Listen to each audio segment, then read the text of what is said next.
You call that an MP5? Das ist ein Stückscheißer. You Americans are very funny, huh? Oh, you 3D printed that? No way. I'm a developer at HK. I don't think this is okay. Look at this. The way you massacred my boy. This looks a little chunky, huh? Isn't this already patented or something? I don't know if you're allowed to do this. You're messing with German engineering. Where is the magnets? Hans, I think we have a problem. Ich habe eine MP5, you give a little slap. Ich habe eine MP5, you slap it just like that. Ich habe eine MP5, we have a little fun. Ich habe eine MP5, a 3D printed one. Listen, I didn't come all this way for you to just be gentle with me, alright? I need you to slap me hard. I need to go into battery, alright? Give it to me. Don't hold back. Do the HK slap.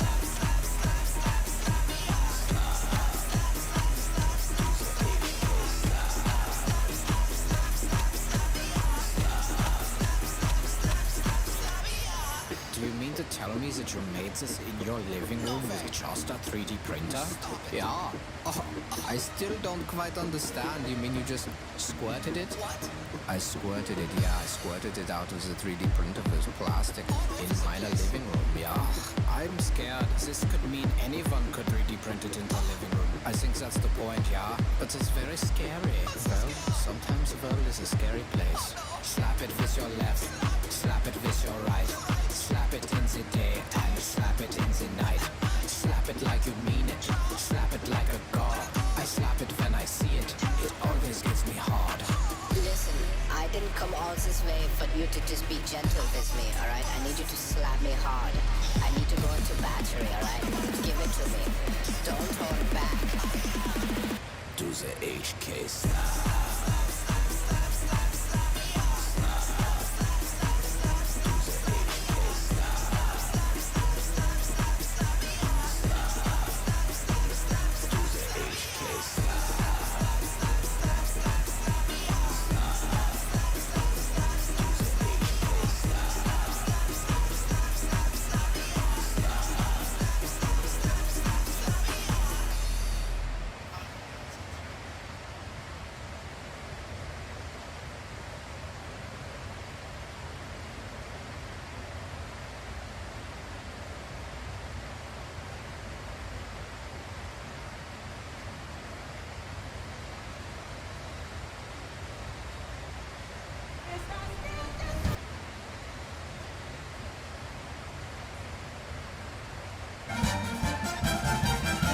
Good morning, USA. I got a feeling that it's gonna be a wonderful day. The sun in the sky has a smile on his face, and he's shining a salute to the American race. Oh boy, it's swell to say. Oh boy, it's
キモキモうるさい黙ってもらっていいですか嫌いですかわいそう大佐今日はみっともなどうしようもねお兄ちゃんお姉ちゃんもう希望もねこみだおめえらお物消毒110番固有結界発動粛清勝手にウイビーもう一丁ウイビーまだまだウイビー怒りの日聖なるインターネットに血の雨が降り注いだし愚かなロリコンを骨の髄まで浄化する一筋の光それがウイビームなのであるウイは全てを許すらしいこの世の醜さを集めて描いてみるよ真っ白なキャンバスが汚れて泣いているロンリー振り向いた少女はざわっと手をつかむ楽園などないから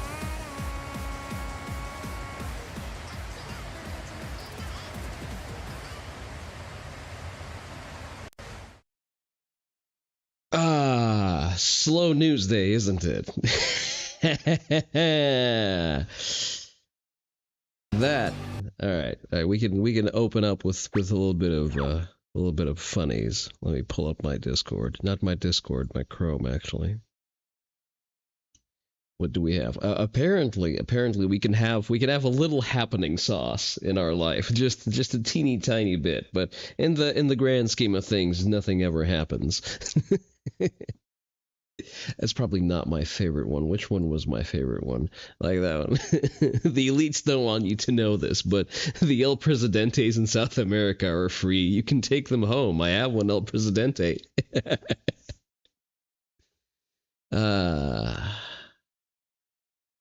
Oh, I should actually, let's actually post the go live.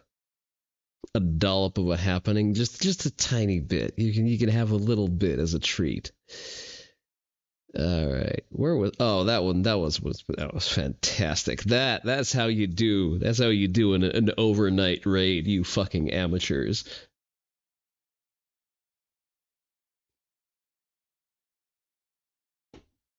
Let's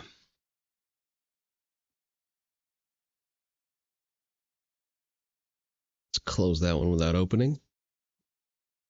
Okay, so let's quickly go over what's happening here. Sites confirmed to have been targeted tonight in Venezuela. Main military base in Caracas, main air base in Caracas, main signal antenna, main port in Venezuela, air base in the state of Miranda. Many sites likely to have also been struck, still unconfirmed sources on the ground in Venezuela. Do we have our most recent truth from the commander-in-chief? Oh no. Oh no, are we getting more happenings? Deposing a dictator without losing a soldier is a flex like never seen. Imagine when you have the world's most powerful military, you can just do things. And you can do them well. People forget that it matters how you run your military.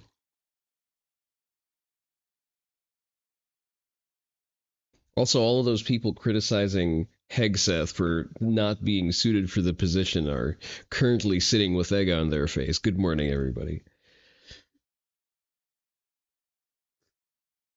U.S. President Donald J. Trump states that he is not thrilled with Russian President Putin.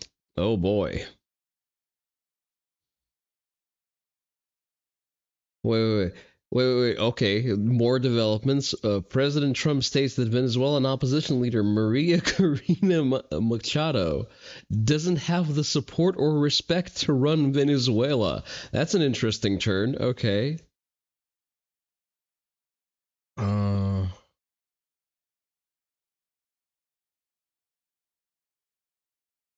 Have we... Marco Rubio will be part of the team helping run Venezuela. Okay, so we just have a new territory. Congratulations, Venezuela. You are now Costa Rica. Is there? I think the press conference should have taken place like a good 90 minutes ago, so they should be done by now.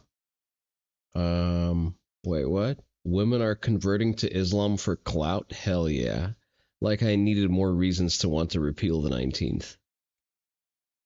Oh, that's not.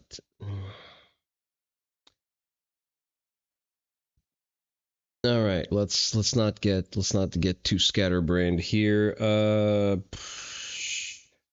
Trump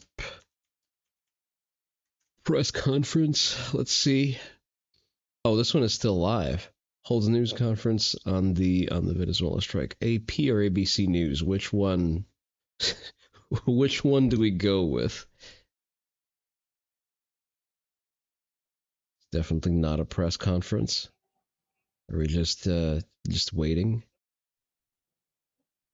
Oh, there it is. I wonder who we're gonna install. I mean,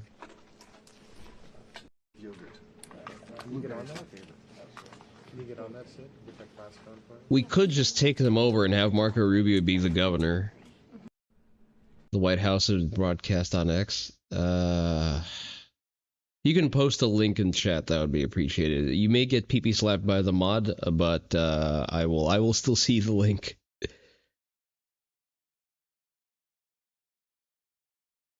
Slop or slop ass think. That's true. Listen, I can't. Searching things live on Twitter is unsafe, okay?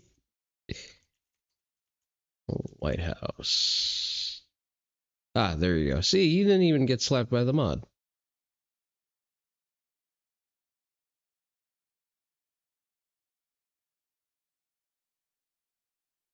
Can I have audio with my live stream? We appreciate you being here. Late last night and early today, at my direction, the United States Armed Forces conducted an extraordinary military operation in the capital of Venezuela. Overwhelming American military power, air, land, and sea, was used to launch a spectacular assault. And it was an assault like people have not seen since World War II. It was a force against a heavily fortified military fortress in the heart of Caracas to bring outlaw dictator Nicolas Maduro to justice. This was one of the most stunning, effective, and powerful displays of American military might and competence in American history. And if you think about it, we've done some other good ones, like the attack on Soleimani, the attack on al-Baghdadi, and the obliteration and decimation of the Iran nuclear sites just recently in an operation known as Midnight Hammer. All perfectly executed and done. No nation in the world could achieve what America achieved yesterday, or frankly, in just a short period of time. All Venezuelan military capacities were rendered powerless as the men and women of our military, working with U.S. law enforcement, successfully captured Maduro in the dead of night. It was dark. The lights of Caracas were largely turned off due to a certain expertise that we have. It was dark, and it was deadly. But captured along with his wife, Celia Flores, both of whom now face American justice. Maduro and Flores have been indicted in the Southern District of New York, it's Jay Clayton, for their campaign of deadly narco-terrorism against the United States and its citizens. I want to thank the men and women of our military who achieved such an extraordinary success overnight with breathtaking speed, power, precision, and competence. Fuck yeah!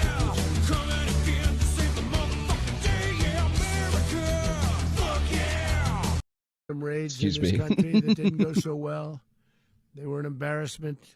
If you look back to Afghanistan, or if you look back to the Jimmy Carter days, they were different days. We're a respected country again, like never before.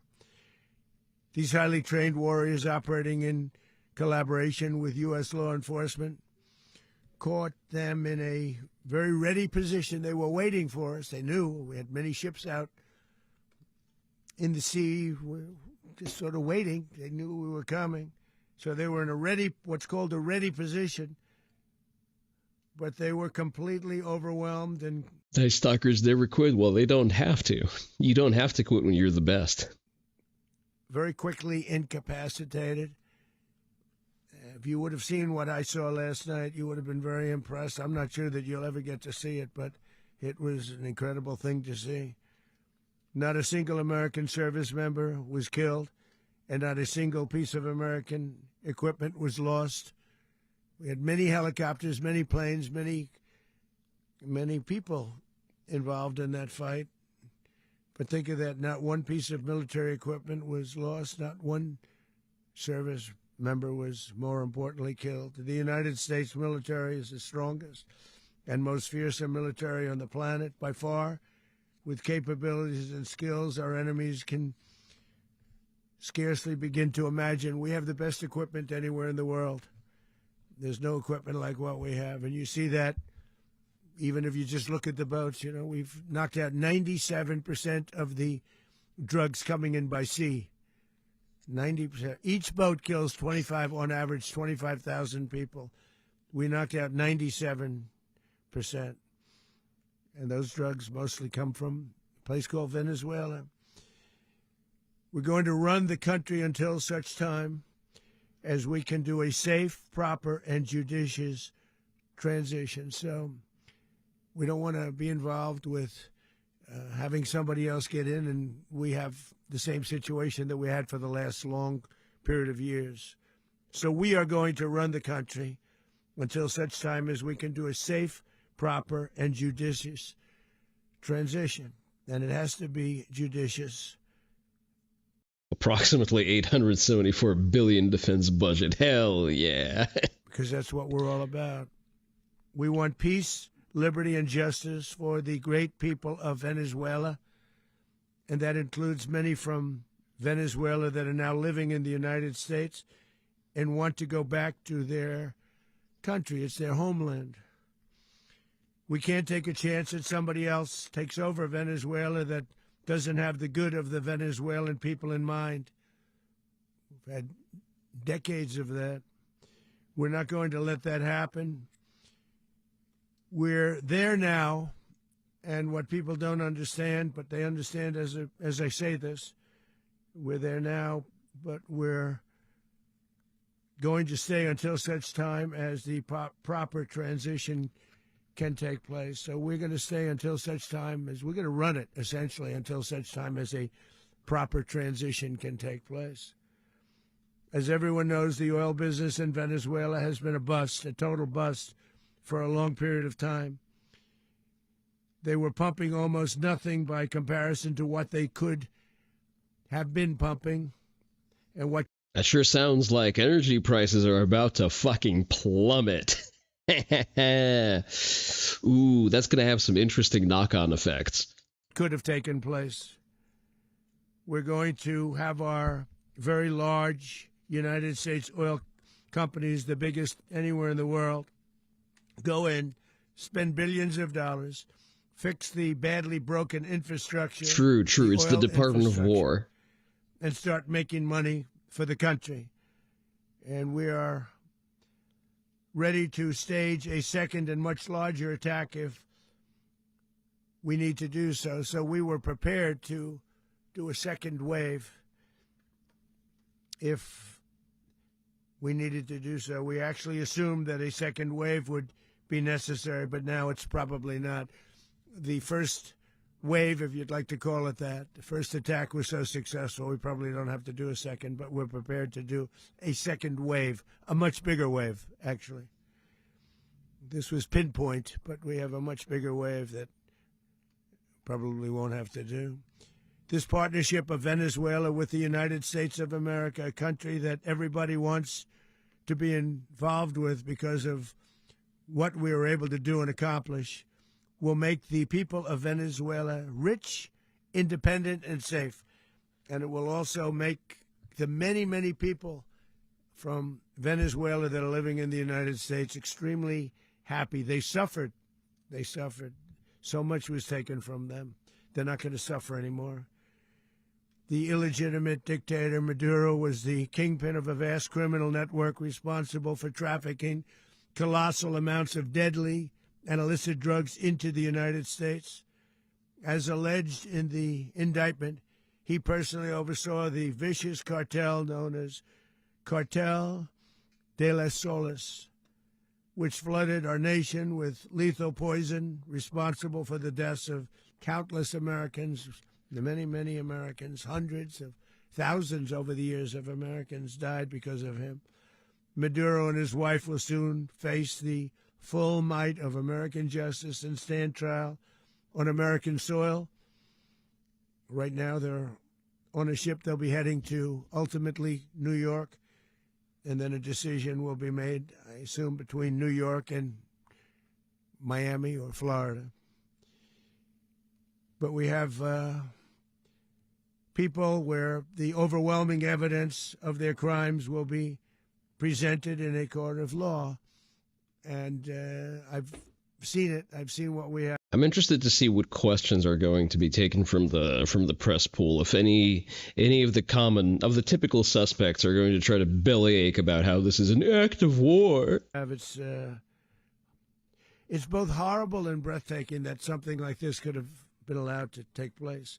For many years after his term as president of Venezuela expired, Maduro remained in power and waged a ceaseless campaign of violence, terror, and subversion against the United States of America, threatening not only our people, but the stability of the entire region. That's actually a very interesting detail. Like, he was literally asking for it for the better part of 10 years. All he had to do was stay in his little playpen terrorizing his own population.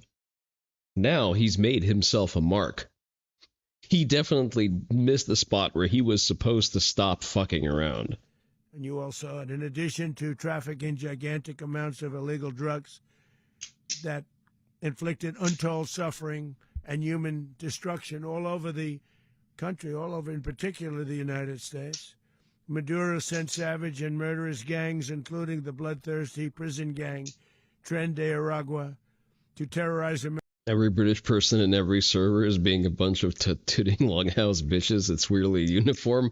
Listen, they're jealous of the glory they once had. They, too, were able to just do things a long while ago. But now they no longer have a functioning military, nor do they have Tier 1 guys to actually execute that kind of shit. It's all phantom pains for them as far as they're concerned. Communities nationwide, and he did indeed. They were in Colorado. They took over apartment complexes. They cut the fingers off people if they called police. They were brutal, but they're not so brutal now. And I just have to congratulate our military, Pete, and everybody, and our National Guard. Stephen Miller standing over there thinking, but can we also deport him? How brown is Maduro? The job that they've done, whether it's in Washington, D.C., where we have a totally safe city, where it was one of the most unsafe cities anywhere in the world, frankly, and now we have no crime in Washington, D.C. We haven't had a killing. We had the terrorist. How do we convict and deport him? Yeah, that's the thought process. A little bit of a different kind of a threat, but we haven't had a killing in a long period of time, 6-7 months. We used to have on average two a week in Washington, our capital. We don't have that anymore. The restaurants are opening. Everyone's happy. Gravity? They're going, they're walking their daughters. They're walking their children, their wives. They walk to restaurants. Restaurants are opening all over Washington, D.C.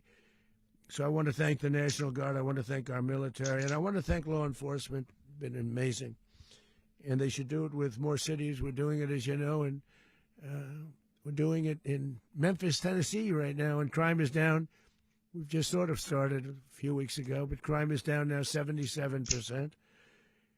And the governor of Louisiana called, great person, and he wanted us to help him, as you know, in a certain very nice part of Louisiana, and we have done that. And it was a rough section, and we have crime down. I understand it's down to almost nothing already after 2.5 weeks. New Orleans, it's down to almost nothing, and we've only been there for 2.5 weeks. Can't imagine why governors wouldn't want us to help. We also helped, as you know, in Chicago, and crime went down a little bit there. We did a very small help because we had no working ability with the governor. The governor was a disaster, and the mayor was a disaster. But it knocked down crime. But we're pulling out of there when they need us. We'll know. You'll know. You'll be writing about it. And likewise, Los Angeles, where we saved Los Angeles early on, where the head of the police department made a statement that if the federal government didn't come in, we would have lost Los Angeles. That's long after the fires. That's when they had the riots in Los Angeles. We did a great job. Got no credit for it whatsoever, but that's okay. It doesn't matter. We don't need the credit. But we'll be pulling out when they need us. They'll call, or we'll go back if we have to. We'll go back. But we did a great job in various cities. But the place that we're very proud of is Washington, D.C., because it's our nation's capital. We took it from being a crime-ridden mess to being one of the safest cities in the country. But the gangs that they sent raped, tortured, and murdered American women and children. They were in all of the cities I mentioned, Tren de Aragua. And they were sent by Maduro to terrorize our people, and now Maduro... Reminder that Venezuela emptied out its prisons with the very, very specific mission statement of now you go to America while their border is opened. Let me catch up with chat real quick. Oh, hey there, Manny. We are going to Venezuela, Kuro? Well, I'm not going to Venezuela, but you feel free. It's more like Venezuela is coming to us as a controlled territory. Making their large cities into low-trust hellholes lets them farm populace for proxies for defrauding public services. It's basically free money. It's free money for someone. But there are free politicians to pick up. Manny, they've already picked up the best loot drop in the region, and I don't think it respawns for at least another 5 years. I'm sorry, they already nabbed the El Presidente. I don't think they have spares. Put Maduro in a jail cell and fly that one out of the country. The one politician you want is the RG Chuba, who's in their way more RG Chuba, and they're way more responsive to aggression. Am I missing something? Are there new developments in Argentina? Maduro will never again be able to threaten an American citizen or anybody from Venezuela. There will no longer be threats.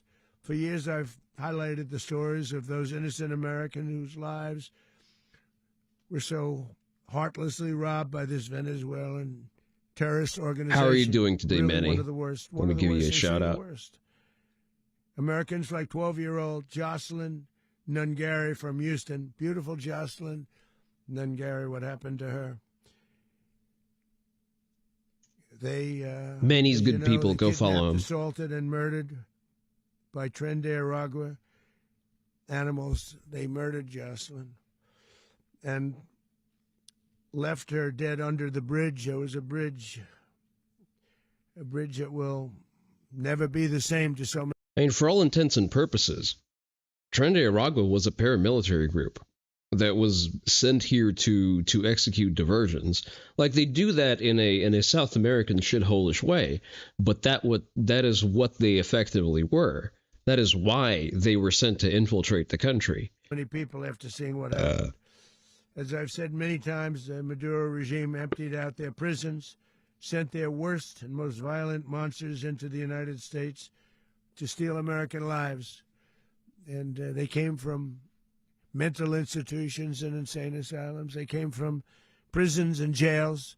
The reason I say both, they sound similar. Actually, prisons a little bit more hostile, a little bit tougher. A mental institution isn't as tough as an insane asylum, but we got them both. They sent from their mental institutions. They sent from their jails, prisons. They were drug dealers. They were drug kingpins. They sent everybody bad into the United States, but no longer. And we have now a border where nobody gets through. In addition, Venezuela unilaterally seized and stole American oil, American assets, and American platforms, costing us billions and billions of. Oh, China's ironclad ally just got BTFO'd live on Twitter. You have links, context. Grok, is this real? Dollars. They did this a while ago, but we never had a president that did anything about it. They took all of our property. It was our property. We built it. And we never had a president that decided to do anything about it. Instead, they fought wars that were 10,000 miles away. We built Venezuela oil industry with American talent, drive, and skill, and the socialist regime stole it from us during those previous administrations, and they stole it through force. This constituted one of the largest thefts of American property in the history of our country. Considered the largest theft of property in the history of our country. Massive oil infrastructure was taken like we were babies, and we didn't do anything about it. I would have done something about it. America will never allow foreign powers to rob our people or drive us back into and out of our own hemisphere. That's what they did. Furthermore, under the now deposed dictator Maduro, Venezuela was increasingly hosting foreign adversaries in our region and acquiring menacing offensive weapons that could threaten U.S. interests and lives. And they used those weapons last night. Potentially in league with the cartels operating along our border. Correction, they attempted to use those weapons last night to no effect. All of these actions were in gross violation of the core principles of American foreign policy, dating back more than 2 centuries, and not anymore. All the way back, it dated to the Monroe Doctrines, and the Monroe Doctrine is a big deal, but we've superseded it by a lot, by a real lot. They now call it the Donroe Document. I don't know. It's Monroe Doctrine. We sort of forgot about it. It was very important, but we forgot about it. We don't forget about it anymore. Under our new national security strategy, American dominance in the Western Hemisphere will never be questioned again. Won't happen. So just in concluding, for decades, other administrations but why stop there? Have neglected or even contributed to these growing security threats. Your favorite quote from this whole incident is a Rick and Morty one, where every time someone asks what happened to the S-300s, they just point out they blew up.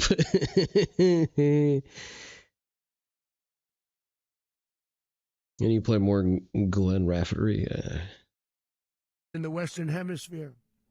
Under the Trump administration, we are reasserting American power in a very powerful way in our home region. And our home region is very different than it was just a short while ago. The future will be, and we did. My biggest gripe with Trump's speeches are something that I also do. Because he is more than a half-decent rhetorician just off the cuff, he likes to speak through, the actual meaning of the things as opposed to actually memorizing speeches.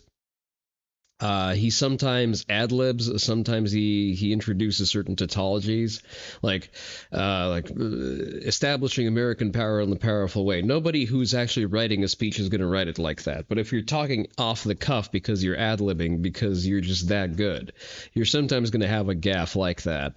And I hate that about myself, and that's why I dislike it when I hear that in Trump's speeches. This in my first term.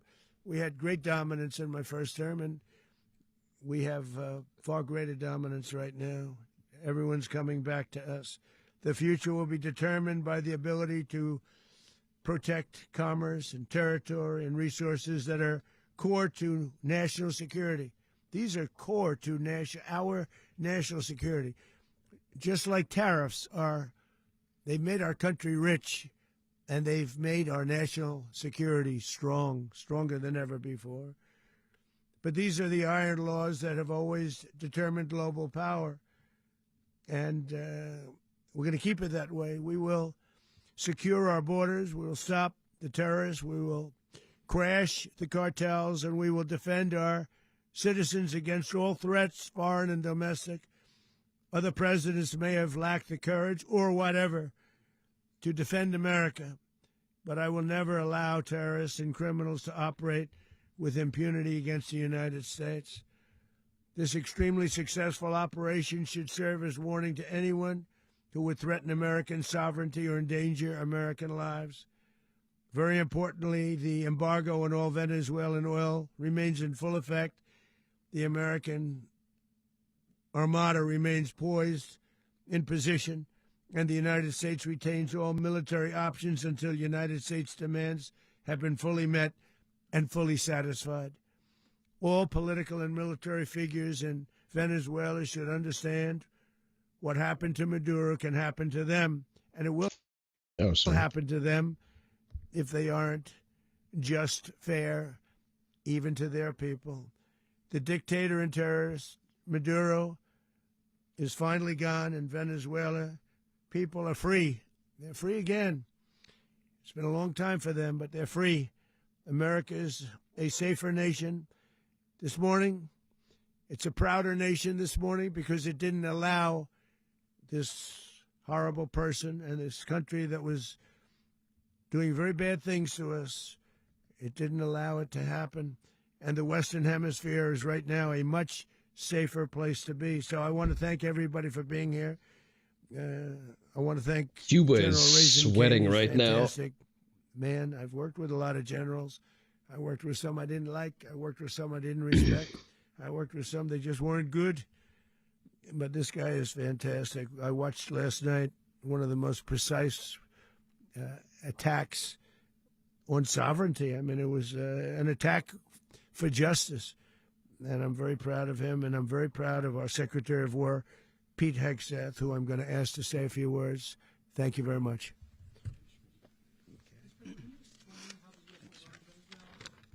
Well, thank you, Mr. President. Finally, a commander-in-chief the world respects and the American people deserve. And as the president said, words can barely capture the bravery and the power and the precision of this historic operation. A massive joint military and law enforcement raid flawlessly executed by the greatest Americans our country has to offer. American warriors are second to none, the best in the world and the best of our country. What all of us witnessed last night was sheer guts and grit, gallantry, and glory of the American warrior. I'm simply humbled by such men. And I tip my hat to our chairman, Dan Raisin Kane, and all those Americans who stood watch last night. Our warriors are the elite of America, and again, President Trump has your back. No other country on planet Earth, and it's not even close, could pull this kind of operation off. And no other president has ever shown this kind of leadership, courage, and resolve, the most powerful combination the world has ever seen. As the president said, our adversaries remain on notice. America can project our will anywhere, anytime. The coordination, the stealth, the lethality, the precision, the very long arm of American justice, all on full display in the middle of the night. Nicolas Maduro had his chance, just like Iran had their chance, until they didn't and until he didn't. He effed around, and he found out. President Trump is deadly serious about stopping the flow of gangs and violence to our country. Special warfare groups make custom plaques and tapestries for their missions. No words, just symbolism agreed on by the unit, all vague as hell. Wonder what this op is going to look like on the Delta Force wall. Well, we'll get to see eventually. Deadly serious about stopping the flow of drugs and poison to our people. Deadly serious about getting back the oil that was stolen from us. and deadly serious about reestablishing American deterrence and dominance in the Western Hemisphere. This is about the safety, security, freedom, and prosperity of the American people. I just want some footage to validate my purchase of a SIG Rattler, because that is what Special Warfare Group is supposedly running right now as their suppressed PDWs. This is America first. This is peace through strength. And the United States War Department is proud to help deliver it. Welcome to 2026. And under President Trump, America is back.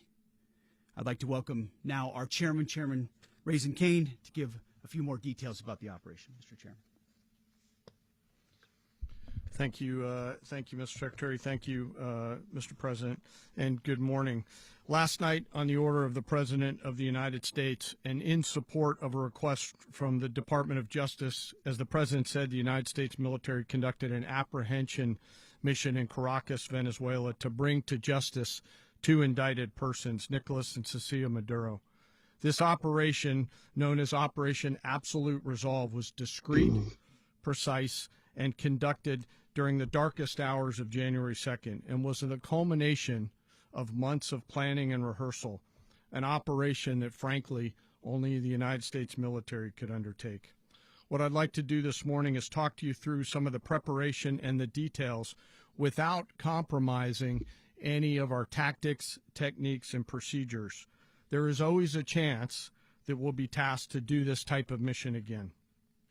Our interagency work began months ago and built on decades of experience of integrating complex air, ground, space, and maritime operations.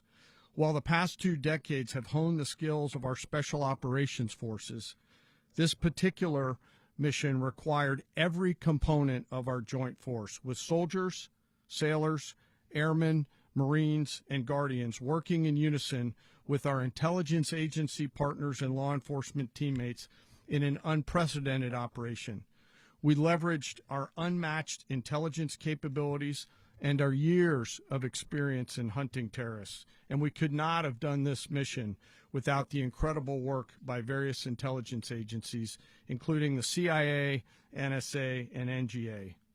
We watched, we waited, we prepared, we remained patient and professional.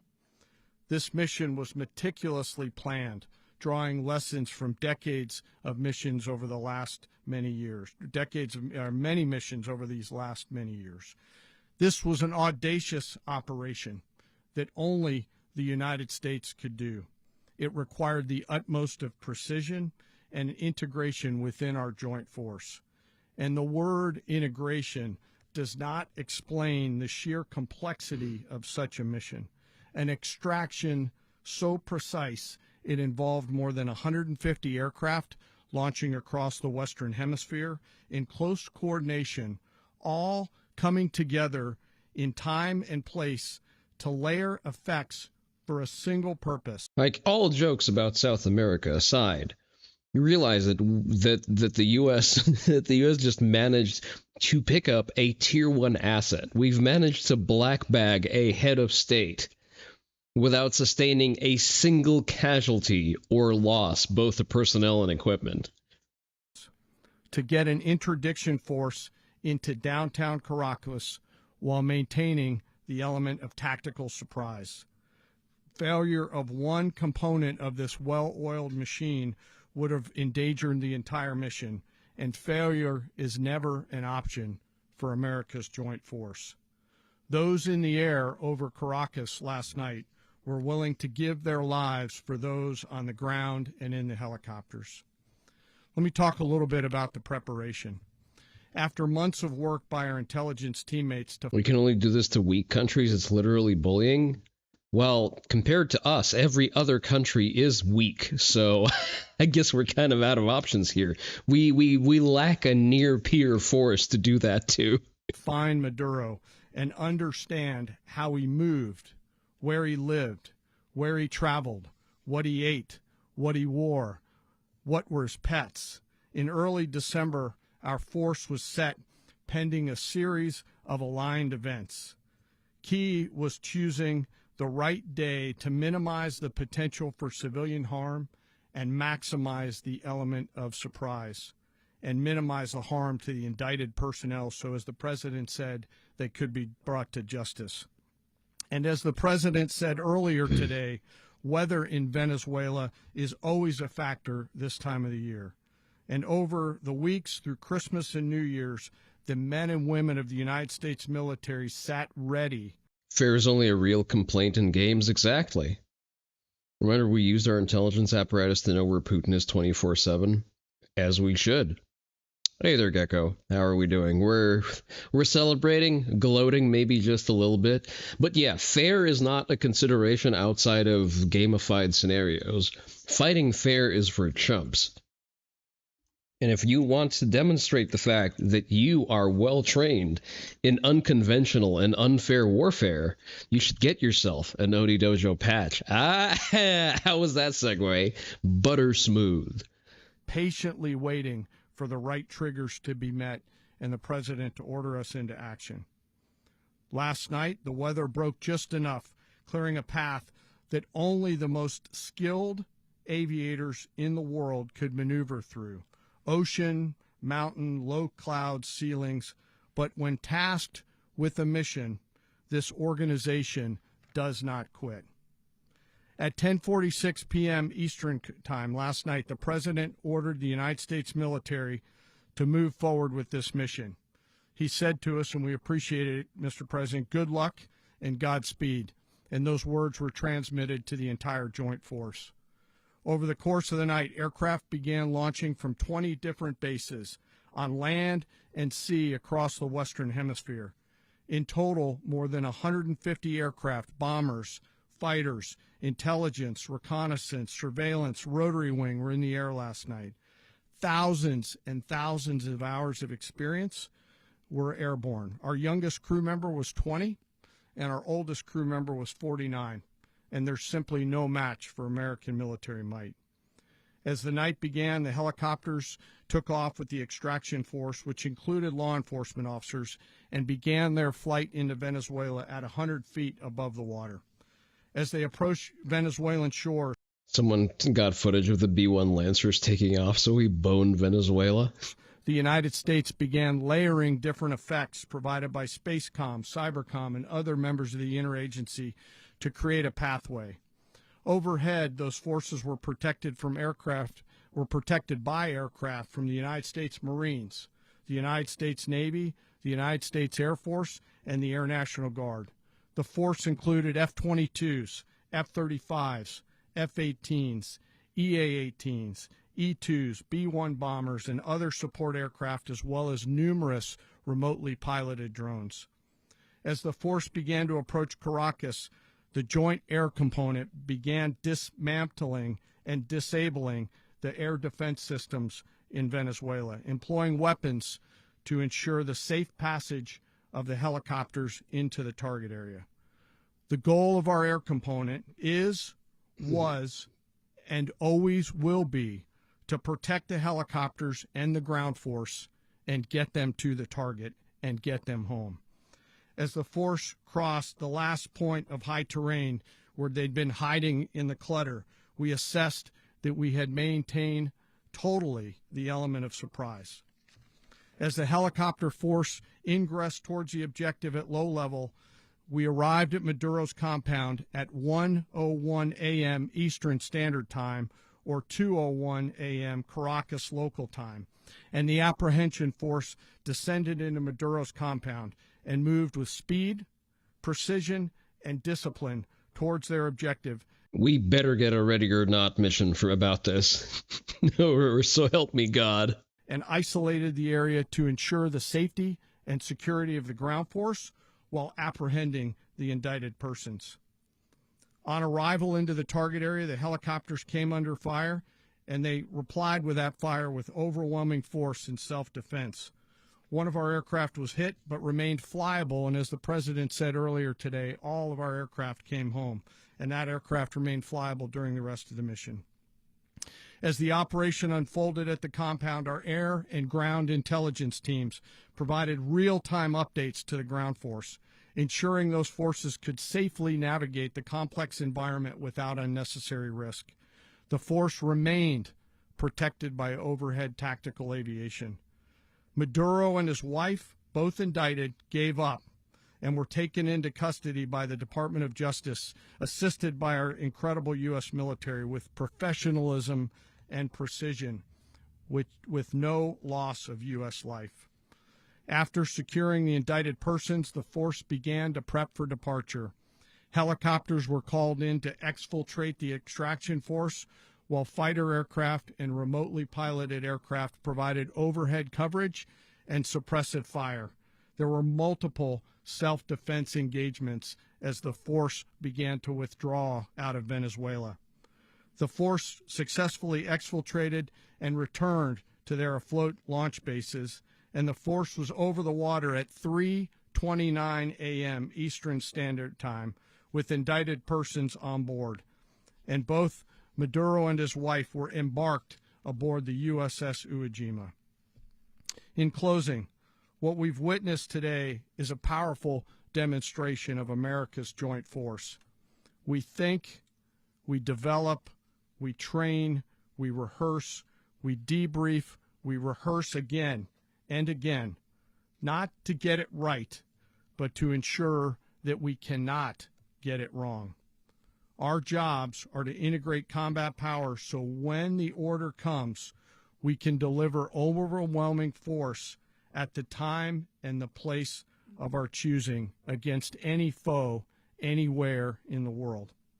I am immensely proud today of our joint force and filled with gratitude to represent them here today.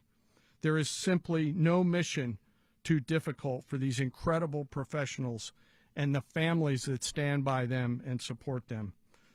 As we stand here this morning, our forces remain in the region at a high state of readiness, prepared to project power, defend themselves, and our interests in the region.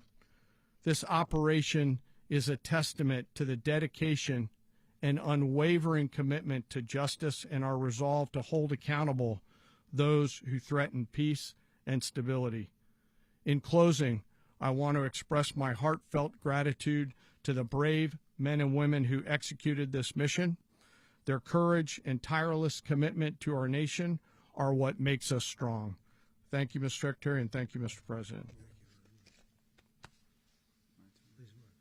Well, I don't have much to add to what you've heard now, other than the following points. Nicolas Maduro was indicted in 2020 in the United States.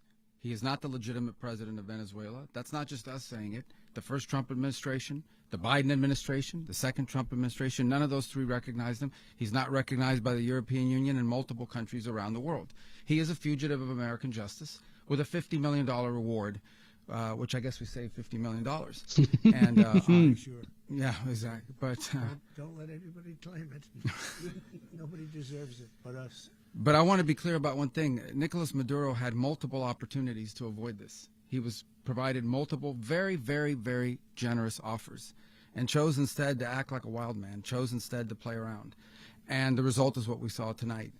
The other message here is the following. You have a guy, like many people around the world, they like to play games. You have a guy who decides he's going to invite Iran into his country, is going to, do the confiscation of American oil companies, is going to flood our country with gang members, is going to take Americans prisoner and try to hold them for hostage and trade them like he was able to do with the Biden administration. Basically likes to play games all this time and thinks nothing's going to happen. And I hope what people now understand is that we have a president. The 47th president of the United States is not a game player. When he tells you that he's going to do something, when tells you he's going to address a problem, he means it. He actions it. I can tell you, I've watched this process now for 14, 15 years, been around it. Everybody talks, I'm going to do this, I'm going to do that. When I get there, we're going to do this, we're going to take. This is a president of action. Like, I don't understand yet how they haven't figured this out. And now, if you don't know, now you know. Because this is the way it's going to play out. And I think people need to understand that this is not a president that just talks and does letters and press conferences. And, if he says he's serious about something, USA. And this is something that Dan. was a direct threat to the national interest of the United States, and the president addressed it. There's a president of peace, by the way. I told you what I just said earlier. This guy had multiple opportunities to find his way somewhere else and figure out another. He could have been living somewhere else right now very happy, but instead he wanted to play big boy. And so now, he's got other sets of problems on his hands. And but I think the message here should be for the world. Look, the president doesn't go out looking for people to pick fights with. He's not generally wants to get along with everybody. We'll talk and meet with anybody, but don't play games. Don't play games with this president's in office, because it's not going to turn out well. And so I hope that I guess that lesson was learned last night, and we hope it'll be instructive moving forward. Is that a message for Cuba, Mr. President?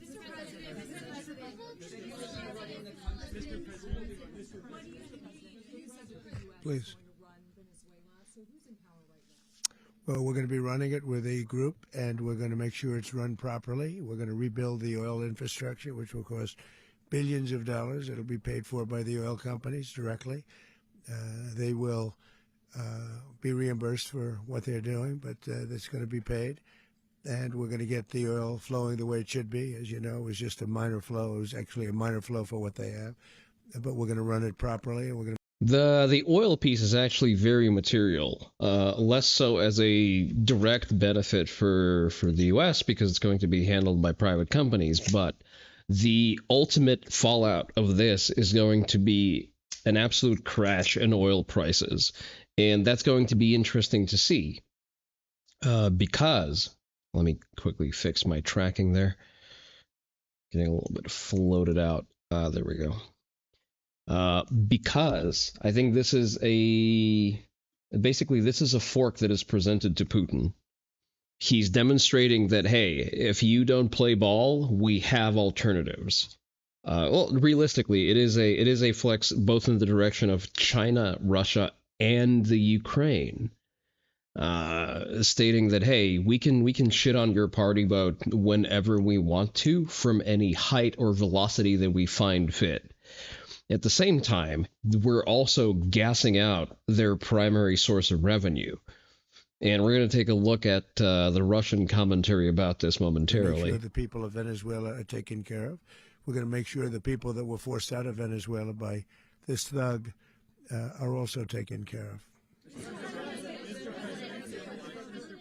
President, does the U.S. running the country mean that U.S. troops will be on the ground? How will that work? Well, they always say boots on the ground. So we're not afraid of boots on the ground if we have to have. We had boots on the ground last night at a very high level, actually. We're not afraid of it. We don't mind saying it. But we're going to make sure that country is run properly. We're not doing this in vain. This is a very dangerous attack. This is an attack that could have gone very, very badly. Could have gone very badly. We could have lost a lot of people last night. We could have lost a lot of dignity. We could have lost a lot of equipment. The equipment is less important, but we could have lost a lot, and we're going to make sure that this is proper. We're there now. We're ready to go again if we have to. We're going to run the country right. It's going to be run very judiciously, very fairly. It's going to make a lot of money. We're going to give money to the people. We're going to reimburse people that were taken advantage of. We're going to take care of everybody. It's very important. We couldn't let them get away with it. They stole our oil. We built that whole industry there, and they just took it over like we were nothing. And we had a president that decided not to do anything about it. So we did something about it. We're late, but we did something about it. Yeah, please. Mechanism by which you're going to run the country? Are you going to designate a U.S. official to coordinate? It's all being done right now. We're designating people. We're talking to people. We're designating various people, and we're going to let you know who those people are. Would run Venezuela? Well, it's largely going to be for a period of time the people that are standing right behind me. We're going to be running it. We're going to be bringing it back. It's a dead. I talk about a dead country. A year and a half ago, we were a dead country. Now we're the hottest country anywhere in the world. We're a country doing better than any country anywhere in the world. And it required leadership. Man, he sounds tired. I mean, he was, I assume he was up all night to monitor the operation. There's only so much caffeine that the human body can sustain. And he is, he's like, 78? I forget. He's like a gentleman of respectable age. I'm pretty sure I would have fallen apart at the seams if I had to take a press conference right as I'm done, overtaking another country. Had to watch Fox to find out what has occurred. I don't think that's how that works. I think that he gets a more interesting feed. He fell asleep eating McDonald's. That's very cute, but you know as well as I do that that is not what happened. Cope, seethe, dilate is my prescribed suggestion to you. Leadership. Venezuela has a lot of bad people in there, a lot of bad people that shouldn't be leading. We're not going to take a chance that one of those people take over for Maduro. So you can look at, and others, we have fantastic people, including people in the military. So we're going to have a group of people running it until such time as it can be put back on track, make a lot of money for the people, and give people a great way of life, and also reimbursement for people in our country that were forced out of Venezuela. Rubio would be... You said earlier today that you weren't going to back Machado to come back and be the opposition leader in your Fox and Friends interview. And then you also mentioned the vice president of Venezuela. Are you going to work with the vice president? What part of the Constitution allows this again? What do you mean? How are the rights granted by the Constitution applicable to external parties? The Constitution empowers the president to handle external affairs. He did so. What is the complaint here? Venezuela, or how do you foresee the relationship Well, I going? understand she was just sworn in, but she was, as you know, picked by Maduro. So Marco's working on that directly. Oh, I agree that it's the founding document, but the founding document still has to be executed in a way that is beneficial to the country. The executive branch does not have the ability to declare war. We didn't declare a war. We've executed a sting.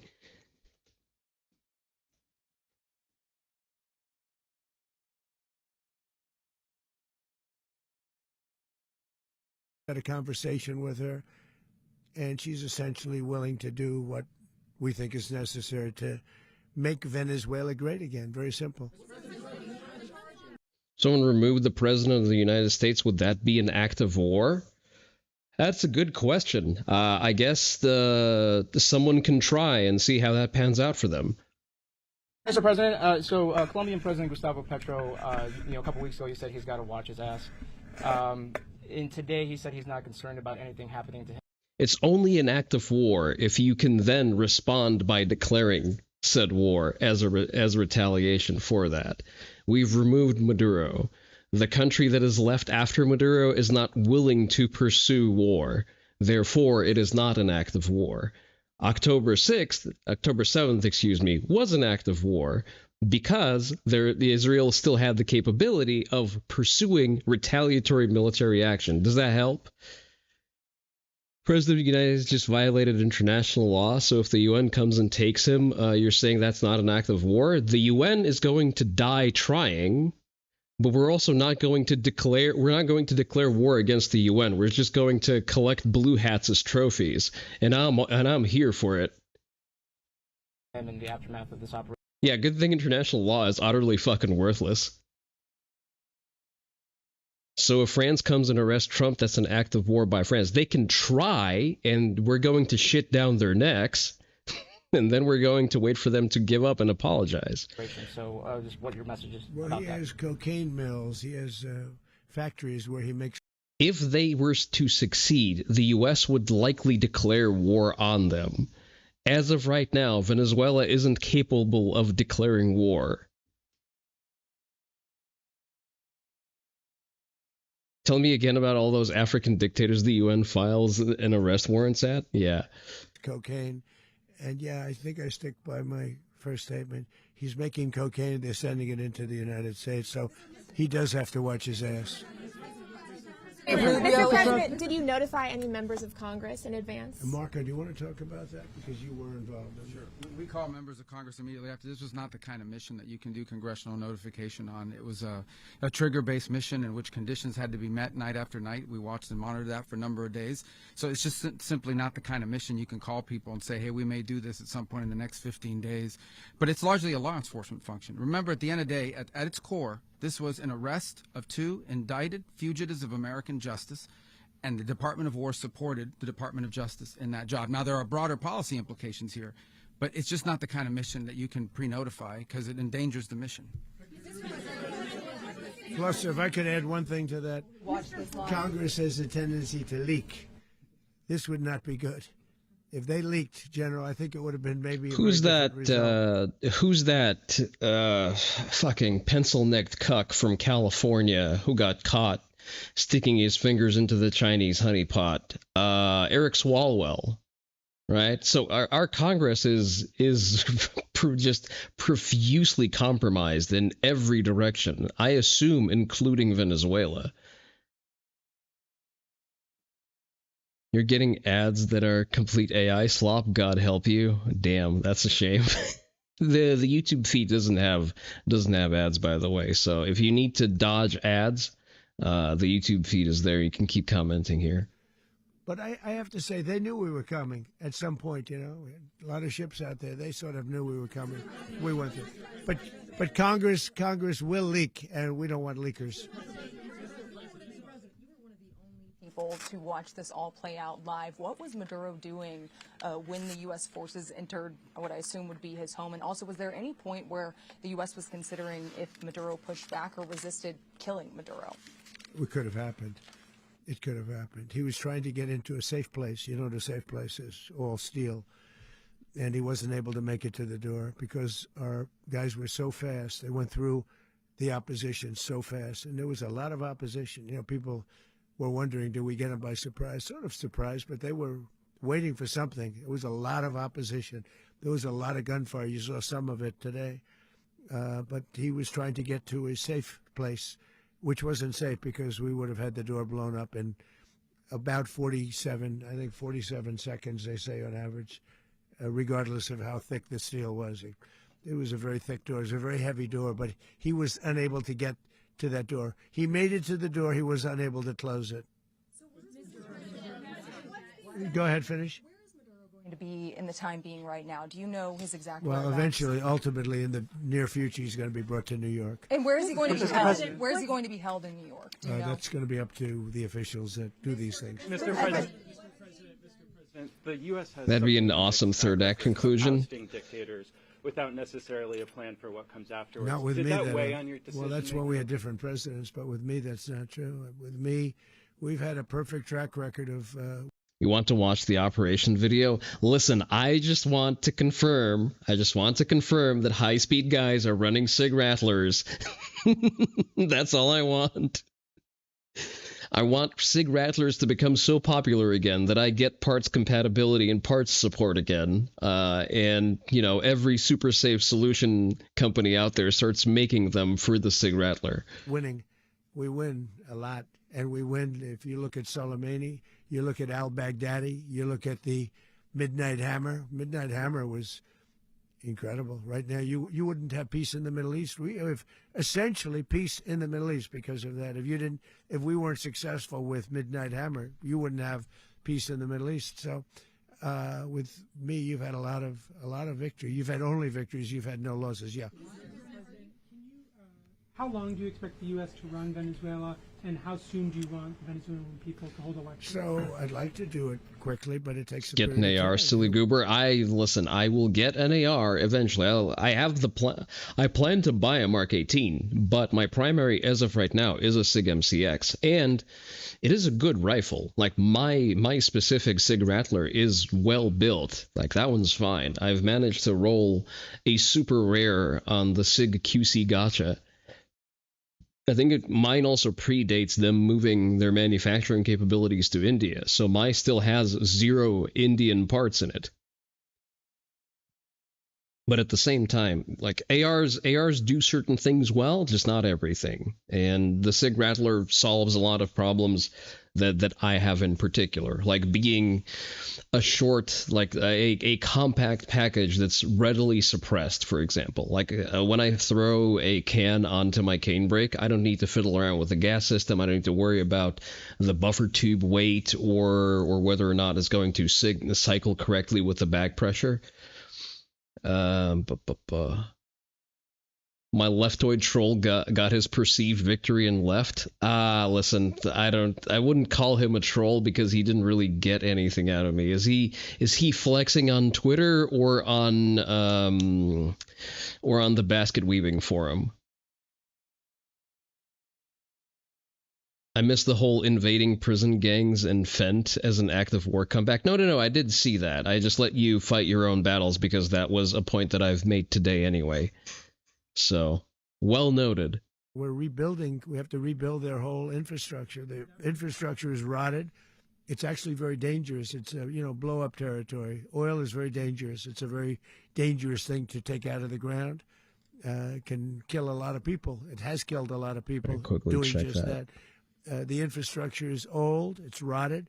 Much of it is stuff that we put there 25 years ago, and we're going to be replacing it. And we're going to take a lot of money out so that we can take care of the country. Yeah. Are you saying that Secretary Rubio and Mr. President, China, Russia, and Iran have interests in Venezuela. How does this operation affect your relationships with them when it comes to the oil and drugs? And Russia, Russia when we get things straightened out. But in terms of other countries that want oil, we're in the oil business. We're going to sell it to them. We're not going to say we're not going to give it. In other words, we'll be selling oil probably in much larger doses. It's already a bad industry to pull competence from the oil industry workforce, which is what Venezuela did. Well, yeah, that sort of comes, as part of the package whenever you nationalize something with a communist government. This is because they couldn't produce very much because their infrastructure was so bad. So we'll be selling large amounts of oil to other countries, many of whom are using it now, but I would say many more will come. Are you saying, Mr. President, are you saying that, Mr. President, are you saying that... Mr. President, thank you. What is your message to the people of Venezuela today? Of course, the civilian population specifically, they have a lot of questions. What is your message to the people of Venezuela? That you're going to have peace, justice. You're going to have some of the riches that you should have had for a long period of time. It was stolen from you. But you're going to have peace and you're going to have safety. You're going to have justice. You're going to have a country. You're going to have a real country. You're going to have potentially a great country. You know, if you go back 20 years, maybe even a little longer ago, that was a great country. And they destroyed it. Remember I said that if we lose this election, the United States will be Venezuela on steroids. That's what would have happened. Had we lost the election, the 2024 election, we suffered so badly. When you look at the border from 2020, what they did, what Joe Biden administration did to our country should never be forgotten. But if we had to go through another year of that, we would be exactly where Venezuela was. In terms, I used to say, if they win, we're going to be Venezuela on steroids, and that's what would have happened. President, thank you. Are you saying that Secretary Hegseth and Rubio are going to be running Venezuela, and will you be sending in U.S. military troops to provide? They're going to be a team that's working with the people of Venezuela to make sure that we have Venezuela right. Because for us to just leave, who's going to take over? There was no reason to panic for anyone outside of a military installation, precision all the way down. Yeah, there was, from my understanding, there was zero collateral damage from the entire operation as well. Like everyone who got tagged in the operation were armed personnel who did not have the good sense to just give up and go home. I mean, there is nobody to take over. You have oh yeah, the U.S. is invading. I think I'm taking the day off. A vice president who's been appointed by Maduro, and right now she's the vice president, and she's, I guess, the president. She was sworn as president just a little while ago. She had a long conversation with Marco, and she said, "We'll do whatever you need." I think she was quite gracious. Let's scroll that back a little bit. And right over, you have a vice president who's been appointed by Maduro. And right now she's the vice president, and she's, I guess, the president. She was sworn as president just a little while ago. She had a long conversation with Marco, and she said, "We'll do whatever you need." I think she was quite... I think the general said something about an aircraft taking damage, but no loss of life. I didn't catch that part. Gracious, but she really doesn't have a choice. We're going to have this done right. We're not going to just do this with Maduro, then leave like everybody else, leave and say, let it go to hell. If we just left, it has zero chance of ever coming back. We'll run it properly. We'll run it professionally. We'll have the greatest oil companies in the world go in and invest billions and billions of dollars and take out money, use that money in Venezuela. And the biggest beneficiary are going to be the people of Venezuela. And also, I can't stress this strongly enough, the people that got thrown out of Venezuela that are now in the United States. Talking about Venezuelan casualties, U.S. established to have one damaged aircraft, no losses. I Frankly, see. some want to stay and some probably want to go back, yeah. In the country, and were any of the detained Americans? Well, right now they're arrested very last night? protected because nobody's going to mess with us. They're very protected. The people of, and we let them know that you better not touch one of them. And are you concerned that bad elements of the Maduro regime will remain in place? Well, we know who they are. We're on them, and they're acting much differently now than they would have acted 2 days ago. Okay, wait, behind you, please. Mr. President, why is running a country in South America America first? Well, I think it is because we want to surround ourselves with good neighbors. We want to surround ourselves with stability. There's such a dumb fucking question. I can't even begin to start addressing it.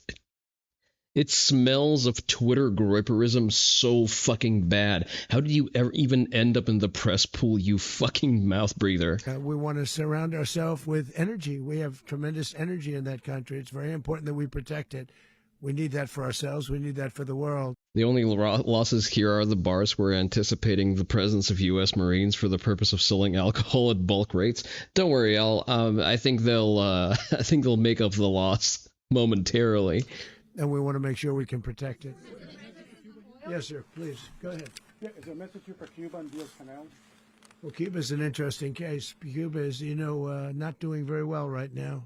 That system has not been a very good one for Cuba. The people there have suffered for many, many years. And I think Cuba is going to be something we'll end up talking about because Cuba is a failing nation right now, very badly failing nation. And we want to help the people. It's very similar in the sense that we want to help the people in Cuba, but we want to also help the people that were forced out of Cuba and living in this country. Do you want to say something about that, Marco, please?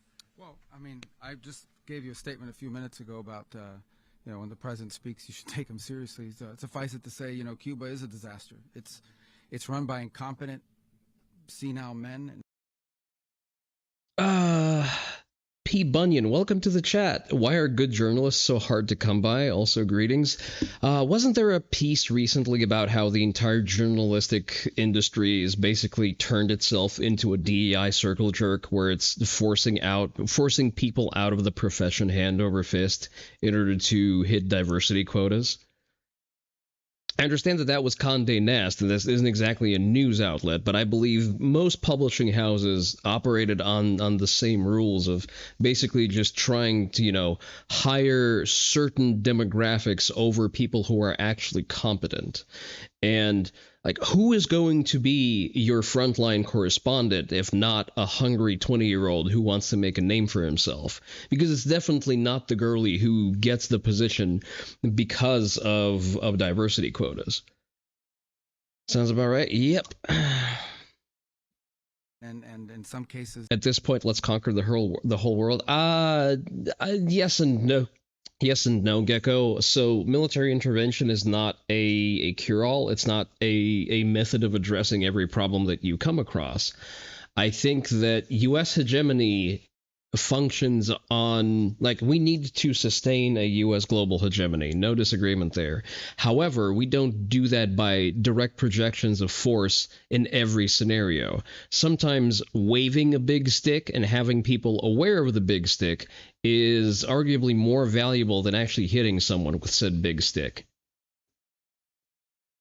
Using your direct projection of force in every scenario is very costly, and eventually you will suffer some kind of casualty. And that, in terms of just political capital, is very expensive. Venezuela is a very good example of doing things correctly. It is a very powerful projection of force. It was precisely targeted. We blew them the fuck out of the water and sustained absolutely no negative consequences. We can't hope for that outcome in absolutely every scenario. Not senile, but incompetent nonetheless. It has no economy. It's in total collapse. And by the way, they were, all of the guards that helped protect Maduro, this is well known, their whole spy agency, all that were full of Cubans. I mean, it's amazing. This poor island took over Venezuela in some cases. One of the biggest problems the Venezuelans have is they have to declare independence from Cuba that tried to basically colonize it from a security standpoint. So, yeah, look, if I lived in Havana and I was in the government, I'd be concerned, at least a little bit. Well, the president already announced a week ago that anything that's sanctioned, it's sanctioned oil, it's not going to be allowed to get there. So that's a pre-existing. The answer is yes. Yes.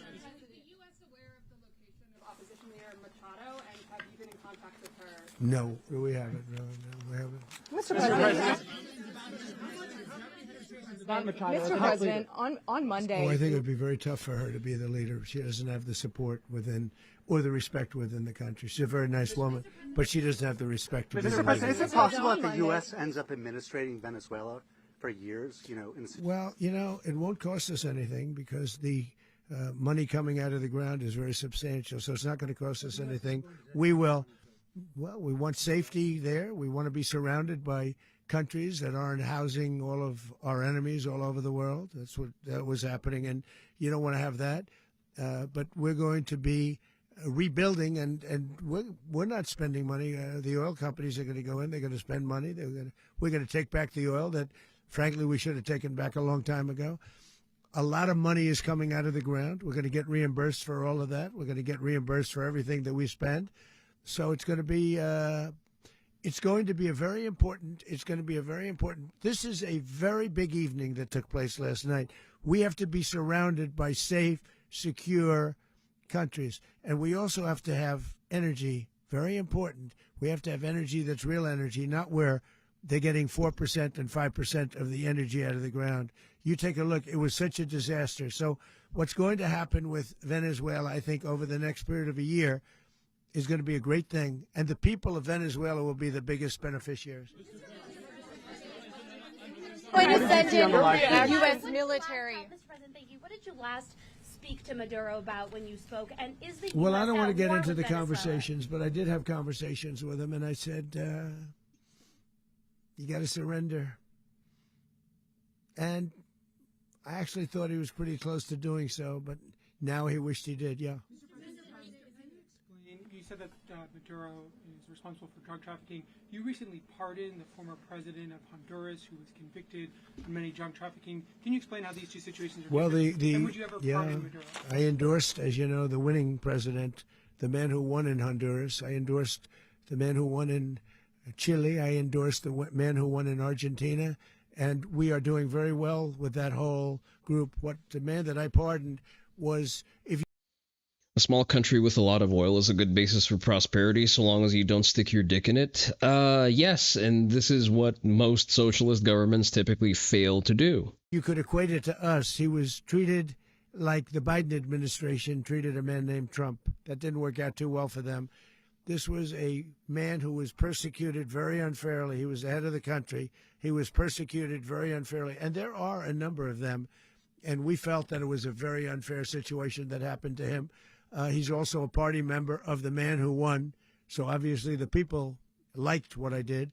And one of the reasons that was done is because of the fact that the party in power felt very strongly that that man was treated very badly. I studied it very quickly, and then I studied it in great detail. I went to a lot of the people standing behind me, and they felt that that man was persecuted and treated very badly. That's why I gave him a pardon.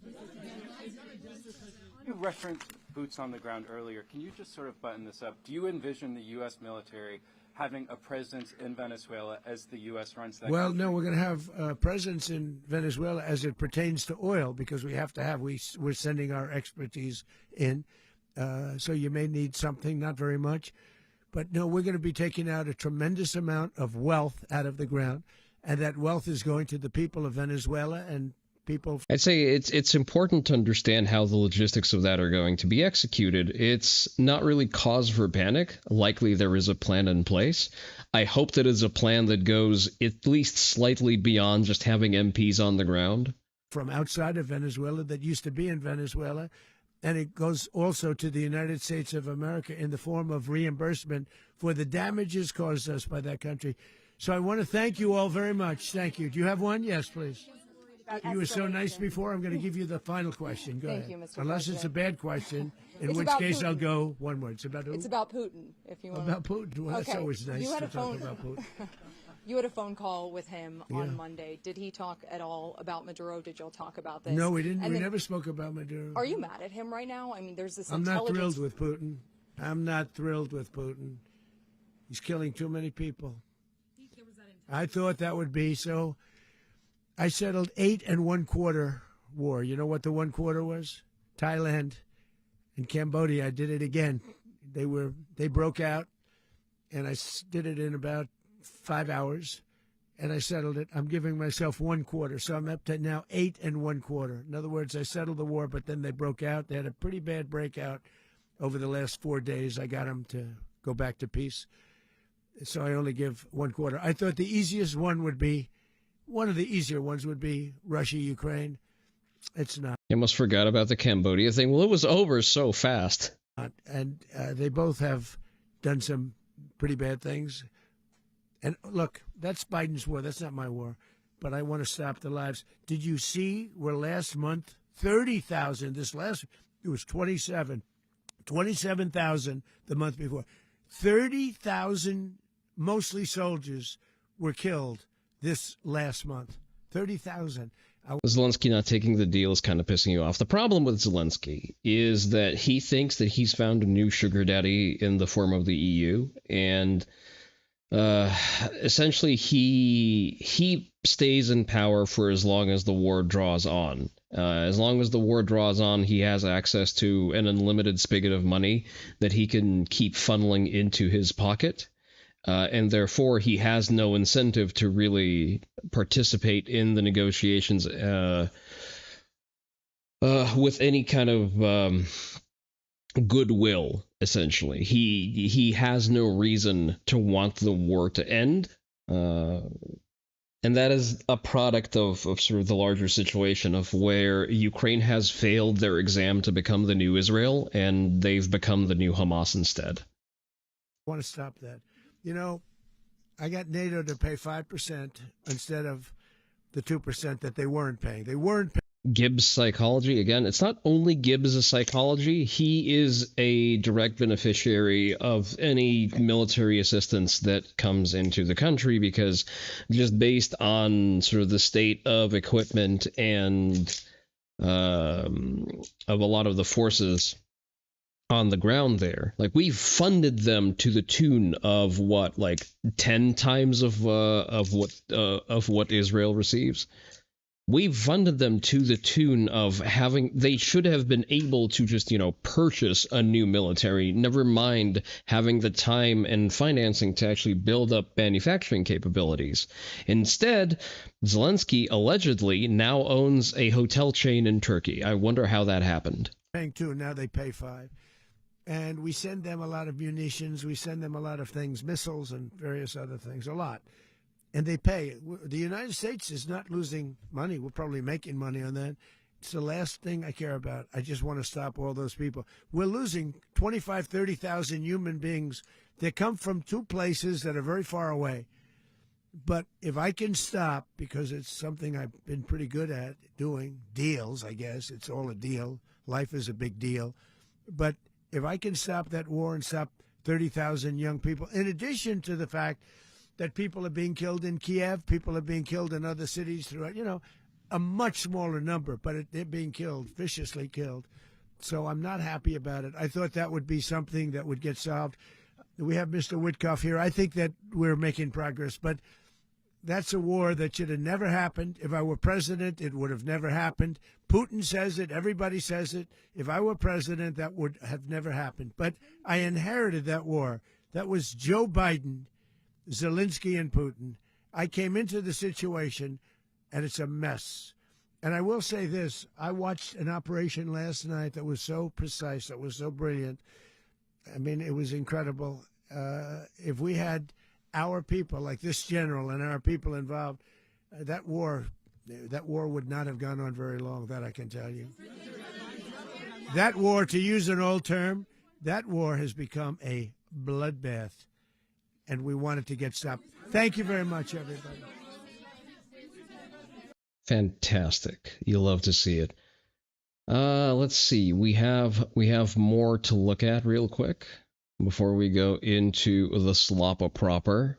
That's actually something that I wanted to look at. So apparently, so this is allegedly a post by a large Zed blogger. Zed bloggers are basically they are pro Ukrainian invasion Russian influencers. All right, so let's see. This seems to be a commentary based on the interface. It's a Telegram post, so it's a post likely in a sort of...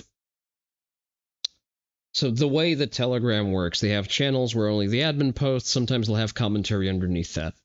So the post loosely reads as...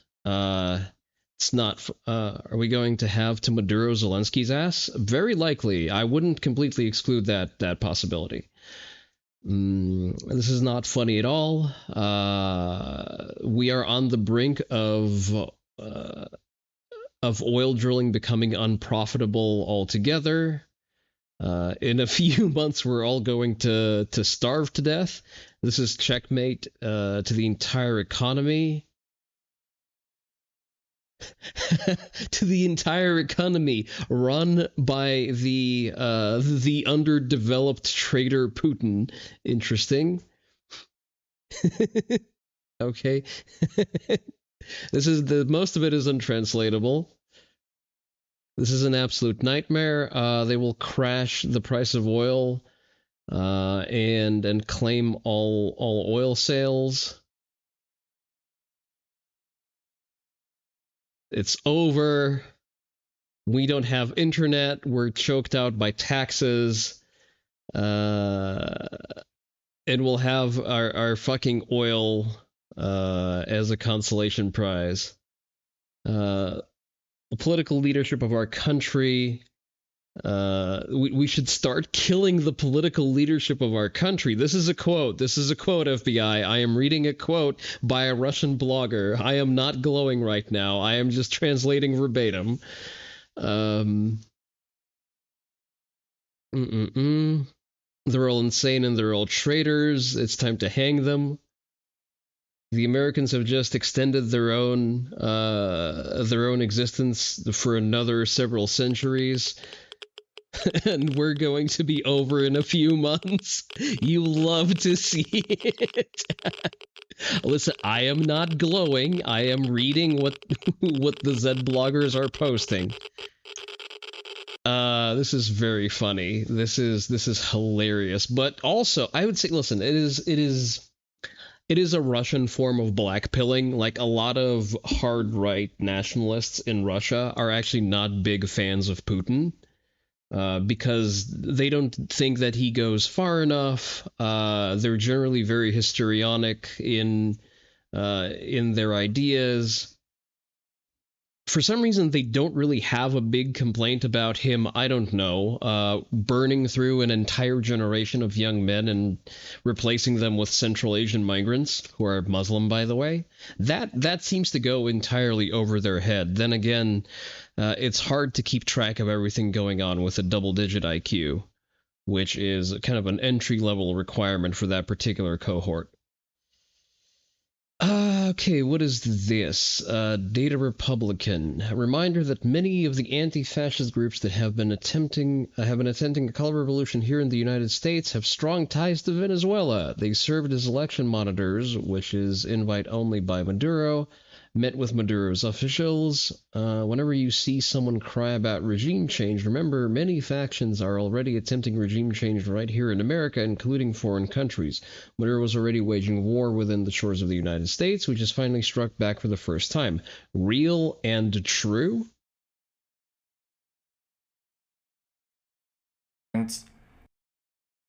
Imagine robbing a bank with a partner who promises you the fastest getaway car in town. Engine running.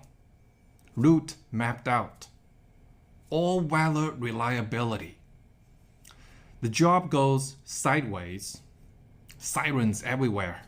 So you sprint out the door. And you know what? The car is gone. Not broken, not blocked, just gone. And that's what it means to be China's partner. Because today, Venezuela's president, Maduro, ran for the exit. And you know what he found out? China doesn't do getaway cars. After years of calling China an ironclad friend, he didn't get any protection. He got picked up.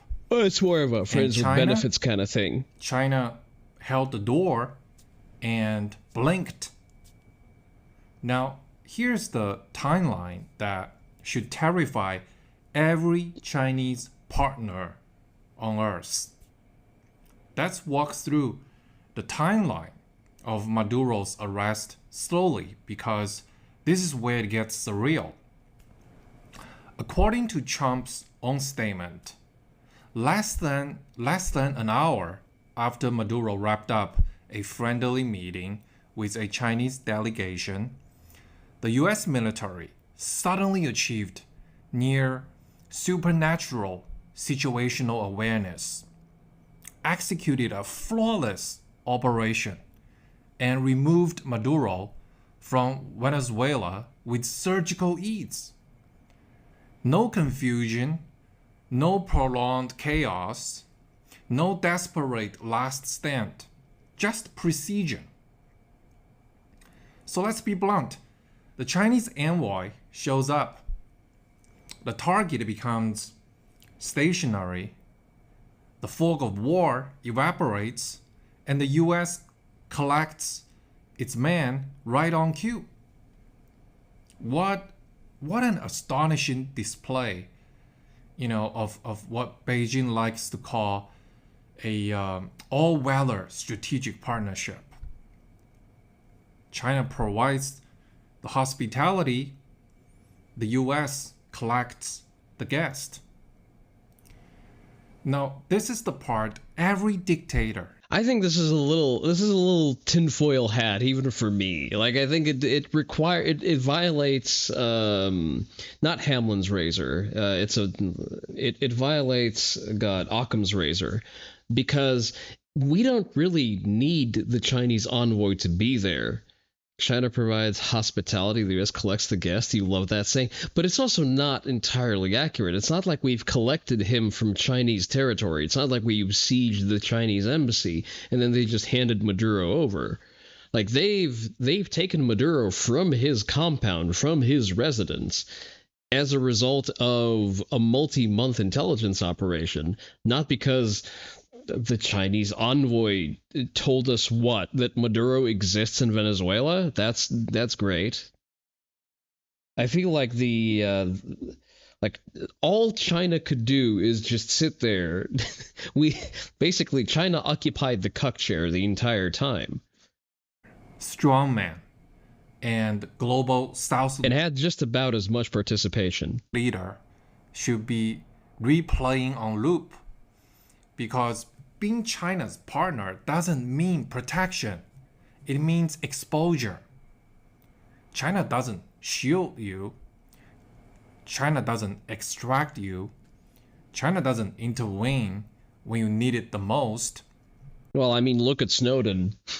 Because China didn't help him. They debriefed him in Hong Kong and then left him out to dry, and then left Russia picking up the bill. Yeah, China would host you politely and smile with you for the cameras and promise you the world, and then, step aside when pressure escalates. The next day, the Chinese Foreign Ministry would issue a statement of strong protest and then turn the page. If you are an ally of China, you're not behind a shield. You are standing under a spotlight. And when the music stops, Beijing is already gone. And Chairman Xi, just a quick housekeeping note. your ironclad friend, your all-valor strategic partner, your model example of South-to-South solidarity for your multipolar world. Maduro and his wife are reportedly on a military plane heading back to the United States for trial. No escort from Beijing, no dramatic rescue, no emergency statement that actually changes Well, listen, if they were to try, there wouldn't be a West Taiwan anymore. anything. Just gravity doing its job. And here's the part that really punches China in the gut. Since 2007, China poured over $100 billion into Venezuela. Let the number sink in. More than 40% of China's total lending to all of Latin America went into propping up this exact regime. Oil-backed loans, infrastructure deals, political cover, diplomatic support. $100 billion. And when the bill came due, China didn't cash in its influence. China didn't cash in its leverage. China chickened out emotionally and pretended not to notice. You know, we hear this phrase constantly from China. South-to-South solidarity, mutual respect, shared destiny, win-win cooperation. It turns out it has an emergency exit. And that exit is looted straight through Washington. I mean, that emergency exit has an "I don't want to die" sign, so it's understandable that they decide to take that. Yeah, when things are calm, China is your best friend. They'll give you a great banquet. When things get dangerous, China just becomes a press release. And this isn't a one-off. This is a pattern. We've seen the same response last year when Iran needed China's help during its conflict with Israel. China blinked again.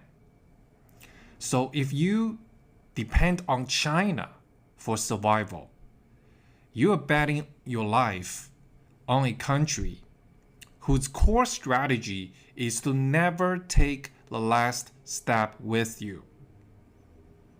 Yeah, China will fund you, they will flatter you, they'll use beautiful words to describe your relationship, they will photograph you, but they will not bleed with you.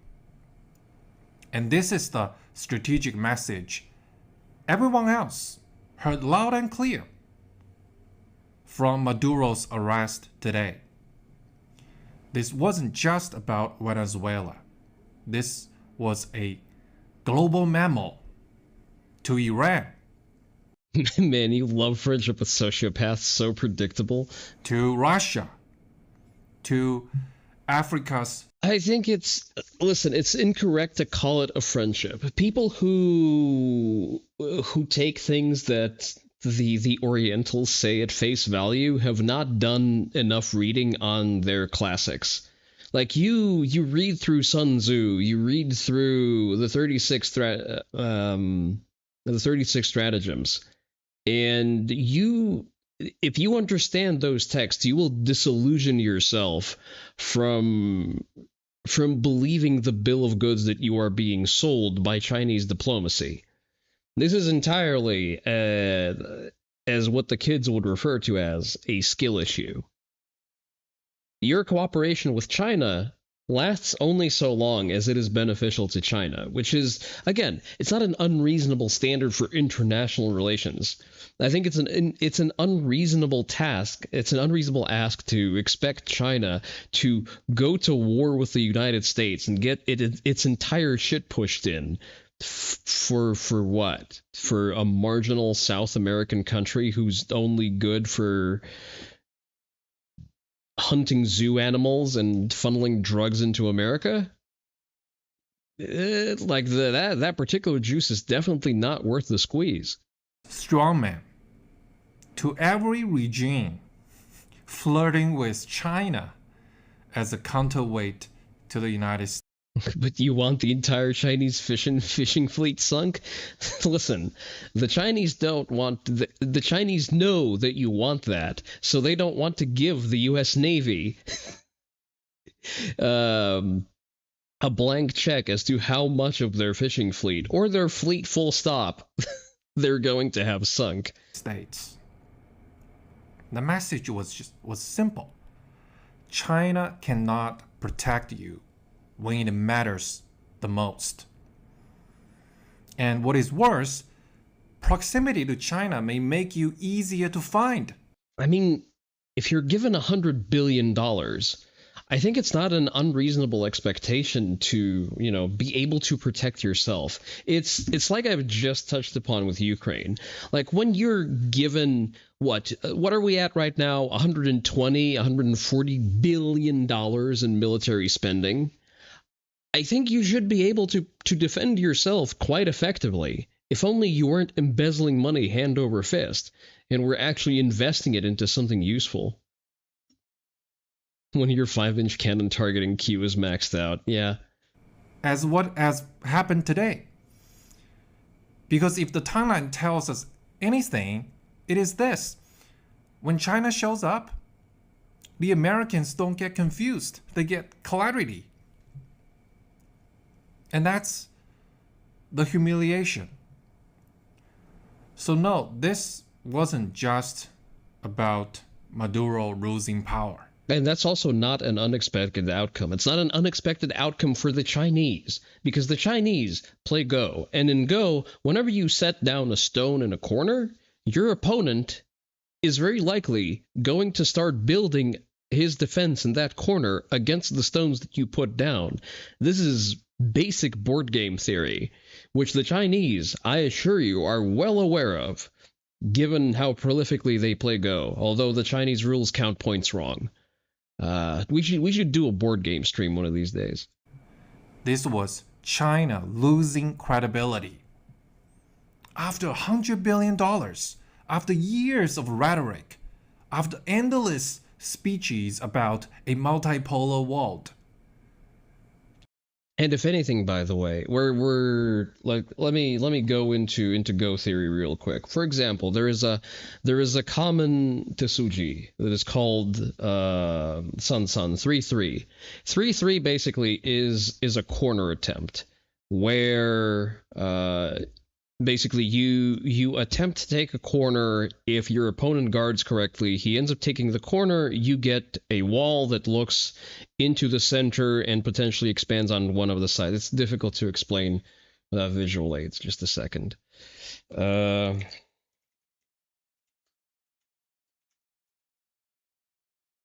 Let's see. We get a board over here. Okay, yes, this is the San Tesuji. Open image. Is it going to be high resolution enough? That's good enough. So, basically, this is a 3-3 sort of combination initiated by white. Black usually takes Sente, they go first. But essentially, they build out this wall. The whites technically take this piece of the corner. The opposing side ends up with influence on the side and potential to grow onto the other side, so leaves them with a pretty sturdy wall if they complete building it, depending on what the map looks like downstream. they potentially also get influence onto the board. The most surefire way of losing a game of intermediate Go is hitting every corner with a Sun-Sun combination, because you get, what, like 10 points per corner, and your opponent just gets the entire ass side and all of the center. China discovered the hardest rule in geopolitics. If you can't defend your friends, then you are not a great power. You are a very expensive waiting room. And today, Venezuela's Maduro learned this lesson. I think friend is a misnomer here. They're all allies of convenience. This picture will never stop being funny to me.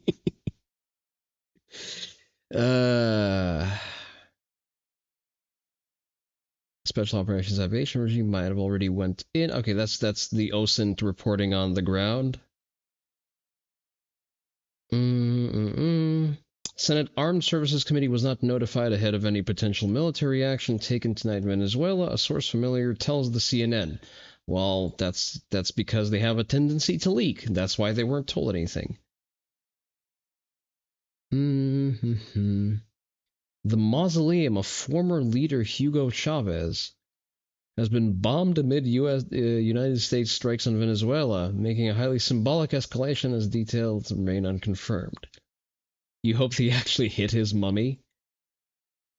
Alright, we're getting to the core of the slop today. You hate the commie tendency to enshrine their fucking predecessors? They only did that twice, because the only other communist mummy that I am aware of is Lenin, who still lays in the mausoleum. That is such an odd fucking thing, too. Like, that is uncanny. Never mind that the man is more wax than he is biological material at this point.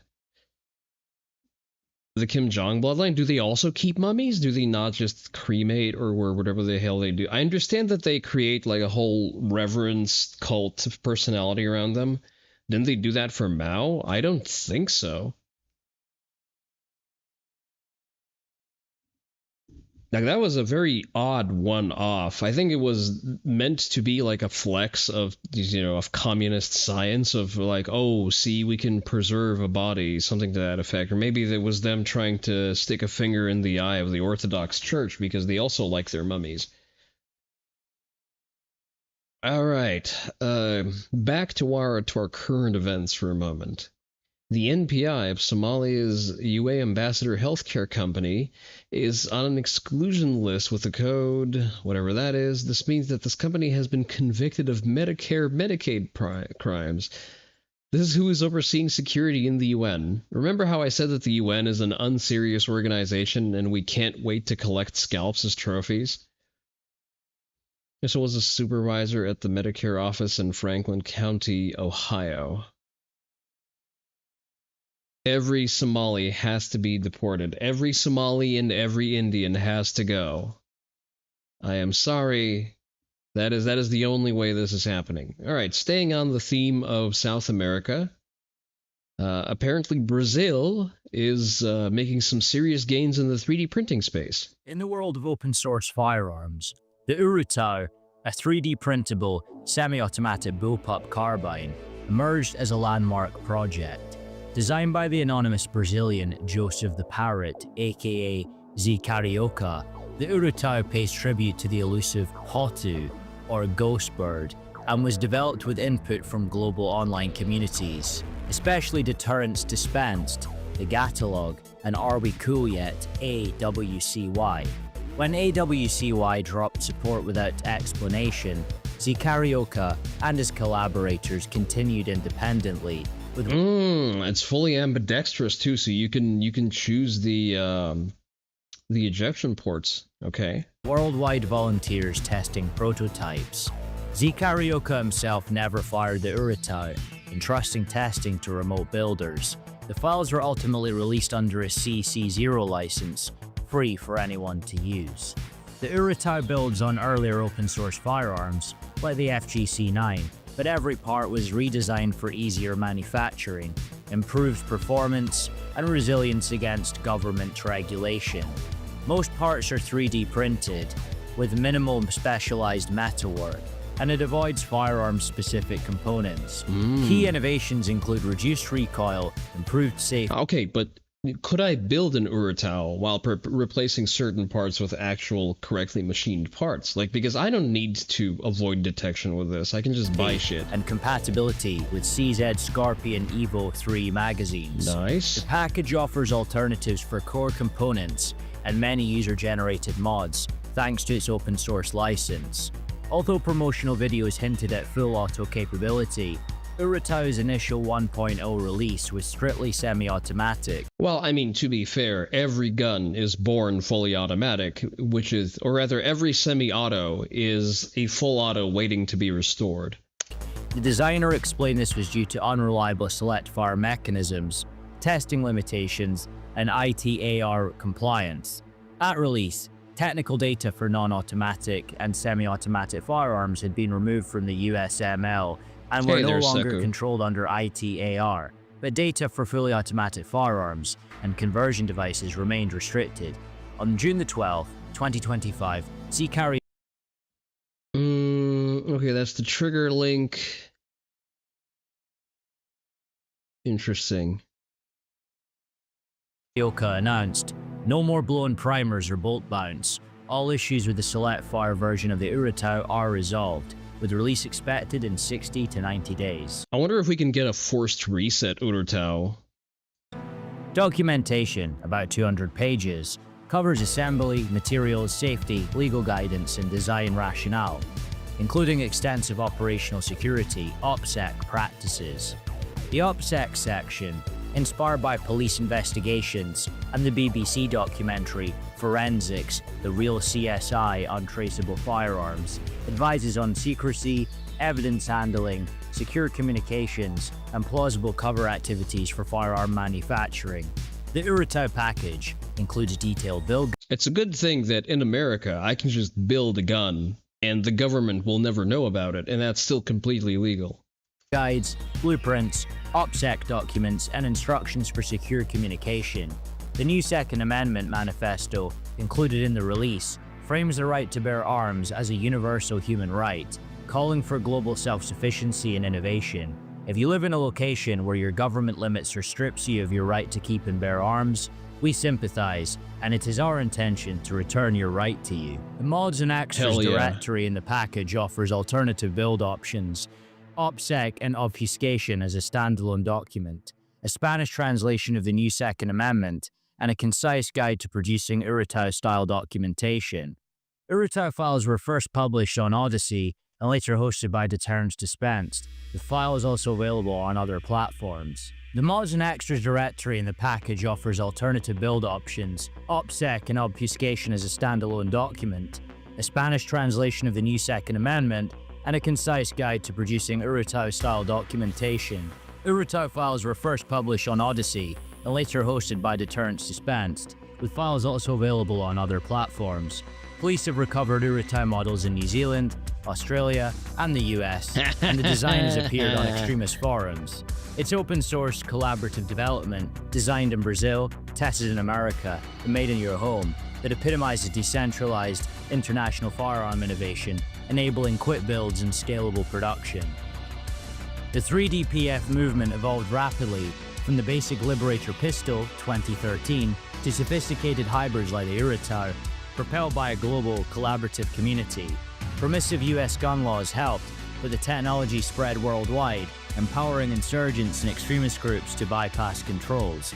Addressing these challenges requires more than law changes, collaboration and cultural understanding. Oh hell yeah, an Urutau with a 3D printed can on it. Which reminds me, damn, it's getting very difficult to not get a 3D printer now, because I could just print a 30 cal can and just file a form for it for free. Standing are critical. Urutau's development began in 2019, with global collaboration central to its process, enabling broader participation and cross-border innovation. Initial testing by AWCY members shifted to Deterrence Dispensed due to delays. Like the FGC-9, Urutau uses unregulated parts but advances the design, streamlining assembly, removing the need for AR-15 trigger parts, and boosting safety and scalability. Simplicity and manufacturing speed were prioritized, making Urutau more secure and easier to build than previous models. Urutau's launch was teased in video. Yeah, listen, I'm very interested in that. I am tempted to buy a 3D printer for no other purpose than to build a gun with it, because I can. Hi there, Digby. We were taking a look at Manifest Destiny a while ago. I hear they had that in Britain at some point. He's got finished reading that new Second Amendment doc that comes with the files. Nice. Showing the rifle in action, with slogans like "Tested in I'm interested how their OPSEC protocols are written out. We can take a look at those, America, actually. Designed in Brazil, made in your home, and Latin phrases such as "knowledge is power." The name Urutau honors the ghost bird in indigenous Brazilian languages. Some promotional videos used interviews with Yuri Bezmenov, warning against state control, footage of gun seizures and legislation, and scenes from Placid Defense, illegal 3D printed guns in Europe. These reinforced the Urutau's ideological stance as resistance to authority, culminating in statements such as "do not make peace with evil." By referencing Bezmenov, Urutau's creators frame their project as a struggle against state power and the erosion of civil liberties. Their rhetoric positions 3DPF innovation as a form Gun control is in fact immoral and anti-human. of resistance to centralized authority. Promotion also sparked controversy, as the AWCY demanded that their logo be removed from materials. Some videos showed a full auto-selector switch, but the released designs only included semi-auto and safe settings. The select fire I'm pretty sure you could super safe a 3D printed gun fairly easily. option was omitted due to technical issues, ITAR restrictions, and lack of testing. The project's release was delayed, but the final package included comprehensive guides and blueprints for all skill levels. The package centers on the new Second Amendment document and includes folders for build guides, ECM barrel instructions, modification options, OPSEC, and secure communication. CAD and ready-to-print files are provided for all essential parts. I'm interested to see how the trigger package works. Manifesto outlines 3 goals: manufacturing practicality, resilience to government regulation, and competitiveness with commercial firearms. It traces the intellectual heritage of the FGC-9, Partisan 9, and Urutau. No firearm fully achieves all 3 manifesto goals. The Urutau and similar designs come closest, but every design faces trade-offs. The document asserts gun rights as universal and warns that US legal protection may not last. The authors warn that US gun rights are eroding, with political and economic Well, not anymore, they're not. turmoil threatening further restrictions. They urge global active participation in design, testing, and innovation to keep firearm access alive. They promote a global open-source approach to keep firearms accessible and encourage contributions. The documentation honors key contributors and emphasizes empowerment by knowledge. The guide details safety, legal, and material requirements, emphasizing accessible tools in home production. It warns that some purchases may attract scrutiny and highlights OPSEC throughout. The manual covers components, step-by-step assembly, testing, maintenance, troubleshooting, and design rationale, with an emphasis on print quality and longevity. The OPSEC guidance in the Urutau package is both practical and detailed, echoing security manuals used by extremist groups. It emphasizes behavioral strategies, like silence and blending into ordinary hobbies, over purely technical advice, and addresses both physical and digital evidence.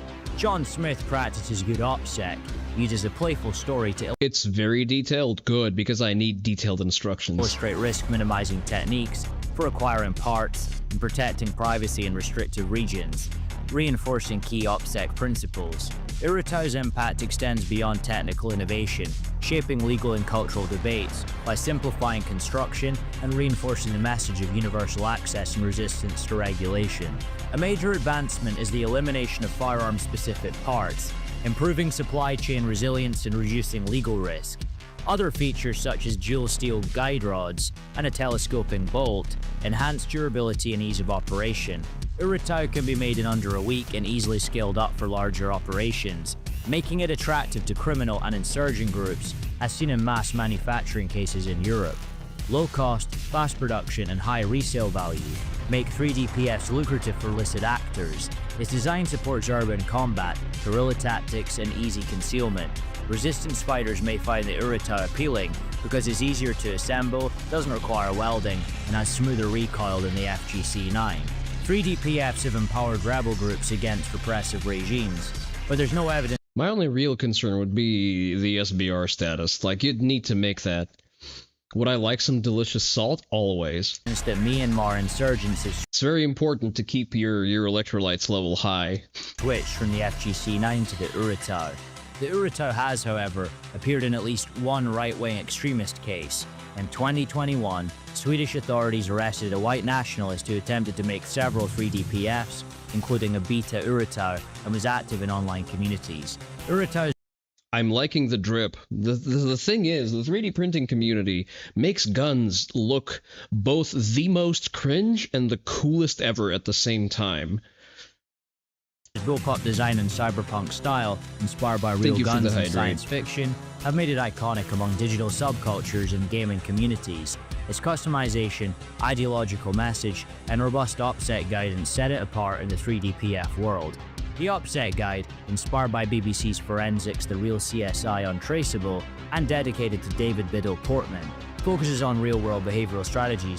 Looks pretty solid, especially for urban fun. Even the FGC-9 is fairly solid. This is chunkier, just in terms of the build mass. Like, it uses a lot more material for its chassis.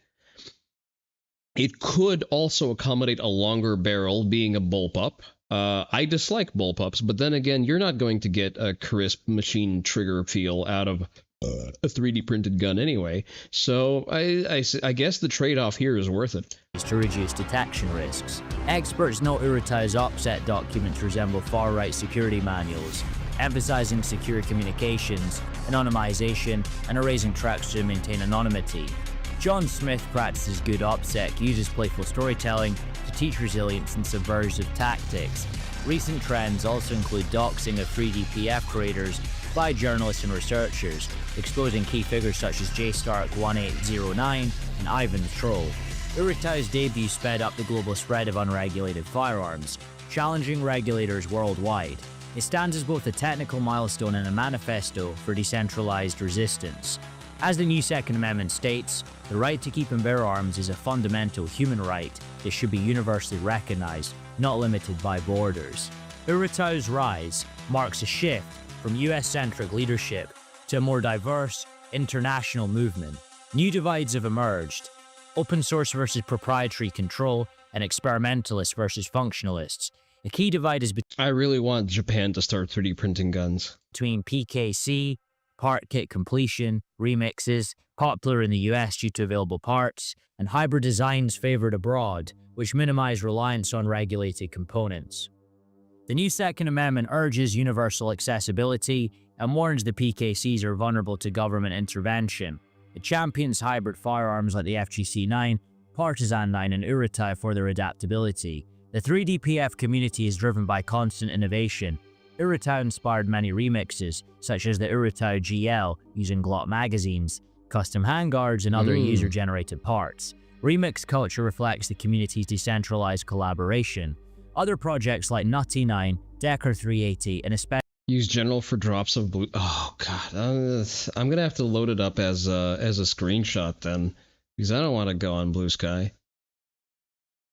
As you understand, that's because it's focusing on durability. I mean, the FGC-9 is plenty durable. especially the Nota Glock, a simple, low-cost, mostly 3D printed 22 LR handgun, showcase this drive for accessibility and innovation. The Nota Glock is beginner-friendly, with easy-to-use files and rapid adoption. Its success shows the appeal of simple, functional, accessible designs over presentation. Urutau's streamlined, customizable design and strong ideology made 3DPFs more accessible than ever. Its impact extends beyond hobbyists, demanding collaborative responses to rapid technical and cultural change. Alright, let me try to throw these up on screen. Ah, okay, I can just do that. Okay.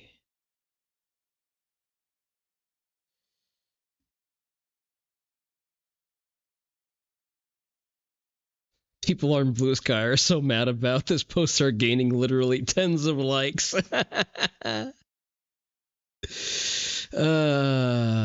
Gaulle was right again. You never assume anyone has a Blue Sky account. I definitely don't. All right. So let's see. We are a rogue state run by a dictator, and the international community should treat us as such, including all appropriate economic and diplomatic sanctions. Oh, yes, please. Yes, please. I would like to see a motherfucker try. Shoot the orange man already? Holy fuck. Zoran Kukdami has released a statement. I was briefed this morning on the U.S. military capture of Venezuelan President Nicolas Maduro and his wife, as well as their planned imprisonment in federal custody here in New York City. Unilaterally attacking a sovereign nation is an act of war and a violation of federal and international law. Its blatant pursuit of regime change doesn't just affect those abroad. It directly impacts New Yorkers, including tens of thousands of Venezuelans who call the city home. Have you asked the Venezuelans in your city how they feel about that? There's their safety, the safety of every New Yorker, and your administration will continue to monitor the situation. Deport, denaturalize, and deport. He is now trying to meddle in international policy. It's illegal to be happy for a wait. It's illegal to be happy in a communist hellhole. He's mayor. Nothing he says has any relevance. Yes, but I would like to see. I would like it to be relevant enough for DHS to denaturalize him. Because technically, I would like to see a charge of seditious conspiracy. People on Blue Sky are so mad. Oh, we already read this out. There was one more post that I actually wanted to look at because it was funny.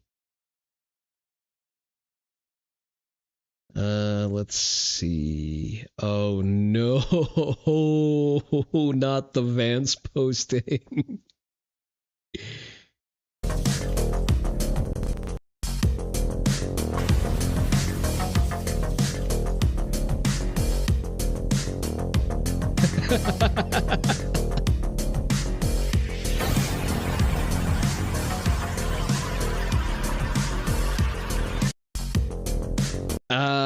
This is what AI was meant to be used for. What is this? Russia calls for the United States to release Nicolas Maduro. Or you fucking what? Fantastic. Absolutely fantastic. All right. Speaking of guns that are just as good, we have regular guy training, sharing his experience of attempting to use a PSA dagger as a competitive high-speed shooter.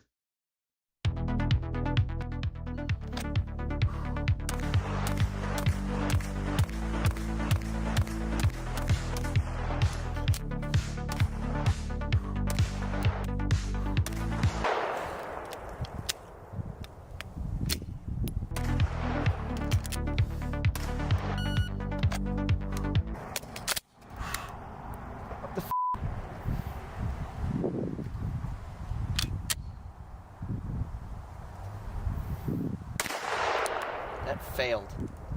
The trigger failed. Weird.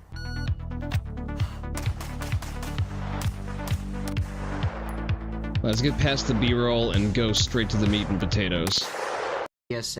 What's going on, guys? I'm Chris, and this is Regular Guy Training, and today we are going to talk about the PSA dagger, and I guess what would be a long-term review on it, although it didn't actually get that far. My initial review on this was of a dagger in its stock configuration that I ran with just a set of irons on it, and it ran fine for like 6,000 rounds. I did notice that there was a little bit of a tolerance issue back then because it was a well-known fact at that point in time that Magpul Glock magazines would just fall out of them while the gun was cycling. Now, on its face, I didn't think of it to be that big of a deal, mostly because, well, Magpul Glock magazines are horrendous because Magpul hasn't come up with an original idea that was good since, well, 2014, or actually even further back than that. But point is that it ran fine in its stock configuration. Oni Dojo, do we have opinions on Magpul Glock mags? I only use Magpul as my range magazines because I just have a lot of them, and that's no reason other than that. Kind of set it down and I walked off from it, and I didn't really look at it again very much for quite some time. Fast forward, and not too long ago I put together a video where I took a Gen 5 Glock 19 to 89,000 rounds, and I decided I was going to retire it a little bit early because the gun worked, but I wanted to retire it and take it out of circulation before something actually catastrophic happened to the frame or slide or whatever. No big deal there because, I've spotted a Gen 3 clone that is just sitting here unused, and all the stuff that you can get for it is really cheap, so why not? They're pretending at making a Gen 3 Glock, let's actually put that to the test. And oh dear, all of you called it, because the very second that I put out a post with a picture saying, hey, look at that, I dotted and compensated and mag weld my dagger, let's see what happens, haha, you guys called it immediately by saying, that's gonna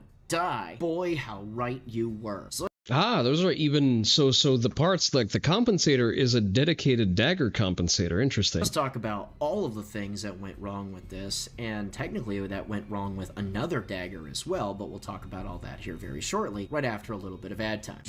Today's video is sponsored by the Sonoran Desert Institute. Have you ever thought about making a living in the firearms industry?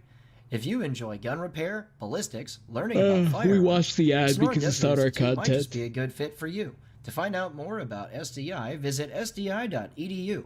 Use the link in the description down below, or call 480-999-4767 today. And now back to the video. The second that I put all the stuff on this dagger, I decided I was going to leave the stock trigger alone. Hollow Sun Dot, appropriate pour energy. It should work well with the dagger.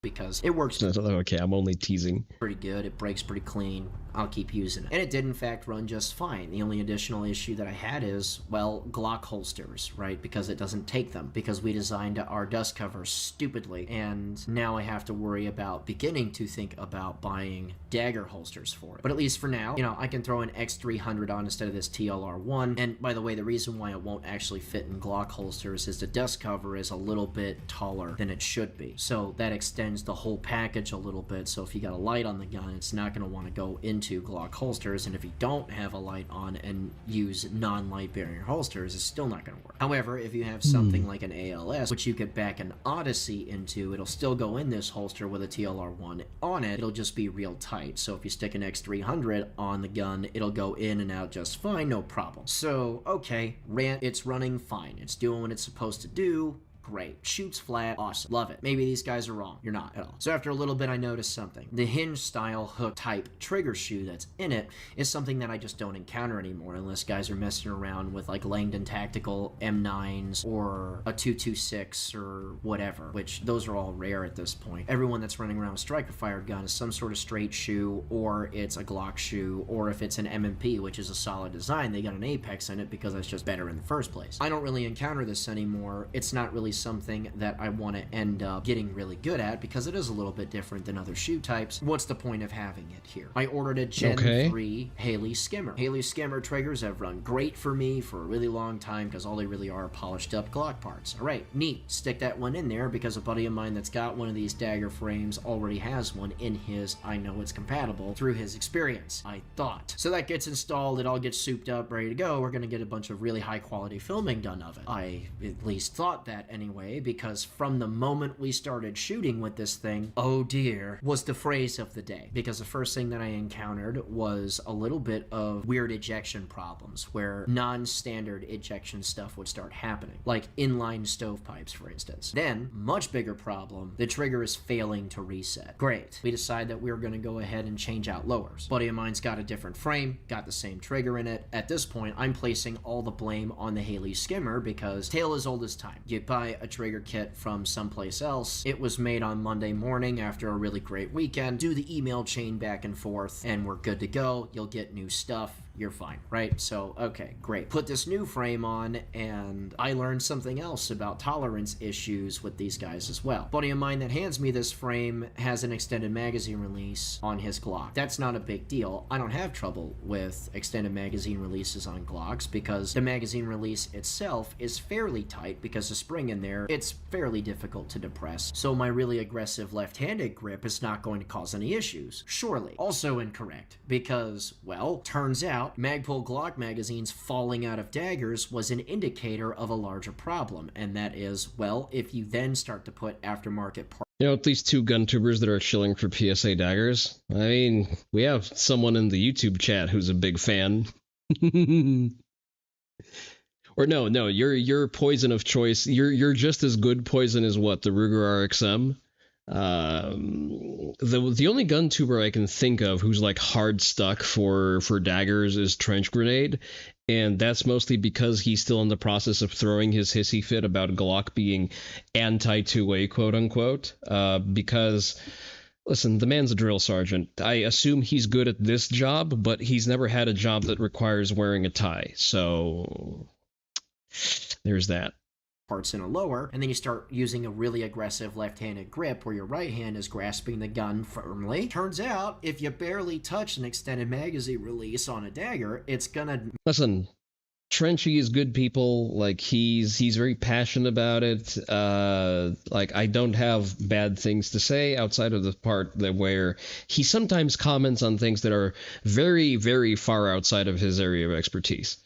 Make magazines fall out, as you can see here. Hooray! So now it's like, okay, I gotta examine the slide, I gotta examine my slide, my frame, see where exactly stuff is broken, let's plug in the correct parts, see if this will work. Still placing the blame on the Haley skimmer, I'm like, the plunger that's in my slide, that looks a little bit beat up. It's from this trigger. Let's throw in the dagger one. Maybe that will make this a little bit better. Surely, because we're idiots. We install that, it runs a little bit better for like 4 magazines, and then the trigger starts to fail to reset again. This skimmer trigger is the worst, we think, because we're stupid. When I get the chance, I'm gonna pull all this stuff out of it, put Gen 3 components in there, and we're good to go. So we pack up, I do just that, stock components get in there, and then this happens. If you were watching closely, I didn't press that second shot, and it didn't reset. There's a lack of engagement. But it trips past the sear anyway. We'll see that again. Lovely.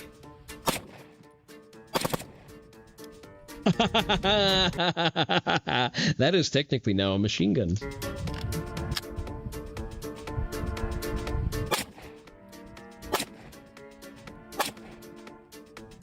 That is just a consistent binary trigger.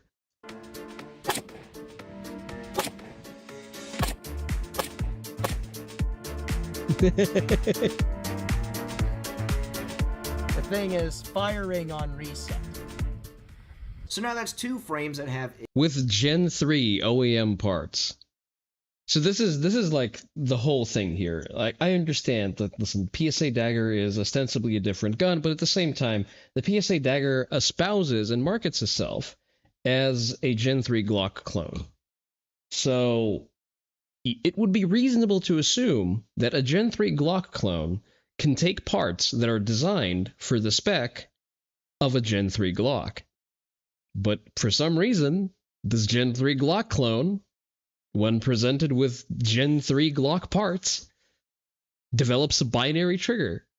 Issues. One is a tolerance issue, and the other is all of this nonsense. And before you finish typing your thesis about why changing parts out is the reason why this thing failed, let's explain a couple of things about the dagger. One, whether or not they say it openly, they are actively trying to produce their own Glock. 2, it is a cheap imitation of one. And 3, that is why this failed. There is no good excuse to have the pins that you have in this frame. Not only have guys had pins walk out on them for some reason, but you also really run the risk of altering the dimensions of your frame, which is made of worse polymer than a Glock is. For some reason I can't even put together in my brain. When you put pins in the frame that you have to beat out with... Well, I mean, the reason is fairly obvious, because they need to cut corners and they need to compete with Glocks while being cheaper. That is about it, that's all. Punches and hammers and stuff. Glock frames are made to be taken apart with essentially a ballpoint pen and a little bit of force and a little bit of wiggling around, simply because they're functioning as the required parts to hold all of your stuff together in on a light frame that is fairly easy to bend if it's disassembled from a slide and then beat on with a friggin' hammer. Any Glock armorer's course you ever attend will tell you these things. So when you make a frame that is made out of noticeably worse polymer, and I noticed this right away when I took a wood burning kit to it, because the first bead I put in on this frame gotta be real soft with how I applied this. None of these little needle points went really deep in the frame. And before the PSA fanboys say anything about me taking a wood burning kit to my frame, literally no one has ever had that problem with a Glock before. If you are trying to imitate Glock, you had best be prepared to be judged like one. So you have noticeably worse polymer with pins in that are required to be beat out of the thing. So the very instant that someone decides to augment their pistol to make it better than what you can produce in-house, we now have issues, and this is where we've arrived. Now, I recognize this thoroughly.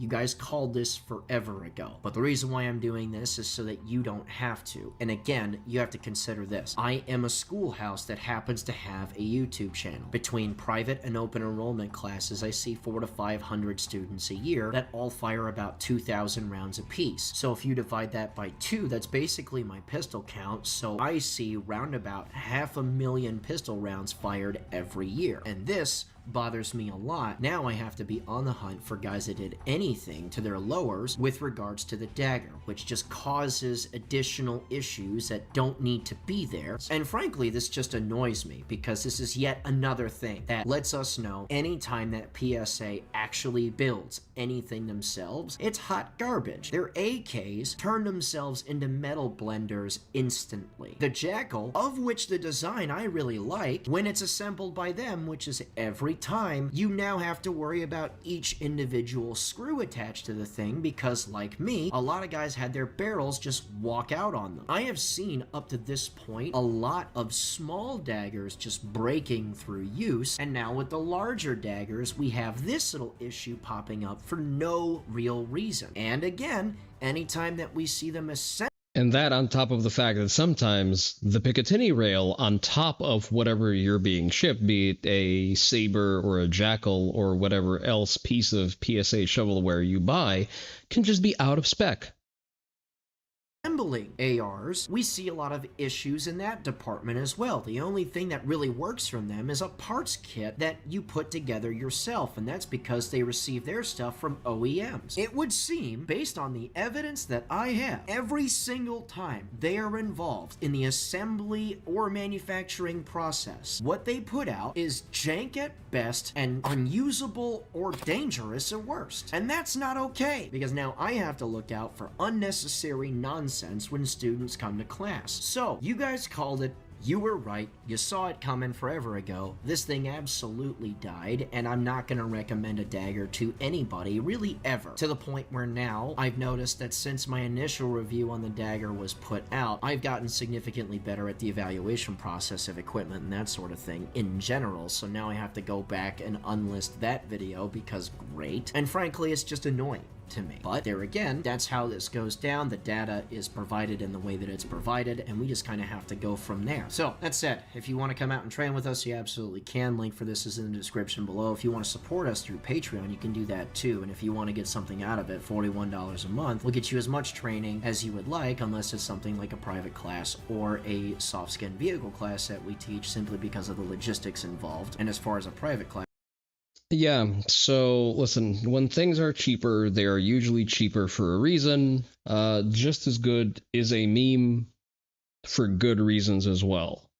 When buying guns, I understand that money isn't infinite, money doesn't grow on trees and whatever.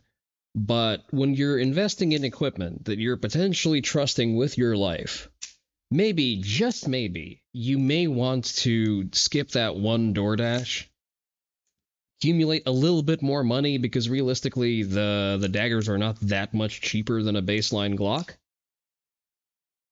Set aside a little bit of cash, have it wait for a little bit longer, wait for a seasonal discount, because every retailer that sells guns has those occasionally throughout the year.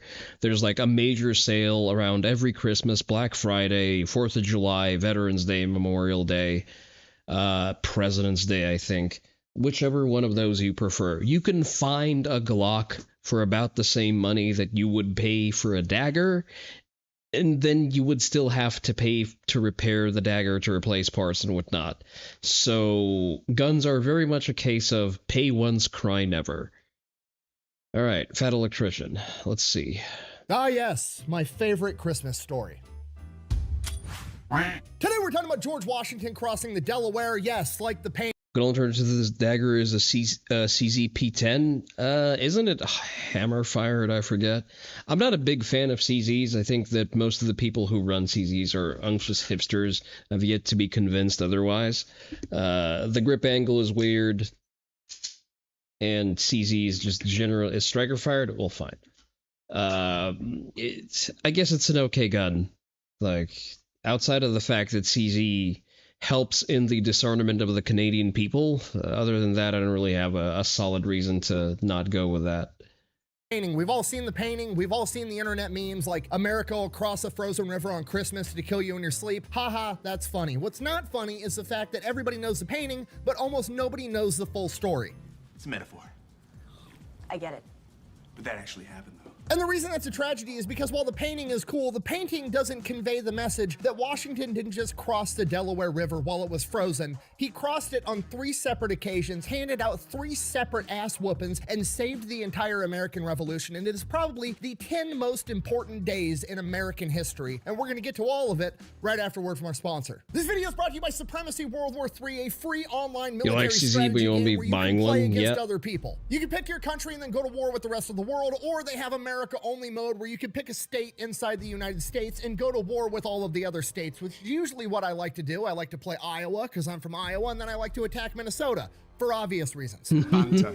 No, it's not banter. It's not banter, not now. But lately I've been playing as America, and my opening attack is obviously against the British because it's December and nothing makes me want to watch The Grinch and cross a frozen river on Christmas to fight British people like the holiday season. But it gets even better because if you use my link down below, you're gonna automatically unlock a bunch of freebies, all good including reasons. a special weapon, the railgun. Which, I mean, let's face it, now we're just playing on easy mode. We already beat the British with muskets and cannons, and now we've got railguns. They don't stand a chance. If George Washington would have had one of these bad boys, they probably would have thought twice about putting a tax on tea. That's all I'm saying. So yeah, go check out Supremacy World War III. It's free to play. The link's down below. Let's get back to the video. Listen, I'm willing to play the integrated plug, but not the Our story begins in not the December of skippables. 1776. George Washington is currently leading the Continental Army, and things are not going well. They have suffered loss after loss after loss at the hands of the British. They've lost New York, they've lost Long Island, they've lost Fort Washington, they've lost Fort Lee, and they are now being driven out of New Jersey. All that remains of the Continental Army at this point is about 2,400 men. They are beat up, they are freezing, they are starving, and they've lost almost all of their supplies in their previous losses, and they are now being forced to retreat across the Delaware River into Pennsylvania to desperately try to stop the British from taking Philadelphia. And if that wasn't bad enough, the army is about to not exist because on December 30th at midnight, all of the enlistments for all of the men in the Continental Army expire, and most of them are probably going to go home because they're tired of getting their asses kicked, which means the American Revolution is going to dissolve and it's game over. We remain British forever. Well, that sounds terrible. It is terrible. And the British realize this, so they decide they're not going to attack Philadelphia. They decide it's the 4th quarter, they're up by 100 points, they're just going to take a knee, let the clock run out, and win the game. There's no reason for them to march south, have one last fight with Washington, and take Philadelphia because the American Revolution is dying just fine on its own. So the top British generals, General Howe and General Cornwallis, order their men to go into winter quarters. General Cornwallis makes plans to go back home to Britain to spend winter with his wife, and General Howe is going to go up to New England and spend winter with his mistress. Okay, the British, obviously the bad guys in this story, but you got to give it to them. That's a brilliant plan, right? You get to go home, be warm, get a piece of ass, and still win. I'll make that deal. What their plan did not account for was that a 6'2" giant by the name of George Washington was about to make the decision that he was going to be the main character of the American Revolution. He was about to have his Rocky moment where he decides nothing's over till it's over. But the clock is ticking. Right now it's about December 8th, and he's got till December 31st at midnight to figure out a way to get all of his men to not abandon their enlistments, to remain in the army, build an army over the course of the next winter, and then take the fight back to the British. And to make things 10 times worse, pretty much everybody has given up on him. Continental Congress is pissed off at his string of losses. All of the other top generals in the Continental Army are secretly going behind his back, telling Congress that they should be his replacement, and they're talking about firing George Washington. They've basically already decided they're going to let the British plan work. They're going to let the clock run out. They're going to let the American military dissolve, and then they're going to hope in the spring everybody will have forgotten that they've just had their ass beat for the last yes, once again, the Congress is filled with backstabbers and do-nothings. 6 months straight, and they'll be able to raise a new army, put somebody else in charge of it, and they're gonna go fight the British. But George Washington knows the people aren't gonna forget. This revolution is gonna die right here, right now, if he can't do something about it. And this is the lowest point of George Washington's life. In his own writings, I'm paraphrasing, but he basically says, I wanna quit. I wish I could quit, but I know if I quit, nobody else is gonna take up my spot and do what needs to be done right here, right now. He knows that he's the dad. He is a father to a new nation, and quitting is a luxury that he doesn't have. So he gets to work and he comes up with a plan. George Washington decides that somehow, some way, before December 31st at midnight, he needs to get a win. He needs to get a win so he can capture enemy supplies, and more importantly, he can get his men and the revolution as a whole some morale. He needs to prove to himself, his men, and the whole world that the British military is not invincible and that they can be beat. And then maybe, just maybe, his men will re-enlist and he can keep the revolution alive. He can turn this from a fourth quarter situation to a halftime situation, and he can come out of this winter with a bigger, better army that's ready to take the fight to the British. But in order to accomplish that, he's going to have to change everything. Up until this point in the war, George Washington has led a very conservative, defensive-minded war. He's going to have to flip that on its head. He is going to have to get aggressive and go out on the offense. He is no longer going to be the general sitting up on the hill overlooking the battlefield issuing orders. He is going to be on the front lines with his men, leading them in combat the entire time, because that's the only way his men are going to follow him. With that in mind, he decides they're going to go— That's actually a very good handle of the intangibles of handling a campaign. Like, on paper, you do math, you manage the movements of your forces, you strategize and whatnot, but right now Washington is dealing with sort of the soft components of that. How do you manage morale? How do you secure a material win? Considering his story as a British Army officer, that should have been his first instinct.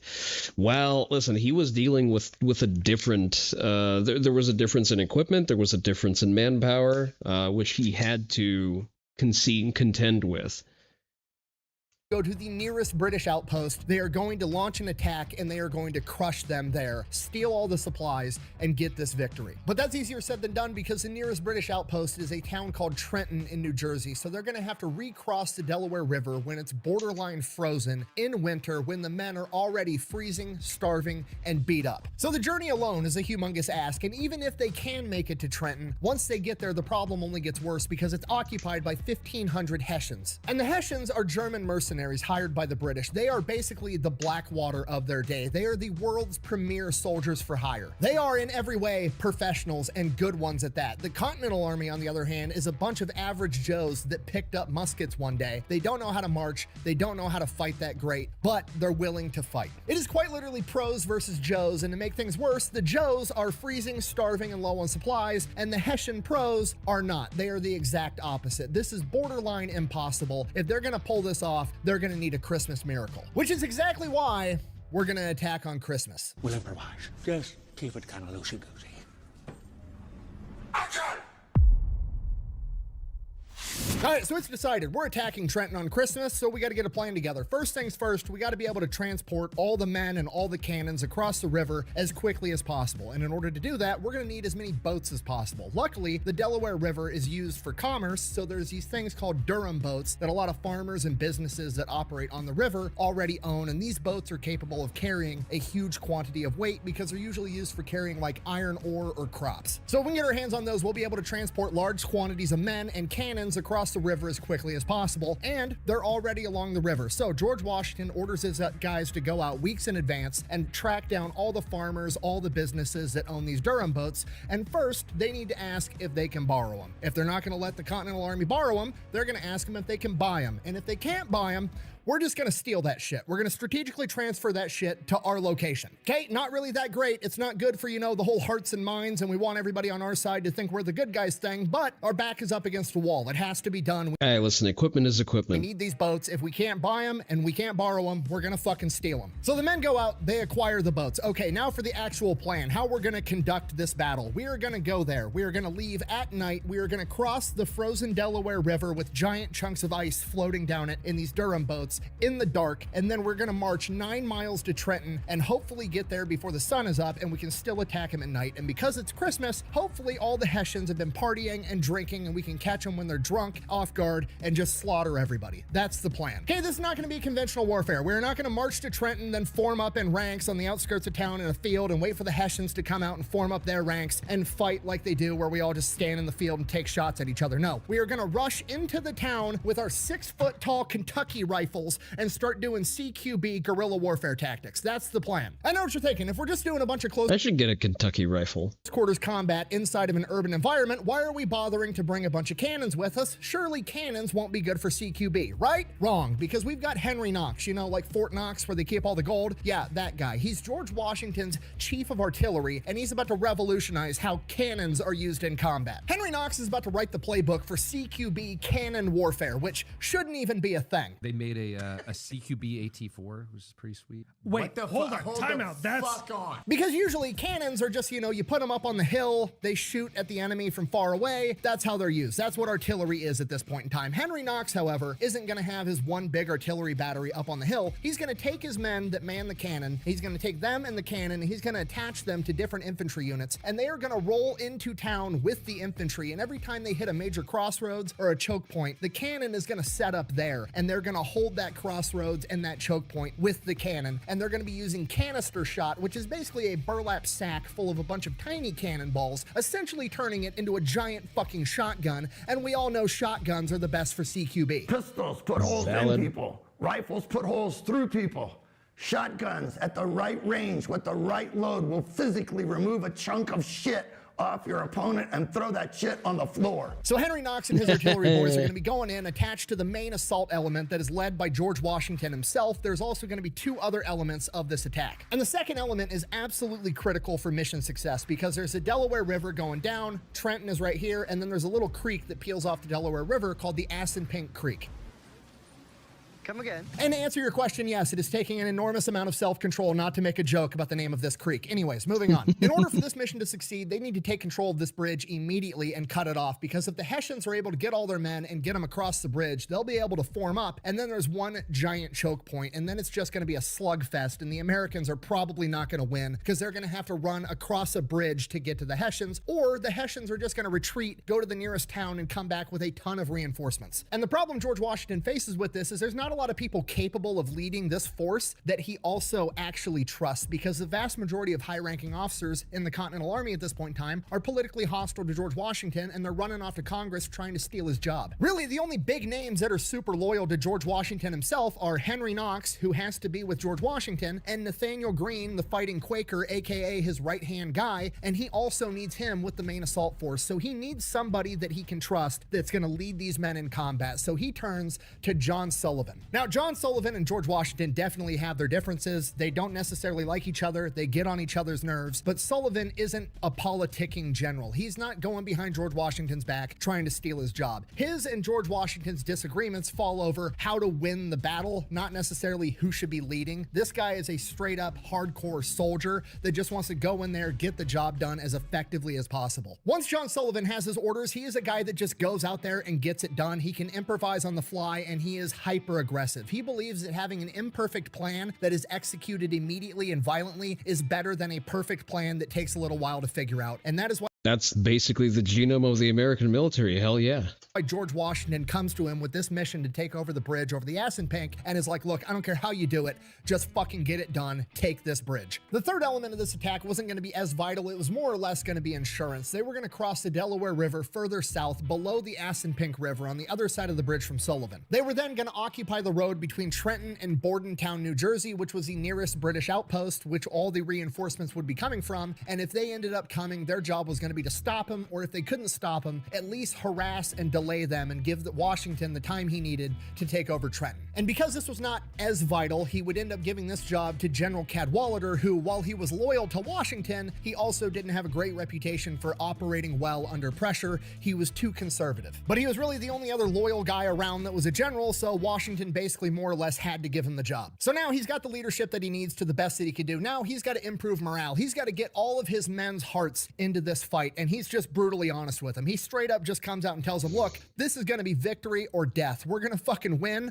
or we're all going to die. Those are the only solutions. And that literally becomes the call phrase for the mission. Like different units operating in the darkness, you hear somebody off in the distance, you yell out a code word and they respond back with the right code word. That way you know it's a friendly. The call sign that you yell out is victory and the person responds with or death. And everybody's surprised. The men are actually fucking pumped because this is the first time in their entire military career that they are going out on the offensive. They get to be the aggressor. Everything up until this point has just been them hunkering down and waiting for the big, bad, invincible British military to come get them and kick their ass. And this is the first time ever that they're gonna roll up and they're gonna do the ass kicking. So this is it. The game is set. It is victory or death. The American Revolution is gonna get a win right here, right now, or it is going to die and we're going to stay British forever.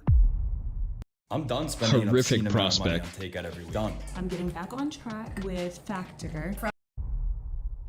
Christmas Day, 6 p.m., 1776, all the head honchos are inside of a house. They're all looking at George Washington, Nathaniel Greene, Henry Knox, John Sullivan, General Cadwalader, all looking at him like, are we still going through with this crazy plan? Because not only is this plan crazy, there's now also a snowstorm outside. And George Washington issues the order. The weather doesn't matter. The clock is still ticking. We're going anyways. And you know what? Finding the silver lining, it probably adds to the element of surprise because now it's not just the So no one's going to expect an assault from a winter storm. Hessians thinking surely the Americans wouldn't cross a frozen river on Christmas to kill us in our sleep. Now it's the Americans surely wouldn't cross a frozen river on Christmas in a snowstorm to kill us in our sleep. Right? Wrong. No, that's exactly what we're doing. Board the fucking boats. 7 p.m. they start ferrying guys across the river and the weather just keeps getting worse and worse and worse. It's no longer just snow falling. It is sleet and freezing rain. Visibility is incredibly low and it's getting darker and darker by the minute and they've got nothing but lamps to light them up while they're crossing a frozen river getting just pissed on by freezing rain. This slows everything down. It takes hours longer than it was supposed to for Washington and Sullivan's men to get across the river, and they are now hours behind schedule. They don't get all their men across the river until 1 in the morning, and as soon as they get all their men across the river, they receive word that Cadwalader's men weren't able to cross at all, so now it's just the 2 of the 3 elements that they wanted. The men are already freezing. They're gonna have to walk 9 miles through this snowstorm to get to Trenton. They only have 2/3 of the men that they wanted, and 2 men fell off the boats and froze to death already, and the rest of the men are actively freezing to death. And George Washington considers turning back, but he realizes that under these conditions, it's probably going to take longer to ferry the men back across the river than it is just to march to Trenton. And at least if they're marching, they'll be able to stay warm instead of sitting here waiting for their turn to hop on a boat. So that's it. We've crossed the point of no return. No matter how bad it gets, we have to keep pushing forward. It is quite literally victory or death at this point. They start marching to Trenton. And this march takes way longer than it's supposed to. The men are still pumped spiritually, but physically they are still starving, freezing. It's a snowstorm, it's dark, and all they have is lanterns leading the way. Obviously, Washington and Sullivan's men split up because they're taking different routes to attack different spots on the town. Sullivan winds up sending a runner over to George Washington and is like, hey, our men are completely soaked with this freezing rain. All of our black powder's wet. We're not going to be able to shoot people when we get there. To which Washington replies,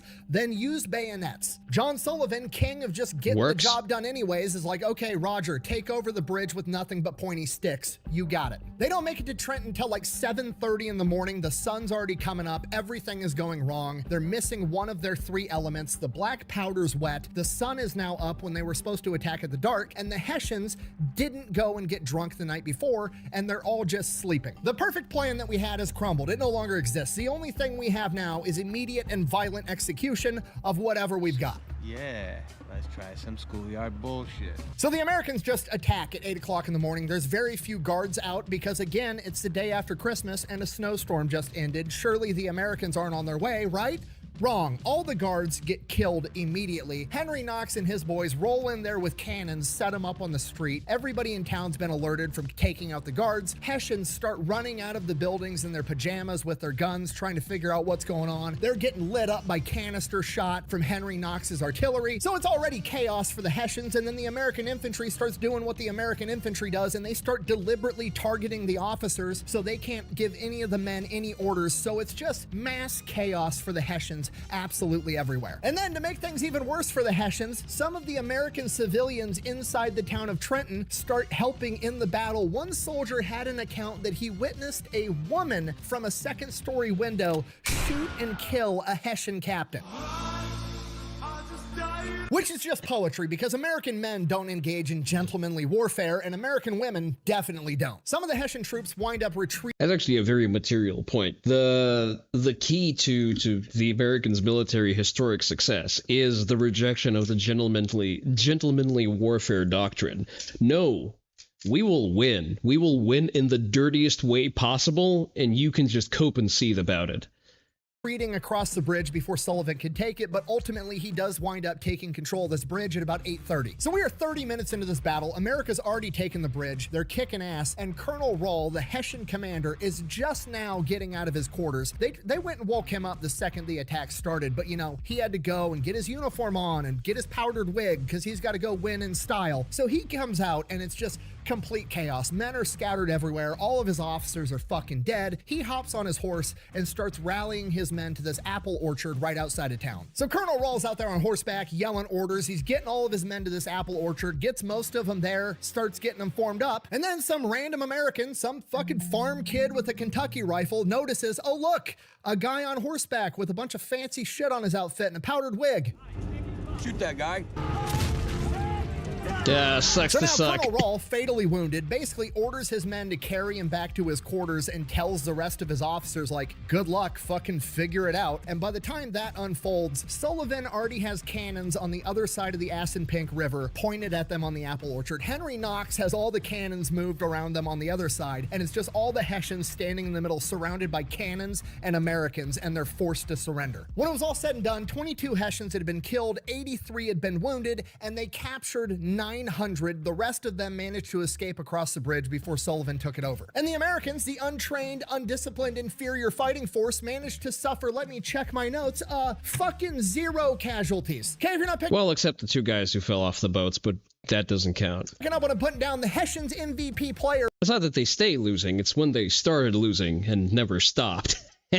Was the frozen Delaware River. It's the only thing that took out any Americans in this entire operation. And to most people, that's it. That's the story of the famous painting of Washington standing up on a boat crossing the frozen Delaware River on Christmas to kill his enemies. There's literally an entire 90-minute movie about this entire battle. It's like my favorite Christmas movie ever. It's called The Crossing, and this is where they end the story. But in reality, this is where the story begins. So while most people end the story there and they're like, oh, America had their first victory at Trenton, hooray, the revolution is saved. No, that's not how reality works, okay? A bunch of Hessians escaped across the bridge and they're gonna go tell the British, and now Cornwallis and General Howe aren't gonna be able to go home and get laid. They're gonna be super pissed off. They're gonna come back with a ton of men and crush George Washington. So while everybody else is celebrating because America just got their first victory, George Washington is like, grab the supplies, pack your shit up. We're heading back across the Delaware right now. And that's exactly what happens. The men are dog-ass tired. They've been up all night. They just just won a battle, but hey, George Washington says so. That's what we're going to do. They get all the supplies that they just captured. They pack all their shit up. They head back across the Delaware. At least now there's not a snowstorm going on. So they get back. Now Washington has to handle the fact that the clock is still ticking. Like the enlistments still expire on December 31st at midnight, and now it's December 27th. And now Cornwallis, who's pissed off that he didn't get to go home for Britain for the winter and bang his wife, is marching towards them with 8,000 redcoats. And he's got like approximately 2,000-ish guys, and they all get to go home in 3 days. So if Cornwallis shows up and his army just dissolves overnight, he's not going to stand there with 8,000 guys and be like, oh, I guess we can all go home now. No, he's going to continue marching down to Philadelphia and squash the entire rebellion. If Washington can't figure out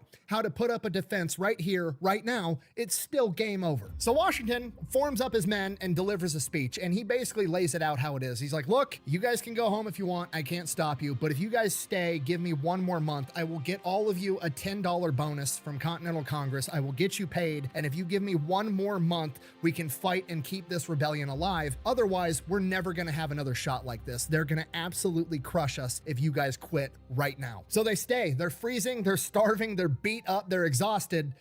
But they stay. And as news spreads that America just actually beat the invincible British military at Trenton, he starts getting some more reinforcements. Some more militias join under Washington. He gets some new recruits, and his troops go from 2,000 to approximately 4,000 men. It is now 4,000 untrained American colonials versus 8,000 redcoats under Cornwallis. The odds are getting better, but they're not looking that great. This is looking like America's gonna get its ass kicked again. This is quite literally, yet again, victory or death. They gotta figure out how to stop Cornwallis. And yet again, George Washington's back is up against the wall. He cannot decide whether or not he wants to take this fight. He has to take this fight. The only thing he can decide is where and how. So he decides they're going to go back to Trenton and they're going to set up all their defenses on the bridge and force the British army to cross that narrow choke point while the American army is firing at them. Okay, strategically, this is brilliant. Funnel your enemies into a narrow choke point, light them up with cannon fire. Okay, that's fantastic. Metaphorically, also brilliant, because if you're going to make your last stand, fight and die, there's no better place to do it than the ass in pink. Am I right? I tried so hard not to make that joke. I'm sorry. So that's it. That's the plan. Washington and his men recross the Delaware for a third time. They start digging trenches. They're getting the cannons set up. They are getting ready to make their last stand. And George Washington goes over to John Sullivan and is like, John, I need you to take your best guys. I need you to go up the road where Cornwallis is coming from. And I need you to just harass the shit out of him and slow him down as long as possible. Okay, on one hand, like why? Why does that matter? Why are we trying to slow him down? We're making our last stand. Like we might as well do it during the daylight. I don't want to fight at night, but also this is John Sullivan, the guy that just takes orders and accomplishes a fucking mission. So he takes his men and he goes and he does just that. So Cornwallis is trying to march 8,000 redcoats down the road, and John Sullivan and his guys are just in the tree line taking pop shots at him the entire time. They launch an ambush. They dip. The British have to like turn, file ranks, go out into the field. They fire back into the trees. Turns into a whole 45-minute thing every time. And by the time they return fire, John Sullivan and his guys are already gone. They harass and delay him forever. Nobody really knows why we're trying to delay him, but you know, fuck it. George Washington said so, and he probably has a plan. So that's what we're doing. So Cornwallis and his men make it to the Ass and Pink Bridge late afternoon on January 2nd. The Americans are there. They're ready. Cornwallis just launches full-on frontal attack against the bridge, and America mows them down. They retreat. He launches another full frontal attack. American cannon fire and musket fire mows them down again. They retreat. Cornwallis does a third attack. They get mowed down again. He lost somewhere between 150 and 365 men. Accounts from that day said the bridge looked like it was painted red with British blood. At this point, it's getting dark. The battle for the day is over. Both sides start getting their camp ready. They're going to camp down for the night, get ready. They're going to duke this out in the morning. That's what they're thinking. George Washington, on the other hand, has other plans in mind. And this is why he sent John Sullivan out to delay Cornwallis, because he wanted this battle to get broken up by nightfall so that he could pull off a pro-gamer move. Washington takes a couple of hundred guys and orders them to just spend the entire night building bonfires and making as much noise as humanly possible. Be loud, have conversations,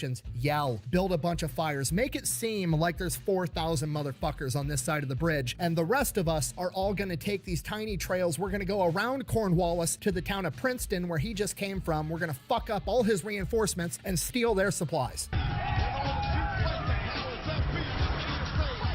Okay, that's the American plan. Cut back over to the other side of the bridge. Cornwallis is having a meeting with all of his officers, and they're trying to figure out what to do because they still might want to attack at night. And Cornwallis and pretty much all the other officers are on the same page of like, no, we're gonna attack in the morning. He's not gonna go nowhere. He's trapped. He can't go anywhere. We'll attack him in the morning. But there's one guy in that meeting, Sir Erskine. He's an officer, and he's like, no, we need to attack Washington right now. Have you guys not been paying attention? This is Washington's entire MO. He's done this like 15 fucking times, okay? We had him cornered at Rhode Island and we're like, we're gonna crush him in the morning. And then somehow he evacuated 9,000 men overnight and disappeared like a fart in the wind, okay? Then he did the same thing at Fort Lee, and then he attacked Trenton out of nowhere. He's a slippery motherfucker. We need to go get him right now.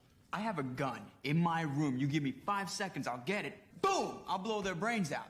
Scott, you just don't get it, do you? But then Sir Erskine kind of looks like an asshole because when they look across the river, there's just more and more fireplaces popping up all over the place. And that's when Cornwallis says, we'll go over and bag him in the morning. Washington and his men start marching 12 miles around them to head up to Princeton. Yes, like the college. This is where the college is. They're going to attack Princeton University. They march all night long. When the sun's coming up, they're approaching Princeton. Cut back over to the British. Cornwallis and his boys wake up. They go over there, and it's just a bunch of dead fire pits everywhere. There's not an American in sight. I fucking knew it! Oh! Cutting back over to the Americans, as they're approaching Princeton, there's two roads going in I'm kind of disappointed by the lack of stabbing people in their sleep at night, I'll be real. and out, right? And the Americans are on one road, and there's 1,200 British reinforcements on the other road, and they're literally passing each other as America's entering Princeton, and they just kind of turn and look, and the fight breaks out right there. From here, it just turns into a giant shit show, right? They were marching on a road. They're not in battle formations. You've got John Sullivan and his men, and then Cadwallader and his men leading the way up front, and then George Washington's behind him. So John Sullivan and Cadwallader's men are the ones that engage first, and after a little while, the British start getting the better of Cadwallader's men, and they're breaking apart the two formations that John Sullivan and Cadwallader had set up, and they're about to split them in two, break the line, and crush the American forces. At this point, George Washington, leading from the front, rides in on his horse into the break in the American line and starts waving his men into battle to charge. And right as he gets out in the open and everybody sees, holy shit. Just casually walking down the road and they run into each other. Yeah, that's an unfortunate oversight. That's George Washington. The British open up with a volley and just cover the entire battlefield in smoke. And George Washington disappears from eye view. And everybody just has the sinking in their stomach feeling of like, fuck, George Washington just died.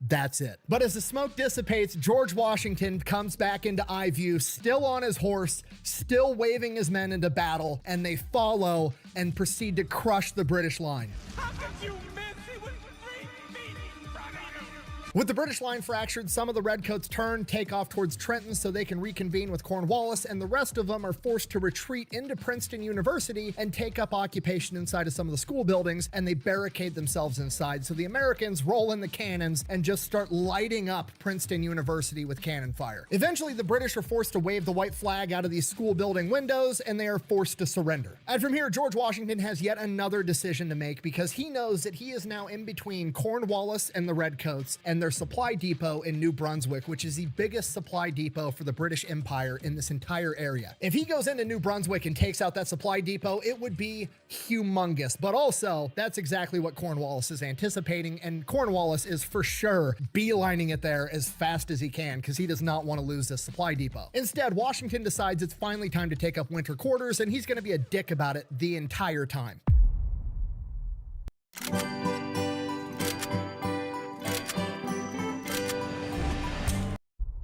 He marches his men further into New Jersey, into a place called Morristown up in the hills, which is heavily populated by people supporting the Patriot cause. It's also up in the hills. There's high ground all over the place. There's very few roads to get in and out. It is extremely easy for him to defend, and the British aren't going to be able to reach him there without taking a humongous amount of losses. More importantly, it's centralized in relation to all the other British outposts, so he has this impenetrable home base that's centralized. So from here, for the next 2 to 3 weeks, he just sends out raiding parties on all the British outposts and is relentlessly harassing them until they finally say fuck this, and the British pull out of New Jersey altogether for the winter. And when this news spread, thousands upon thousands of young men went and enlisted in the Continental Army. They got a ton of support from civilians. They got more food, more supplies, more everything. The entire revolution was a dying fire down to its last little red ember, and in its last moments, George Washington walked up with a fucking gallon of gasoline and poured it on top and turned it into a massive bonfire. The Battle of Trenton, Assunpink Creek, and Princeton all happened in the span of 10 days, and in that 10 days, George Washington proved to the entire world that the British military was not only not invincible, but that they could be beat. It is probably the only reason that you're not drinking tea from a kettle right now, and it is probably the most important 10 days in American history. So yeah, that is the full and real story of the famous painting of Washington crossing the Delaware on Christmas. He didn't just cross it once, he crossed it 3 times, he handed out 3 separate ass whoopings, saved the American Revolution,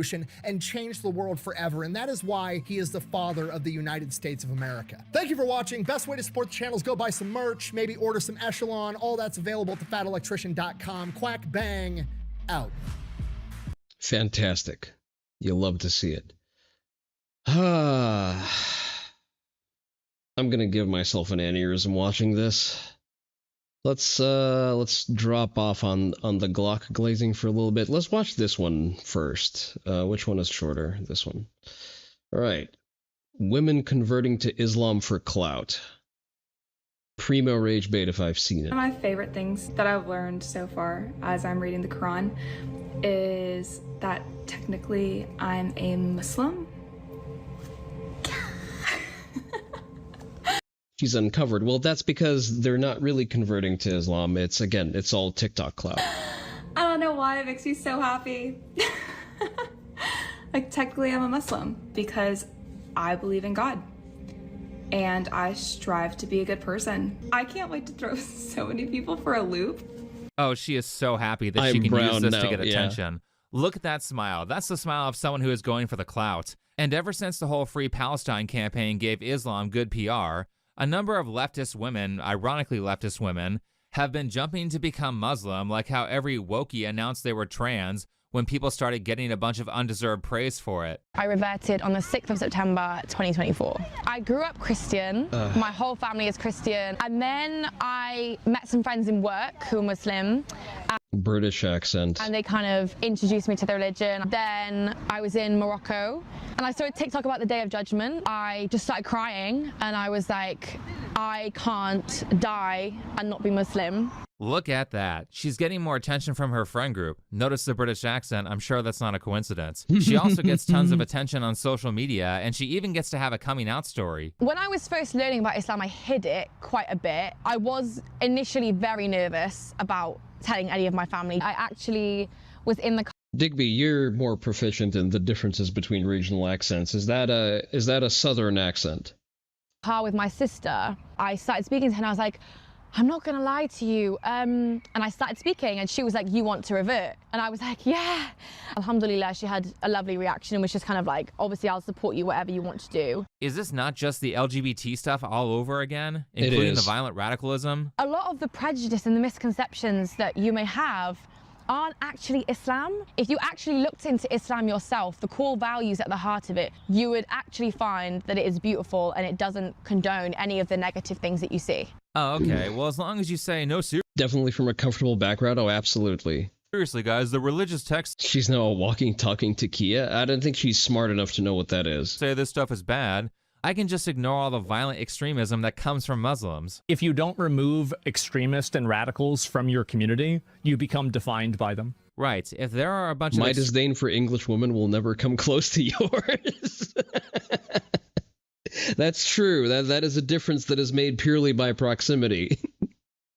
I can aspire, though. Extremists or bad actors in your group and you do nothing to stop them or try to sidestep criticism like that British girl did, then I'm just going to assume it's because you agree with the radicals. Certainly if these extremists were acting in a way that's against your group's core values, then I would think a devout follower of a religion of peace would be jumping to call them out and try to teach them the error of their ways. But after going through this girl's social media, I can find zero content where she does that. What a shock. Now, that's not to say that every Muslim is like this. In fact, there are many outspoken ones who hate the radicals, but this girl is not one of them. That being said, for close to 2 decades now, Religion of Peace is a George W. Bush quote. That's true, yeah.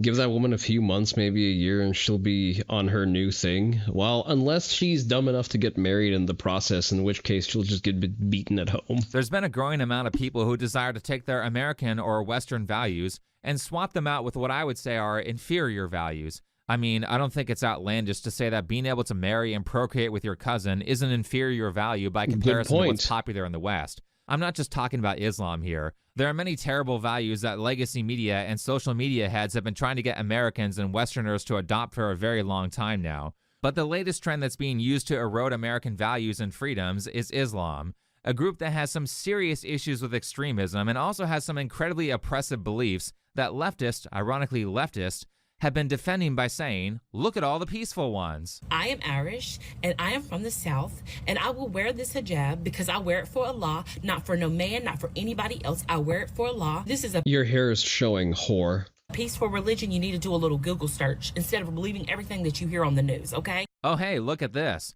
The persecution of Christians by the Islamic State. Do you have any idea how often Christians are killed in the Middle East? Christians have been subjected to massacres, forced conversion, rape, sexual slavery, and the systematic destruction of their historical sites.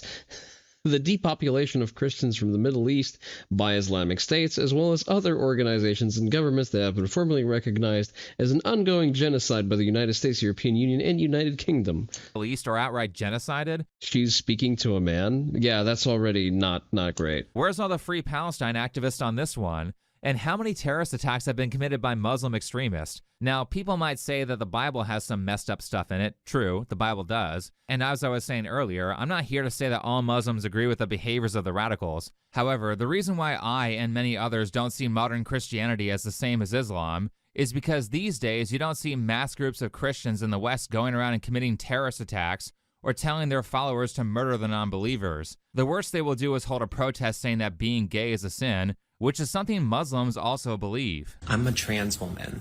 I'm also Muslim. Yes, the two exist. They exist, guys. I'm a post-op transgender woman. I would say like 6 to 7 years before putting on hijab, I was visibly queer, very visibly queer. So maybe now just most of you is just not visible from under the hijab. Good work. Even the Commipedia will admit Christians were victims. You know you're bad? Yeah. this will help other queer Muslims too. This has to be a troll. What mosque are they a part of? Because this is so stupid that I'm going to say that every one of these queer Islam videos that I found is fake.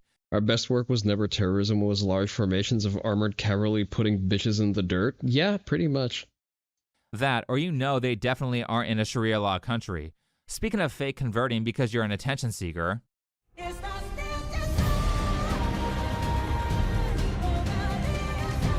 since I've started wearing the hijab, I haven't really came to you and said any good things, because to be honest, I think like coming online and bragging about your rewards or like talking about your dua and stuff like that, I just feel like it's so personal. And every time I speak about Islam online, I'm always either just telling a funny story about like me being a revert and something that's happened to me, or something someone said about me wearing the hijab. she's clearly attention seeking and doing this for TikTok views. Everyone knows this is a huge market. Hassan Piker and all his flunkies literally promote terrorism for a living because it boosts their following and makes them a lot of money. I do want to say, as much as I'm sharing like the negative things and people coming up to me being like, go back to your own country when I'm fully British, like as much as I'm sharing those funny experiences, I do want to say I mean, if you want to be Muslim, you would have a better time of it in a Muslim country. Oh wait, no you wouldn't. as well, Alhamdulillah, because I can see my rewards in real time, and inshallah I'm going to be rewarded 10 times in the next life. Oh my god, people are going to watch this thinking like, oh, she's so brainwashed. This woman needs a man to tell her what to think because she's very obviously not capable of functioning on her own. So I guess Islam is like this welfare system where if you wear a hijab, they give you food stamps in the next life? What a greedy ass reason to convert to a religion. Look at this. A woman converting to Islam is like a black person converting to slavery. Yeah, it doesn't seem like the benefits are worth being treated like a second-class citizen. Well, unless you're doing this from a country like England that's still sort of westernized, for now, where you don't actually have to deal with Sharia law. But I mean, it would be a real shame if this chick dropped the act the minute it became inconvenient. I know that this video is going to disappoint so many people. I know the comments are going to be filled with, I'm so disappointed. I knew she was a fake Muslim. People's definitely going to be saying that. People's definitely going to be saying I use the religion for clout. They're going to be saying Cover your hair, whore. I knew she was going to take the hijab off, all of this stuff. I'm actually just going to have to firm the comments because genuinely I'm like actually losing my mind in a serious way. I'm always going to be a Muslim. With that being said, I will Imagine letting words on the internet affect you. say the most I feel like I'm on deen and most connected to Allah is when it's between me and Allah. I do really regret telling social media, but also I know that my videos have helped so many people, so like I don't regret posting them. I'm not going to take them down because I know that they do help a lot of people, but I am also going to stop posting about Islam for a little while, maybe forever. I'm really unsure. Yeah. Damn, has anyone told her that apostasy is punishable by death? Maybe I'll just forever stop talking about this religion that I'm totally committed to. I mean, it sounds like you're an apostate. Remind me again how Muslims are supposed to treat apostates? Oh wait, I'm sorry. It's Islamophobic to point this out. Is it just me, or is it disturbing to anybody else that people aren't even insulted when you call them racist anymore? A nose ring just realized her most powerful weapon is gone. The spell has no effect. But people aren't insulted anymore because Americans have seen the extreme one-sidedness of all of this. For example, anti-Christian rhetoric is everywhere, yet none of these people are called Christophobic or whatever istrophobe you can come up with. And not only that, but people are waking up to the fact that the whole point of accusing everyone of being racist— you have no power here— was just a tactic to stop criticism. Years of calling white people every name in the book for doing things that almost always weren't actually racist, followed by ignoring moments like this, really pissed off a lot of people. I need you to mind your business because nobody was talking to you, Cracker. That's my wife right there. I don't care. Nobody was talking to her either. I could look wherever the fuck I want to look. Nobody want to look at your ugly ass anyway. Y'all look like y'all sit in fucking water and vinegar all day. Smell like wet fucking dog. Look at this dog here. Look at it. Look. All right. To be honest, I'm not really concerned with this kind of prejudice. I really don't care if people say mean things that are racist. The funniest thing would be to cast that one spell that still works on her. Why argue with old people and not young people? Because young people will sock you right in the teeth and end that entire diatribe very early. Or they will cast the power word that will cause her to explode. Hey there, Melty. Prejudice that I'm concerned about is this. This idea that people like to spout that Muslims want to kill anybody who's not Muslim, that is not a Muslim belief. This is a lie. Oh, I'm sorry, conquest by the sword, anybody? The Quran encourages the killing of non-Muslims multiple times. As a matter of fact, from our Quran, it says if you kill one person, it is as if you have killed all of mankind. Ah, that's because non-believers are not people, as far as the Muslim clergy is concerned. So if you think that I'm going to send myself to hell because I care so much about what you're doing, I hate to break it to you, baby, but I don't give a damn. If you want to be a cat, a bat, a Buddhist... No, you're a woman. You're not allowed opinions or to do anything. You don't have agency anymore. A Baptist, a monk, it don't matter to me. That is between you and God. I'm not about to throw myself into the fiery pits of hell trying to save you. I'm trying to save me. Yeah, so here's the problem with that. The extremists don't consider non-Muslims to be people. I'm guessing she's talking about the Quran chapter 5 verses 32 through 34, where it does say that killing a person is like killing all of mankind, but it also says that if you make war with Allah and his messenger and strive to create disorder, which can easily be interpreted as if you criticize Islam, they get to kill you. You can't make this shit up. The passage she is quoting to call Islam a religion of peace is literally telling you to crucify people who go against Muslim ideology.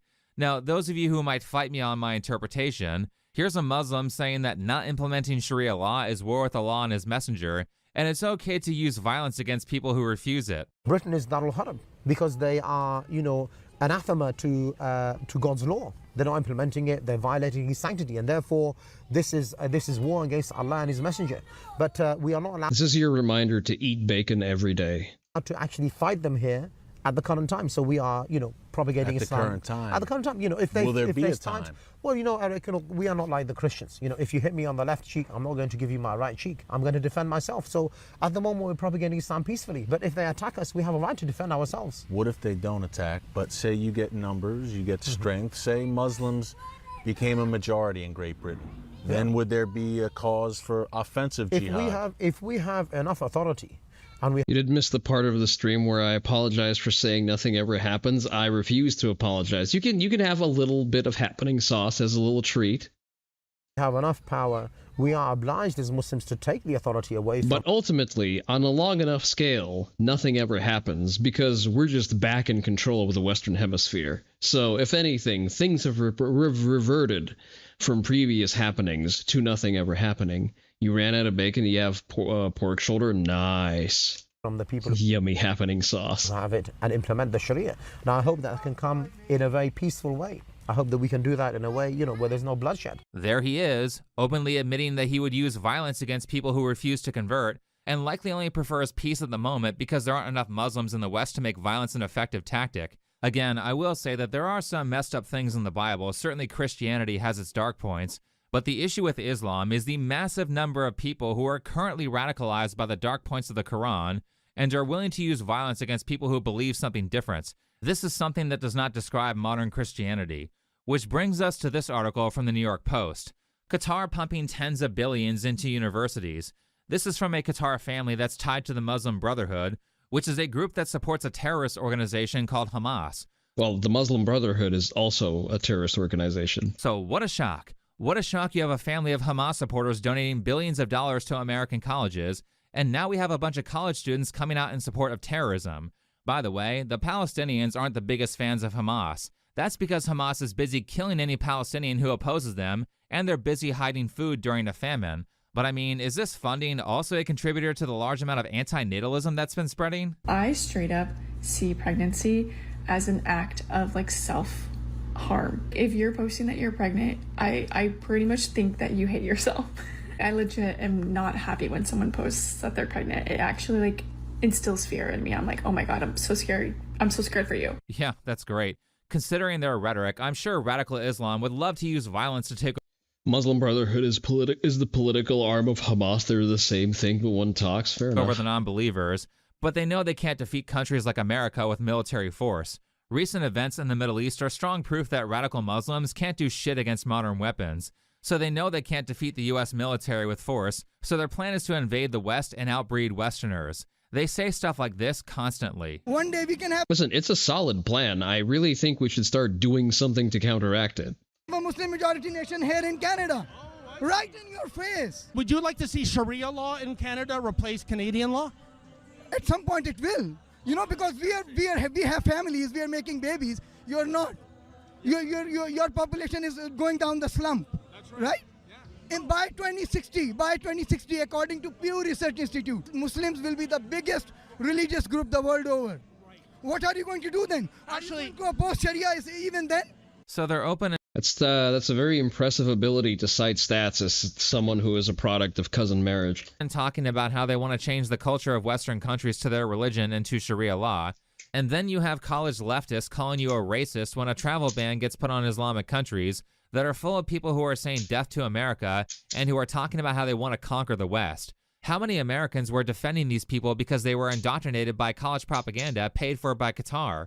Why is it even legal for universities to accept massive amounts of money from foreign agencies in the first place, especially ones that have values that are hostile towards our own? I guarantee you that you guys aren't mad enough about this. Sometimes they get the triple S gotcha and both get good genes. Highly doubtful. I've yet to see an impressive specimen of the species. Stuff. Shop Specs for all your favorite low-calorie spirits, seltzers, and more. The fun starts here. We met in high school. Our daughter is 10 weeks old, very fresh. I need to talk to you about something super serious, and it's this right here. Burning the American flag. It's just, wallahi, it's a beautiful sight, but it's not enough. We need to burn down every capitalist and imperialist system that exists. So go ahead. Ah, yes, the commies have embraced Islam. Like I needed another reason to ventilate their skull. Ahead and keep burning the disgusting, blood-stained, genocidal, shitty United States flag that was created by slave owners. I could give two shits, but also make sure you're doing your part to dismantle all of the systems. Where is modern slavery most prolific these days? That make all of these atrocities in the world possible. Okay, thank you, and free Palestine. You know that slavery is still practiced in Islamic countries, right? There you go. Slavery has been around since the beginning of time, and the only reason that you think it's wrong is because a bunch of white Westerners outlawed it. Also this. So if you're a woman in Afghanistan and you don't wear the hijab, they kill you. She's not kidding. There was a girl who was killed by her father and brothers for taking off her hijab and for acting... Free Palestine? I'll take it. Exactly. You keep saying that shit's free, and then you're surprised that the Jews are taking it. Too Western, in a sad irony of laying down on expensive pillows making this statement. Western country. But if you hate America, then go somewhere else. No one's stopping you. Now, free speech is a protection that you have from the government, but that doesn't mean we can't find other ways to make it very uncomfortable to be a person who is wishing for the downfall of America. Like I said, you aren't mad enough. These people are why you can't afford a house. They are why your groceries keep going up. They are why you all real and true can't find a good job anymore or afford to spend time with your kids or raise them in an area that isn't full of criminals.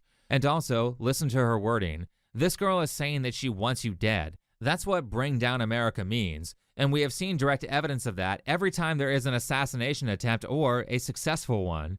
It's also these same people who consistently shit on America and follow that with, by the way, we should let infinite illegals in and allow them to prey on our tax dollars. So you know all those social systems that you paid into? Yeah, you aren't getting any of that money because it was given to a bunch of foreign invaders.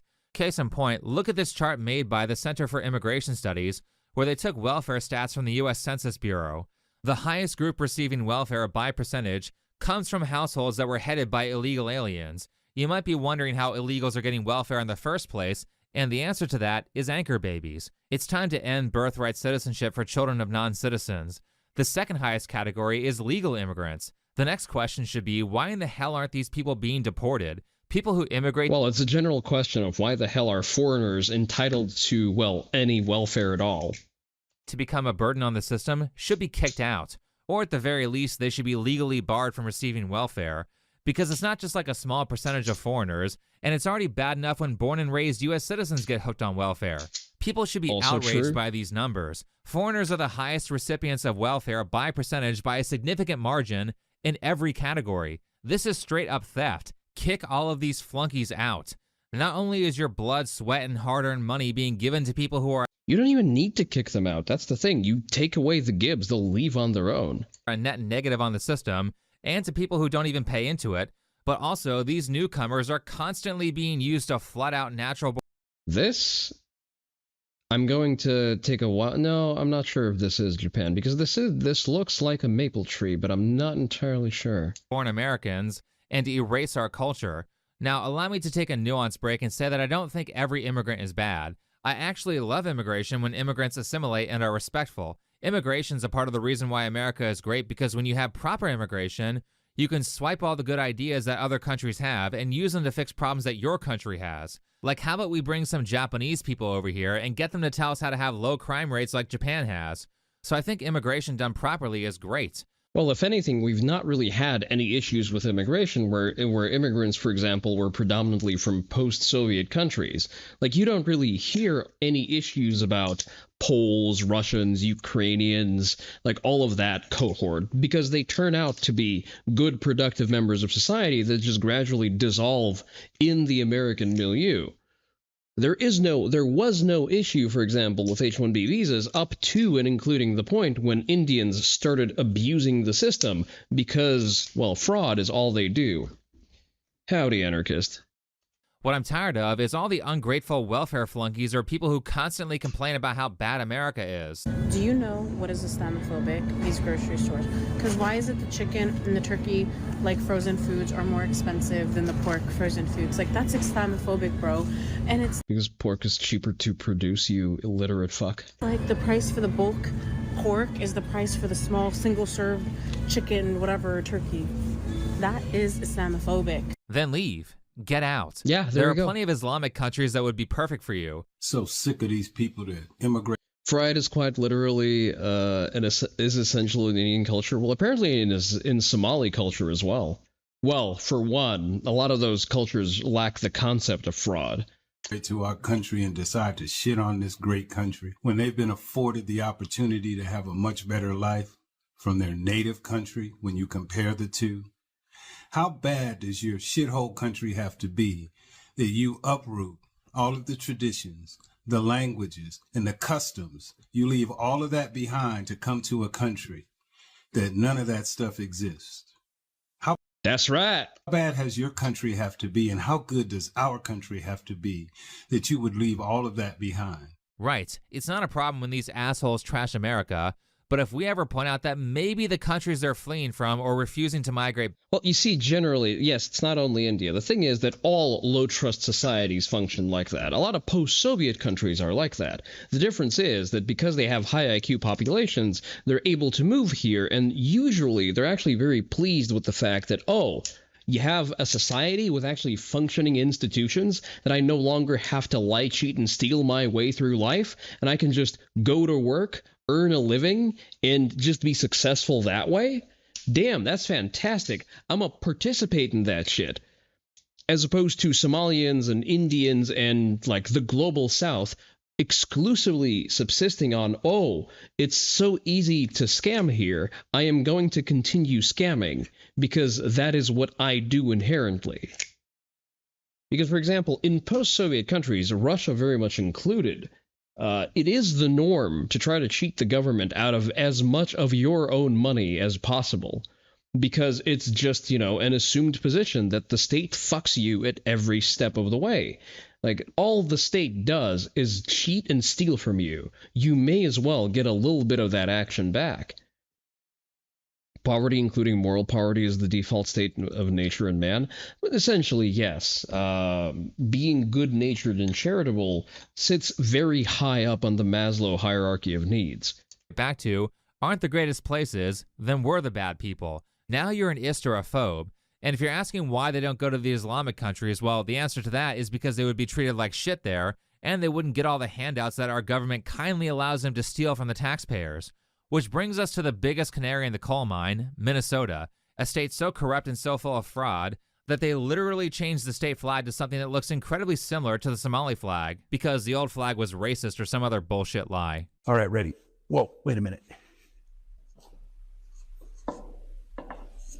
That is dog shit. There, that's better. Minnesota is the flagship state for Somalians. That's why they're doing this. Somalia is a war-torn Sharia law, radical Islamic shithole of people no lie detected, murdering each other and raping Walsh should have been cuffed for that alone. Real and true. each other. Minnesota is also the same state where the DHS did an investigation and found that 50% of the migrants in Minneapolis are residing there illegally and are committing various forms of fraud to stay in the U.S. We went to Carmel. Can we stop just identifying and excuse me, the what? I was not aware that is what Nux is called. I didn't make that connection at first. Oy vey. But as I was saying, it's nice that we're identifying shit. I was not aware that is his nickname. He's indeed called that constantly. I don't watch Nux at all realistically. I get snippets of his content. He's a fine dude. He does good work, but you know, it's I can only take so much of my own opinions reiterated back at me.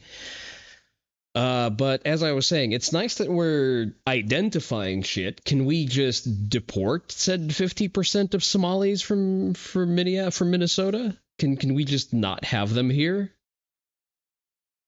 This is common knowledge. Again, I don't follow my my VTuber drama that closely, I guess. Mall, that's really the heart of the Somali community here in Minneapolis. It is normally bustling. There are people everywhere, and it was virtually empty. A lot of people haven't been leaving their home for work or making a living, so it's very unfortunate and very sad. Oh, you're pretending that Somalis work? Okay. Danzavar, hey there, how are you doing?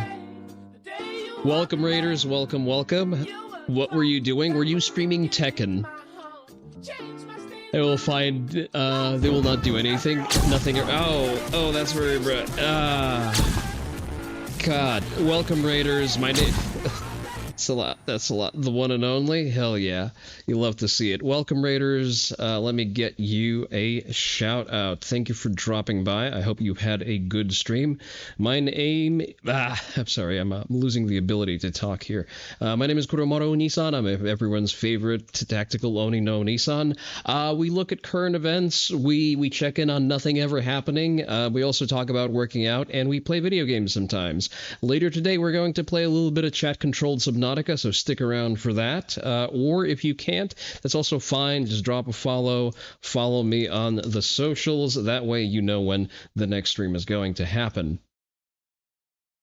You didn't enjoy today a lot of BS with this game? I mean, that's sort of Tekkenate. I do say Subnautica, and we do have chat controls, and I think, let me actually test that. I think I fixed the sound alerts.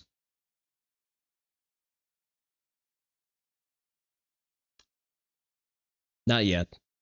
The sound alerts still don't work. but the in-game integration does work. That we've already tried. Are those commands we can use? There are commands you can use. The commands you can use are marked as integration. Those will actually do things in-game. Also, in the server, there is a channel that's called Subnautica, or you can just type this in chat. Subnautica. So there is... that's because I've misspelled it. Subnautica. There is a U there. There are some commands that are kept behind bit redeems just because, well, they derail the game significantly. So those are only available through bits. Otherwise, they are available through channel points, and you do directly engage with the game, and it takes in inputs. It'll stuff. I don't know. I forget what we have even as integrations. I think you can spawn random creatures. You can place a beacon on the map. You can spawn a Reaper Leviathan for better or worse. Hide the HUD.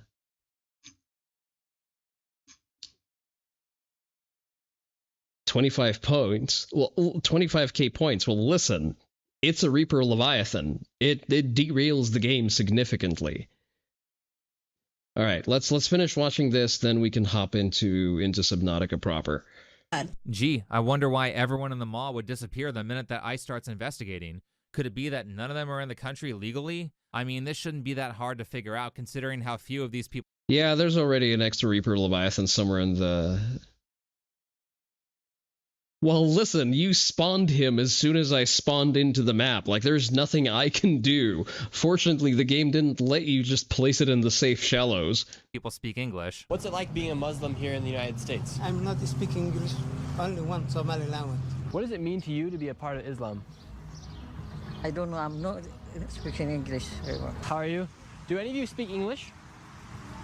English? Speak English? That one also doesn't work. 5 years. 5 years is more than enough time to learn English, and if you can't speak more than like 2 sentences after 5 years, you should be deported. That's America valid. is not a charity.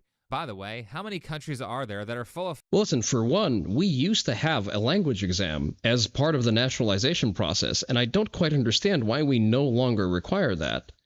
That is kind of ass backward. Like, it is not unreasonable to expect someone to be proficient in the primary language of a place, you know, where they now reside. Followers of Islam doing nothing to assimilate or contribute to the system. Europe is full of refugees, and the government is so corrupt there that you can't even say "we like bacon" without the cops arresting you in England. The result is that you get a bunch of Muslim extremists threatening jihad against you, or they're stealing all of your country's resources through social services and fraud. And let me just be clear on the social services end. Here's a study that was done by the Netherlands where they track who are the biggest net contributors to the system, and page 21 comes with this colorful graph that shows who is a benefit and who is a burden. You see that country there on the right side of Africa? That's Somalia.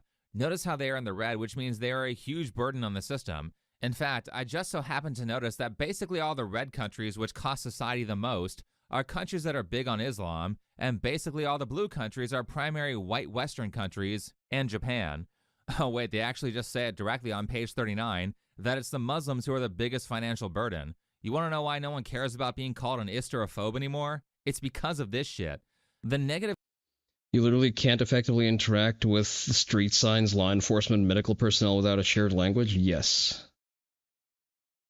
You personally know, just this thing, let me catch up with chat here real quick. You don't take that shit anymore? Yeah. You personally know people who have citizenships who can't speak English. Horrific. So one of them, deport African blacks, import American blacks. Import them into where? Excuse me, no, Terry? What is... contribution is especially large for asylum seekers from Africa and the Middle East. And just in case you weren't mad enough, speaking of Minnesota, Nick Shirley did some investigative journalism and uncovered over $100 million of fraud through fake daycare centers, fake transportation services, and fake medical care providers that are charging the government tons of money for services that were never rendered. And so, for example, there's Many a such child care not cases. far from here in Minneapolis that has two child cares listed at the same address, and together they're licensed supposedly for 120 children. I have never seen a single child there ever, and I've been by that place at least 100 times. How much money have these child care centers received? In 2020, one of them received $1.3 million. In 2021, they got $987,000. In 2022, they got $714,000. And then the other one, $1.604 million in fiscal year 2025. Between the two of these child care centers, they're pulling in about $3 million a year. And there are no children. Every facility you go to, the windows will be blocked out so you can't see in. There's nobody here. You won't see a single child at any of these facilities. They're open 7 days a week, 7 a.m. to 10 p.m. it says here on their sign, yet there's absolutely nobody here. It seems like business isn't even open right now, and it's a weekday. Every single Somalian involved in this scam should be deported back to the worst part of their country, and there should be a full immigration ban on people coming from Somalia. Also, every government official enabling this scam should be charged with treason and forced to serve 10 plus years in prison or worse. That's a little I light. guarantee you this isn't the only scam. America. Oh, for Europe? Okay, it'll be fine. But we send our officials to inspect the sites every year. Yes, I know you have. Yep. You have a set date to get your bribes, essentially. Is probably rampant with this type of fraud. Here's a really ironic tweet from Tim Walz. But this is billions of dollars of your money and your hard work that they are just outright stealing, and they keep doing it because... You'd say a full immigration ban on anyone coming from Africa, save Afrikaners. I mean, listen, you can't target specific countries. The way you do it is you set benchmarks that are so high that only your desired cohorts can make it through. Because no one strikes fear into their eyes by punishing them for it. We need to demand that these people pay for what they've done and not give up until justice has actually been served. You know how people won't stop bringing up that Hassan Piker is an animal abuser? This is the kind of energy that we should have towards this stuff. These people should not be able to get away with likely a multi-billion-dollar scam because the internet got bored after 2 weeks. Because what I hate the most is how people have this defeatist black pill attitude and say nothing can be done when there's absolutely a ton of stuff that can be done about this. We can bring America back to a place where it's great. First and foremost, if you don't like radical Islam, then have kids. Having a family is the most fulfilling thing a person can do. Second, the best weapon we have is specific information. Instead of saying they are doing this, we need to know specifically who the bad behavior is coming from so we can correct it. So stop giving a shit if people call you racist or Islamophobic when you point out bad behavior. Why would you care about offending someone who wants you dead for having different beliefs? Last, either be an investigative journalist or support investigative journalists financially or by sending them information they can use to expose a scandal. A huge part of the problem is that we don't know who to throw in jail or what specific things are causing the problems that we're facing. We know the money is gone, but why specifically is the money gone? Oh, it's because Somalians are stealing it. Well, okay, send over ICE to go deport them and arrest and charge any Americans who are involved in the scam. Now we can develop a plan of action, and it is through the successful execution of many plans of action that things in this country will get better. Yeah, it is down to that. We need to actually go and do things, and that is where a lot of the Twitter sphere kind of falls apart, because they're not about doing, they're more about complaining. And it's important to keep up the pressure. It is important to be effective on the ground for yourself. It starts with the small things. For example, here in Texas, I make sure to open carry to make the Muslims and the Indians uncomfortable, because they don't have a culture of gun ownership. And they can cope and seethe, and that's all they can do about me open carrying a gun. But it is also important to procreate, to build healthy families, to not be forced out, not be replaced by them. So guys, as we announced... Okay, so a little bit of a preamble. Shogo is, for lack of a better term, a Japanese culture grifter who positions himself as a instructor of now Asayama Ichidenryu, previously of Musoji Kiden Eishinryu fame, but then he kind of flunked out of the style, found it to be a little bit too competitive, and generally, I believe, never actually achieved. I think he was given Shodan at some point, but I have yet to see him execute any forms in a way that I would find impressive. So he's now selling snake oil in the form of online Kobudo classes. Any online martial arts class is snake oil. I will stand by that statement. I will die on this hill. So let's play it. So guys, as we announced in the beginning of this year, the Kyoto Dojo of Asami Shinryu Hyoho has begun. Thank you so much. And we talked about the in-person training that I'm doing in Kyoto at Dance Space Cell, but I also hold online lessons. Why is your dojo in a dance studio? Is it perhaps because you are not a real Shidoin level instructor? You're not actually Chihandai, and you can only educate ignorant foreigners?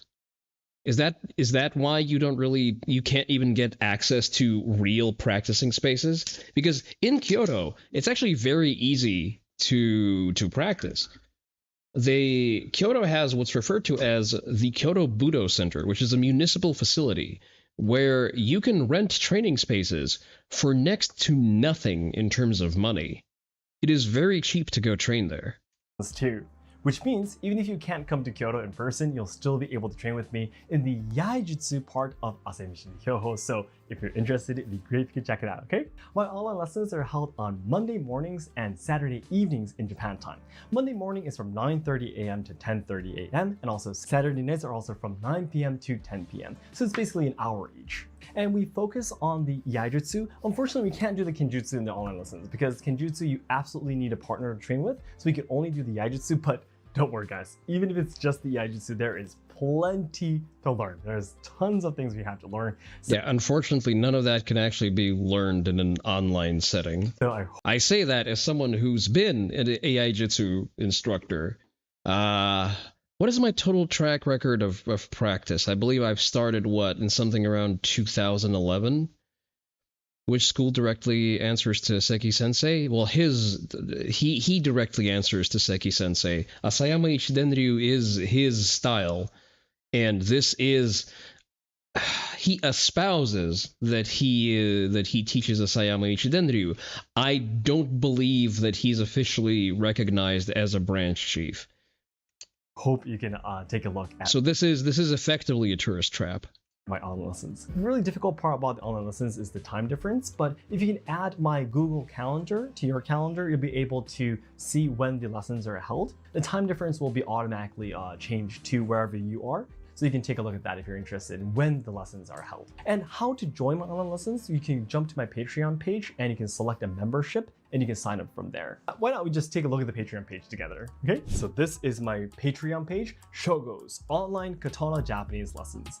Yes, that's right, I hold Japanese lessons too. So this is where we hold the katanas and Japanese online lessons. This is my page. And if you can go to this tab right here, membership, you can sign up to my online. I mean, as far as grifting goes, he does it very well. He's built a sizable channel. He's almost at 2 million. He's creating a tutorial video for the dum-dums, for people who don't know any better, how to navigate the Patreon to give him money. I'm not sure if he's targeting children or just people who are intellectually limited, or just who don't know any better. You can first of all start from becoming a free member too. There's some information you can see even just as a free member, you can do that. But if you go down over here, see, these are the tiers that you can choose. This is my Japanese online lesson, yeah. But next to that, you can see this is the Monday class. Down over here, there's also the Saturday class. And also there's also a option for taking both the Saturday and Monday classes. Let's say I open up this Saturday and Monday. If you go down here, you can see all of the details. It's written here every Saturday, 9 p.m. to 10 p.m. Monday, 9:30 a.m. to 10:30 a.m. If you press here, you can actually add the calendar. It explains about how lessons work. I talk a little bit about what Asami Shinryu Hyoho is about. I also explain— Could be all at once very real. What you'll learn, what you need for the training, and I talk about the reasons why you should join the training. Let's roll back to that. What you will learn: how to properly wear traditional gi. Debatable. Reiho, sure. Fundamental bato, not really something that you can do outside in an online setting realistically. 15 yai kata. Need for the training. And a rare ancient style with 400 years of samurai tradition, which does not translate over in an online training format. Official Dan rank. Oh, God, he's building out a pyramid scheme. Okay. Earn official Dan ranks and open your own dojo. By passing our official exam held every March and September, you can earn ranks from Shodan to Godan, receive certification, and even join the annual training camps in Japan. No serious organization will rank you remotely. That's it. That's all I'm going to say. I talk about the reasons why you should join the training. One thing I do want to especially share here is that you can actually take part in the DOM promotion exams of the online lessons too, even through my online lessons. So the online lessons... Online grading. It's a McDojo scam?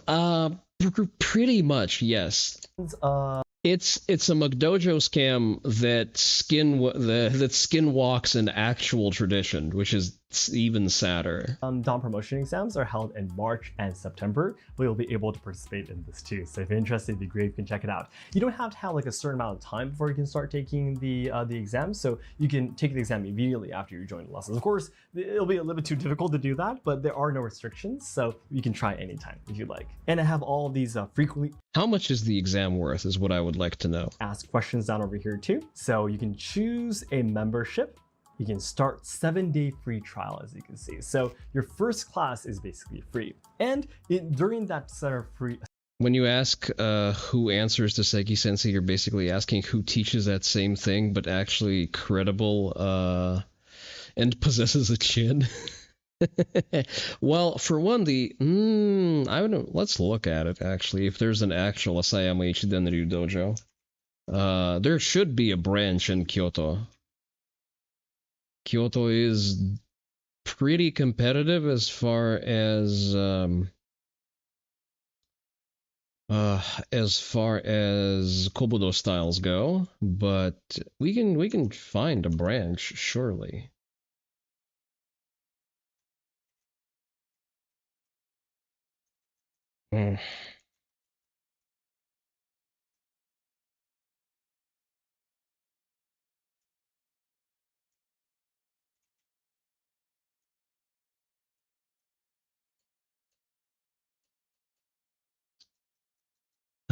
I would need to look up the spelling of Asayama Ichidenryu just a second, because I don't remember how it's spelled exactly.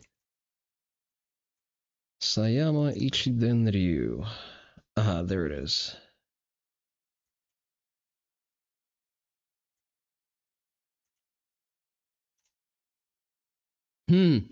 Interesting. Okay, nothing comes up on the map.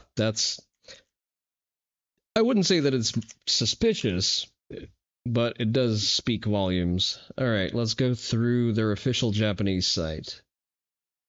Let's see. Dojos, Numon, Honbu, Shibodojo. So the Honbu...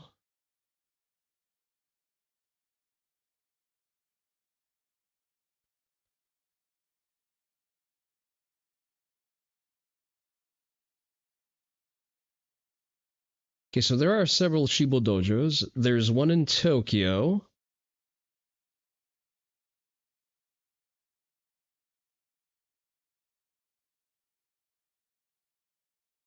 There's a Miami Shibu. Ah, that's true. There is a Miami outlet. They don't have a static dojo. I think it's more of a... Oh no, they do have a couple of locations. Osaka Keikokai. So these are not Honbu. Keikokai is basically a loosely organized group that gathers somewhere and trains, but they're not an established dojo. So it's Miami, Osaka, Kyoto. Okay, so the Kyoto branch is it exists. but it is not branded as a dojo, it is branded as a keikokai. So it is listed here. So out of the official ones, I would say the Tokyo branch, since it's a static branch, is going to be the most reputable one. The Miami practice group, I don't know. I can't speak to the breadth of their training, having not interacted with them personally. I'm not invested enough to actually go and pursue contact with them. I guess if I have nothing better to do and I'm in Miami, I could explore joining them because I do have an EITO of appropriate length. I think mine is actually longer than the minimal required length.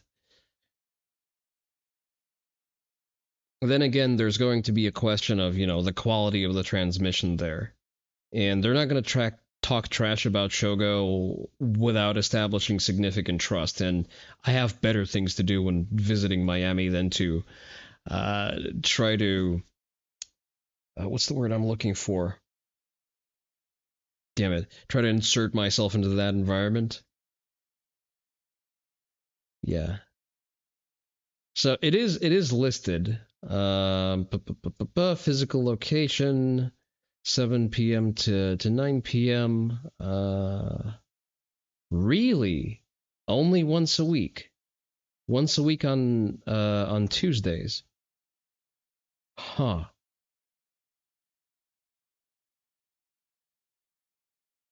Yeah, and Shogo is listed as the representative. But this is a keikokai, so it's not a shibu. So he's not shibucho, he's not shidoin, he's just an organizer.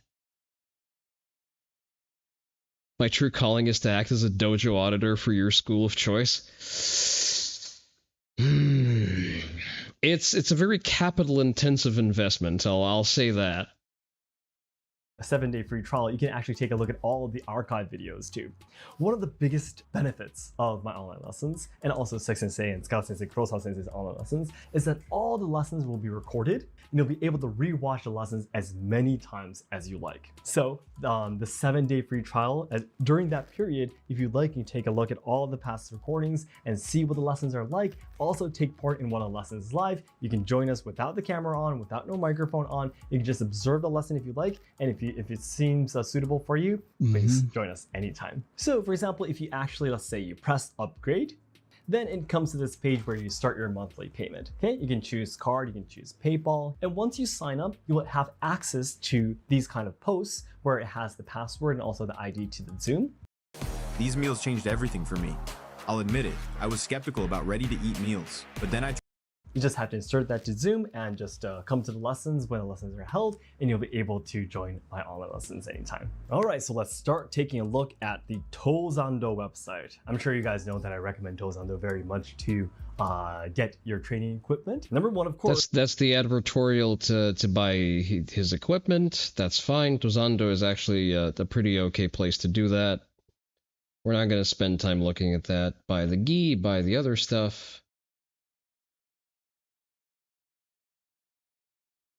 Flexible, so it kind of adjusts to the right. So now, to be honest, when we started the online lessons about 3 years ago, 60 Days online lessons began first, there were a lot of people telling us, in the comments saying that, oh, you can't learn a martial art, can't learn Kobudo just through online lessons, Yes, that is a statement of fact. Thank you. It's possible, it's not going to work and all that kind of stuff. Now, to be honest, we do not think that online lessons are enough to learn a whole Kobudo Ryuha, Asaimechi Ryuho. It's impossible. That's the reason why we hold the annual training camp in Japan in the beginning of September. That's the reason why we hold in-person training in Kyoto, which you can come anytime. Of course, the Kenjutsu is the foundation of Asaimechi Ryuho's techniques. So of course that needs That's a big, considerable long ad. Yeah, partner, so in-person training is a must. However, don't get us wrong, there is plenty that you can learn through online lessons too.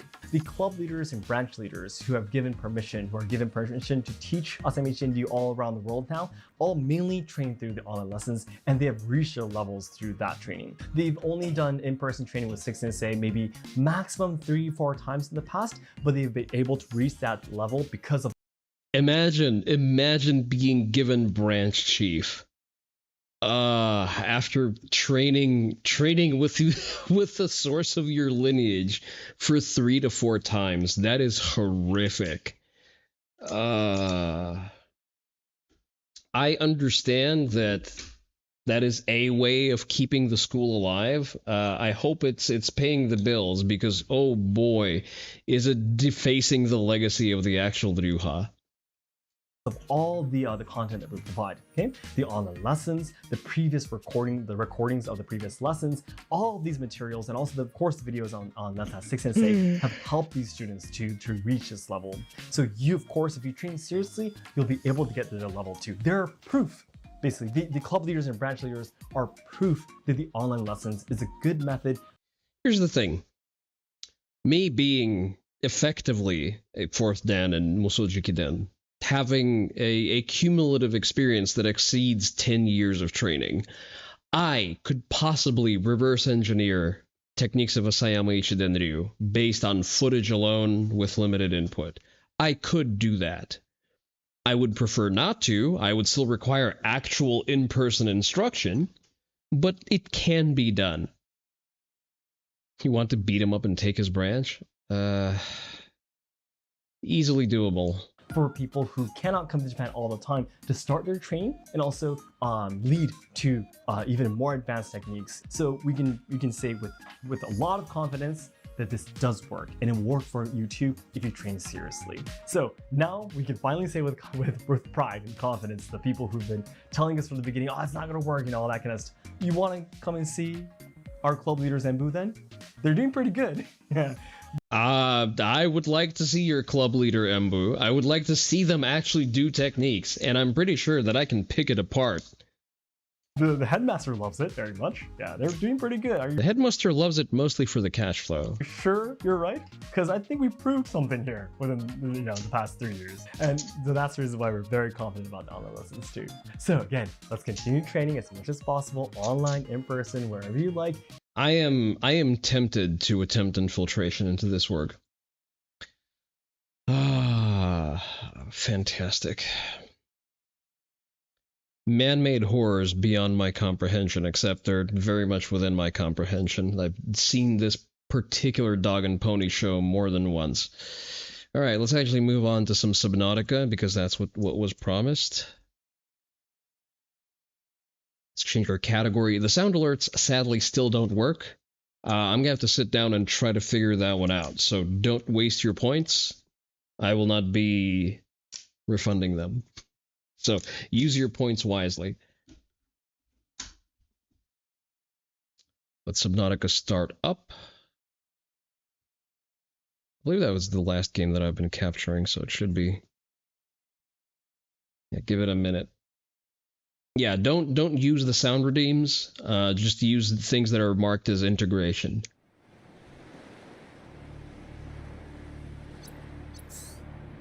All right.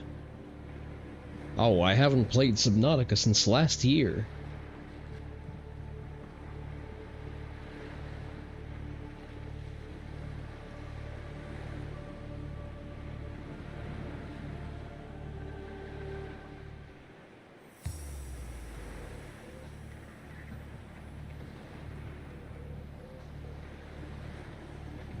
Give it a moment to load. We're a little bit low on provisions and batteries, but we should be fine. Alright, so the Sunbeam just got shot down, so we're gonna go and explore the weapons platform facility real quick. And then we're gonna go back to base. And hopefully my sea moth has not been eaten by the island, which sometimes happens when it reconstructs the map. Scans indicate this structure is composed of a metal alloy with unprecedented integrity. No match is found in database. Performing structural analysis. Self-scan complete. Foreign bacteria counters reached statistically significant levels. No adverse effects detected. Be vigilant for symptoms. Okay, we've already contracted space AIDS. Unknown language. Attempting translation.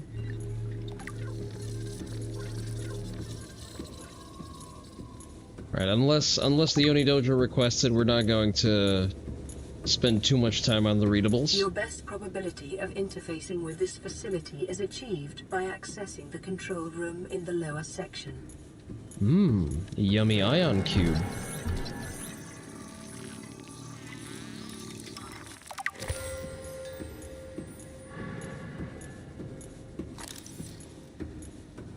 Analysis of the patterns on the walls cannot ascertain whether their purpose is aesthetic or functional.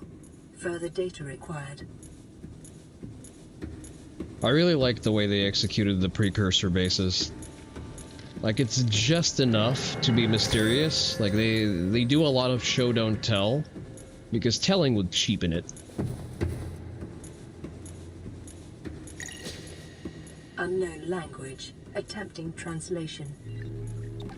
I also enjoy sticking glowing rocks you don't understand into your pants. I'm not sticking them into my pants. I have a backpack for that.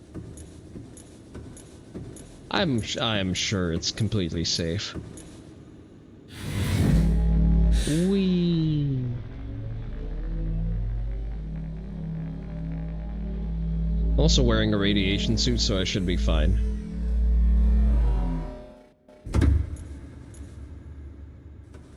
The force field works, right? Ah, okay, so this is the moon pool. I don't think we can do anything here. We will be able to fit a Cyclops inside.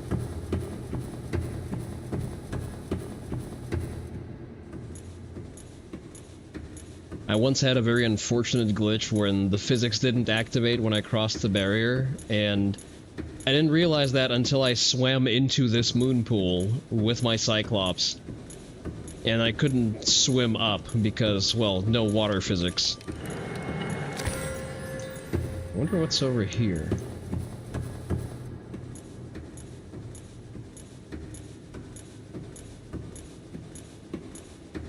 Your wife likes the sudden increases to your extremities, which happens shortly after.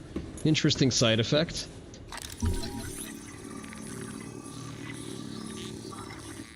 Alright, this is our...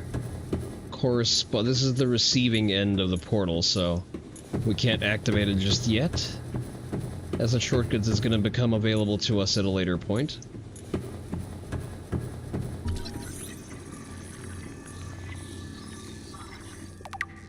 Found a mod that lets you make animals sapient in RimWorld. Your colony is now led by a great cat, as it should be.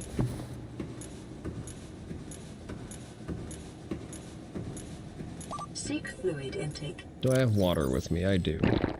Vital signs stabilizing. Ah, free purple tablet. Let's take that.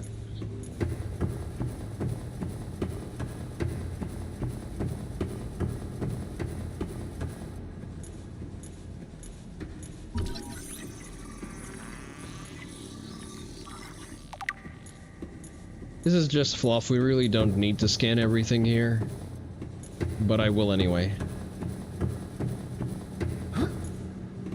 Okay, bunny hopping is actually slower than just running. Lies beyond this doorway. All right, let's spend a tablet.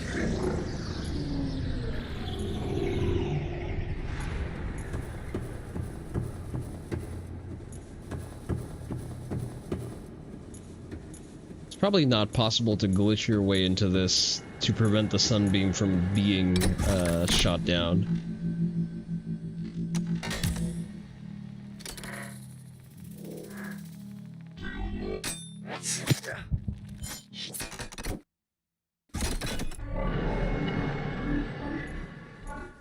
The control panel is broadcasting a message. Translation reads, "Warning, infected individuals may not disable the weapon. This planet is under quarantine." That's great. That's good to know. There is fall damage, right? So I shouldn't just yeet myself. Broadcast. Downloading summary to databank.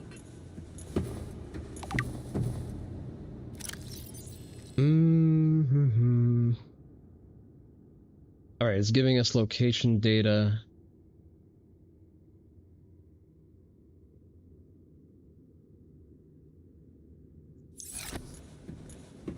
least someone has functioning border control. Well, this border control keeps you in more than it... no, it does keep you out to a certain extent, because it did shoot down both the Sunbeam and the Aurora. So, I guess, yeah, you could say that. But again, it also prevents you from leaving, which is a less desirable outcome. Alright, I guess we just go back to the Seamoth and go back to our base.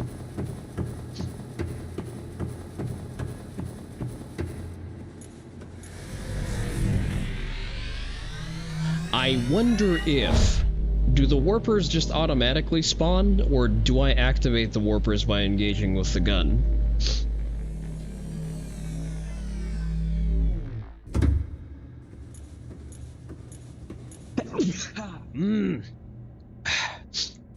Sneezing no longer hurts like hell, so that's good.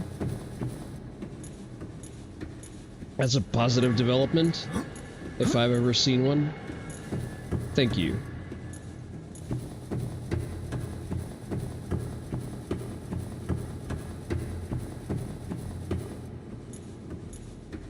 That is awesome. Yes, I do appreciate that.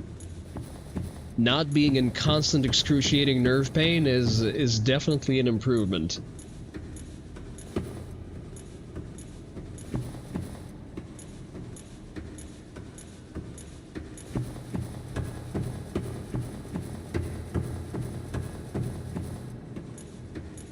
The problem is, like, the big problem with nerve pain is that your pain tolerances really don't matter, because your it hurts button is being pressed very directly.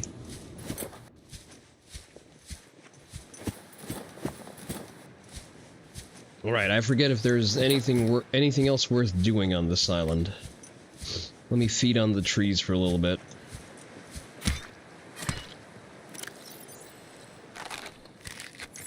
Actually a pretty solid source of hydration.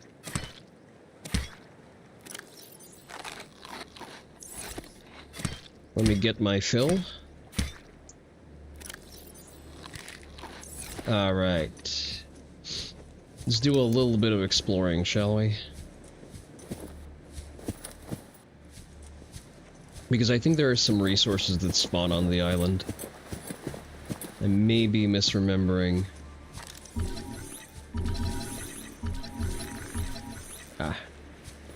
Yeah, there is a little cave. Okay.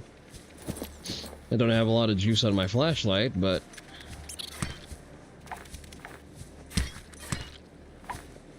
got him. You used to run Bulbo and Lantern Fruit in your Cyclops to balance hydration and food? I see. I remember when lantern trees were sufficient hydration, or I just kept a stock of water, I guess. I don't remember anymore. I guess I should take a couple of samples with me. Diamonds, nice. Are the property of the All-Terra Corporation. Like hell they are. You will be liable to reimburse the full market price. Your current bill stands at 3 million credits. See, and this is why we're never leaving.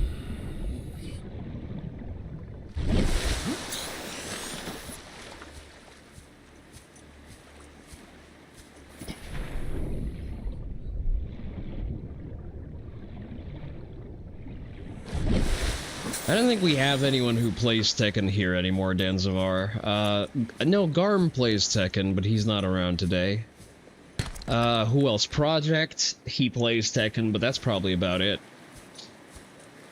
Probably has something to do with how miserable the gameplay experience is for Tekken 8. I can't recommend it to people in good conscience. Like, I used to do that as a community activation. I don't want to inflict that game on people. Nor do I want to be held responsible for recommending it to anyone.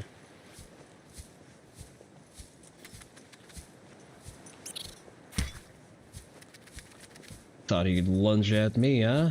Come here.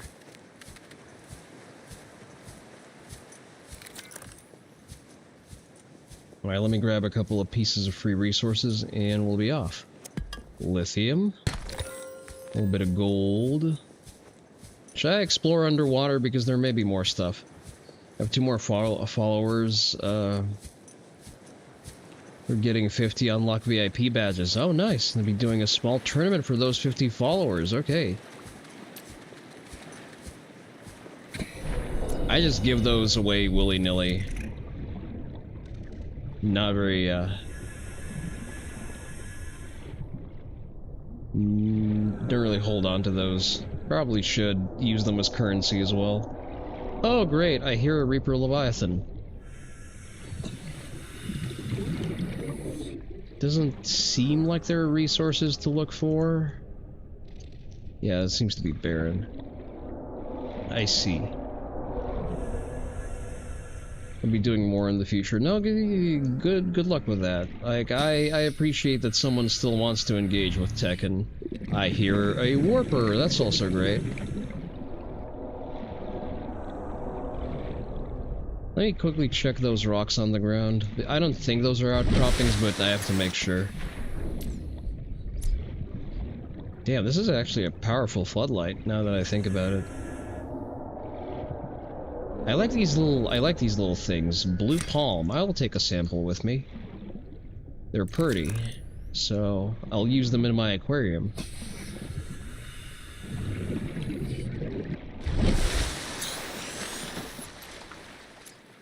Okay, I think we're good to leave. Nothing much to do here. The VIPs will have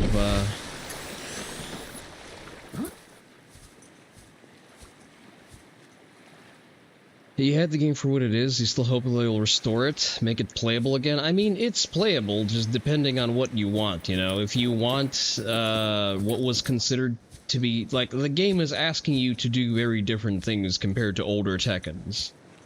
They've made it accessible to the quote-unquote wider audience. Now that Harada is out, you don't think it's going to be the case? Yes, because Harada was the only one who was ever interested in restoring the game.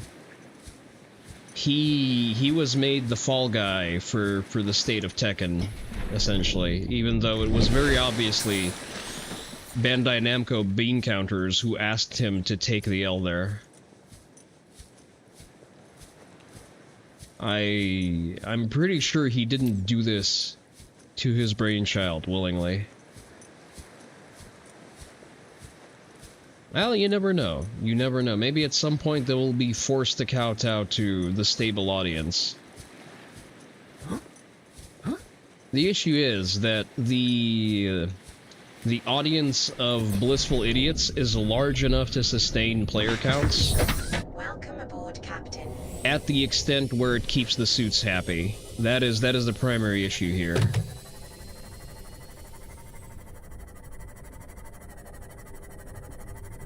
Alright, we just need to make it back to base. Issue of bean counters never seem to be punished? Yes. Well, I mean, the problem is that the bean counters are achieving... How do you spam the Reaper Leviathan? You don't. That's the easy answer for you there.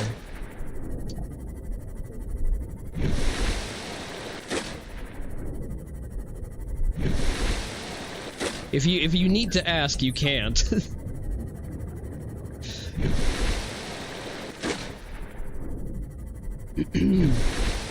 But the issue with bean counters, Digby, is that usually they achieve whatever they are measured on at the detriment of others. How do you spawn one then? You type !Subnautica and you will get a command for that.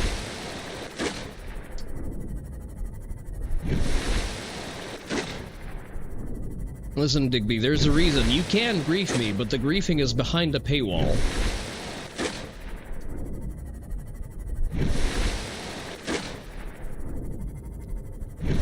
There's also a full command list in the Discord, if you're in the Discord.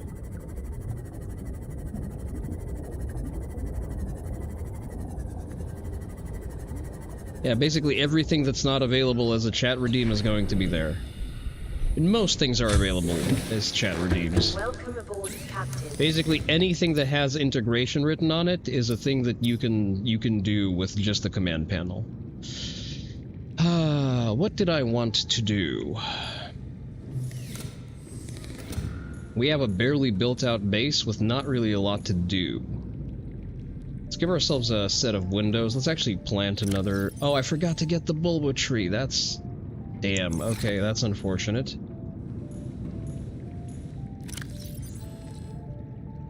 Alright, I guess we're ready to go and attempt the Aurora in that case. Let's build a couple more wall lockers.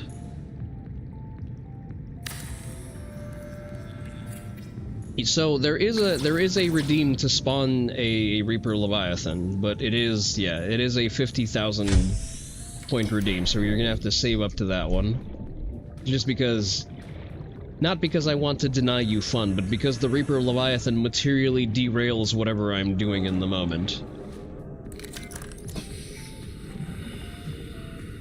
Let's see. So we're gonna need a couple of batteries, yes, because of that. The habitat builder is going to need another battery soon, too.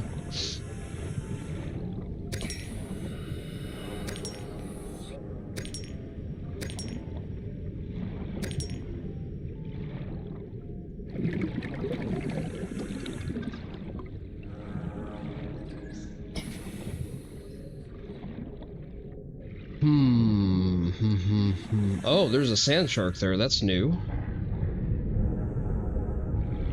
Okay, let's be aware of that. We are also straying pretty far from any consistent source of oxygen, so let's go back into the base. Ah. Would be nice if I could actually navigate the space. And not enough titanium. Okay, we can't go through here.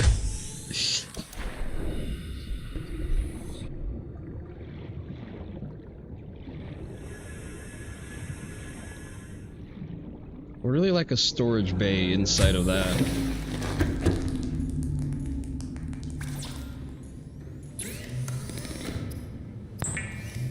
Let's give ourselves a set of windows to look through. Enameled glass, you say? We don't really have a use for it just yet.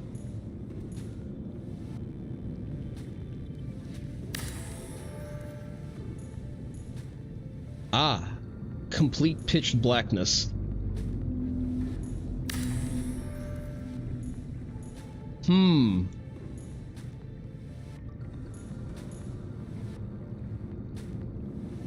Okay then. Well, it is the dead of night, so that makes sense.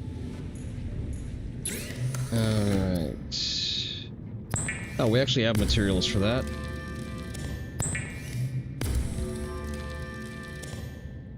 How much we do have quite a bit of copper, actually, so we can go and get some more deep shrooms real quick.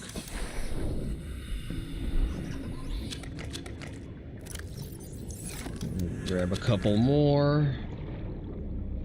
Alright, we need to go to the Aurora, so let's start thinking about things that we would need on the Aurora.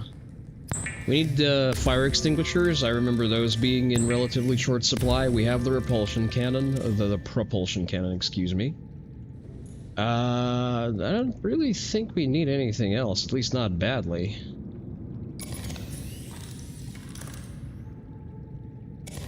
Definitely need all of this charged up. Ah, we need the laser cutter too, right? Do we have the blueprints for a laser cutter? Ingredients unknown. Okay, so we need to go through a couple more wrecks in that case.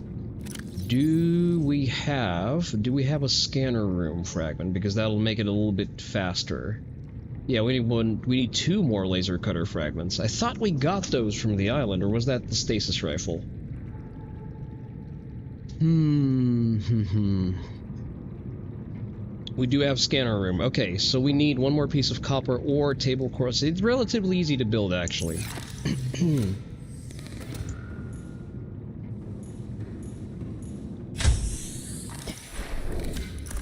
So let's go grab some more of our stuff from the other base. Before we do that, it's probably wise to unload whatever we already have. Also going to probably need a bioreactor at some point. Dump all of this here. I'm going to use this for unprocessed equipment. You are going to be raw resources.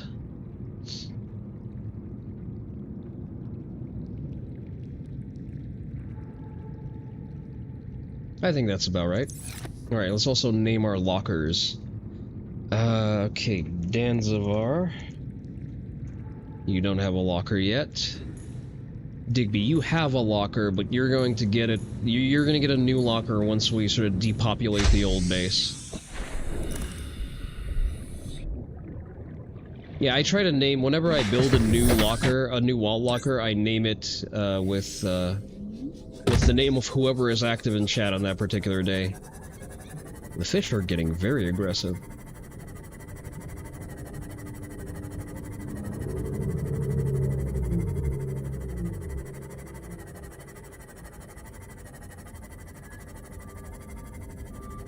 By the way, in case we end up in a point where we've overpopulated the map with aggressive fauna, there is a kill bad thing redeem, which basically kills aggressive fauna that's directly in front of me.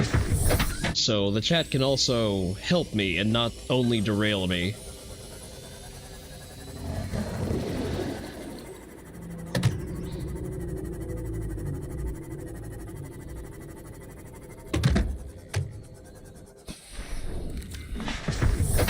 Wrong button.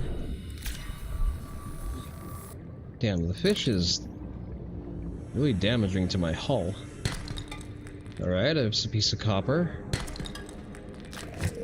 Yeah, that is a crash fish. We don't mess with those.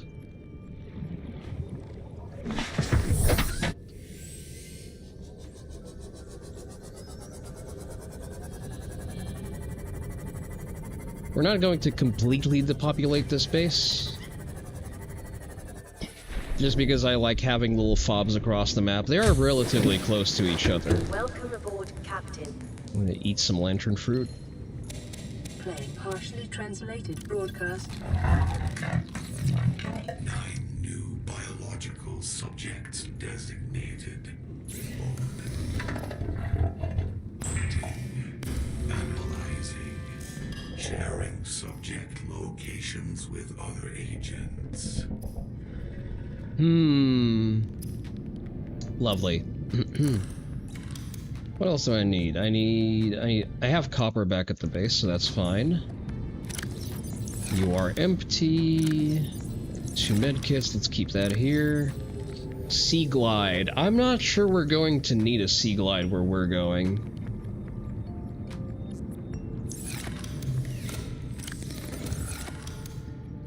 Yeah, we may have over-constructed a little bit. Actually, let's deconstruct some of these. Digby, your locker is coming with us.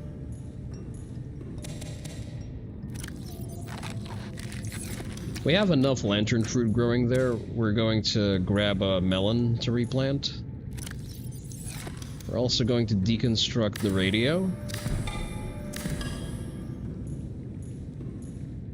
We're going to grab a Chinese potato. And while we're here, we're going to grab a table coral sample. Welcome aboard, Captain. Alright, what did I just crash into?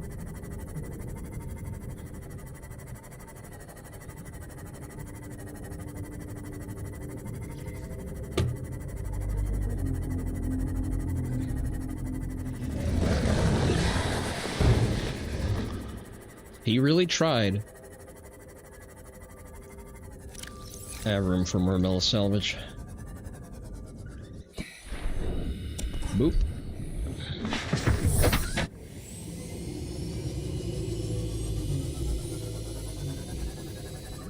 We have not touched this wreck yet.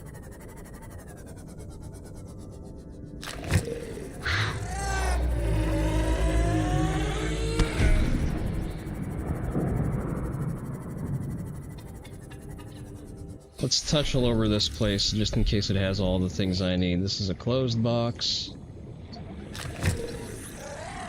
Of course there's another one, of course.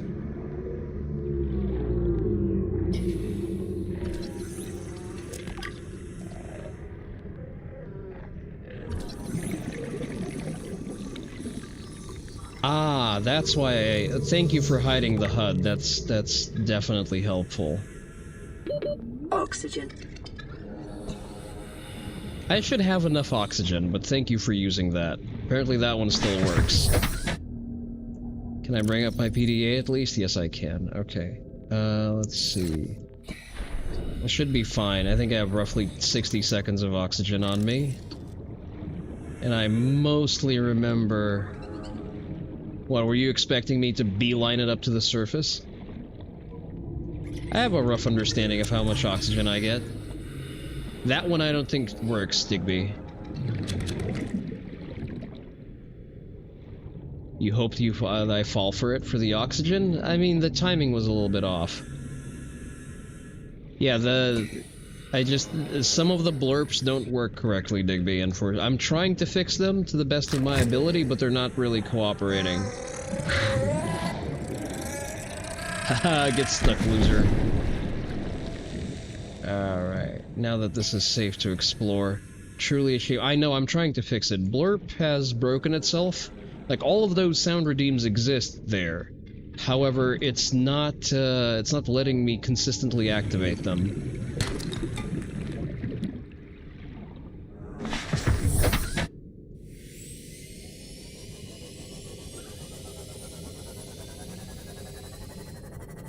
That's just a technical oversight that I will have to address.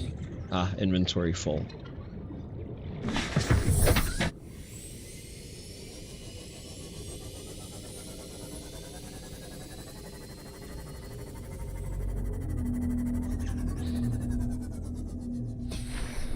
That was, oh, you should have took out the HUD and the O2 is low. Welcome aboard, Captain. I have a rough timer running on, like, when. Let's replace Digby's locker. There you go. Alright, this is equipment. Store this here, store this here. Process the metal salvage real quick.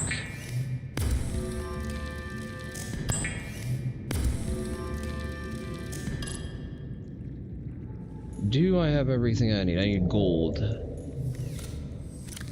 That's an angry noise I hear outside. Okay. Let's think, where should I place my scanner room?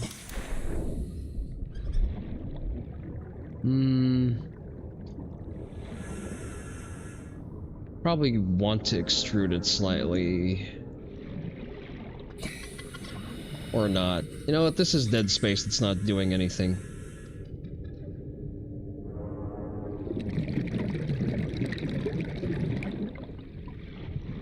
Ah, I can't place it here, okay. So we're gonna plop it over here. We're gonna keep the base more or less compact.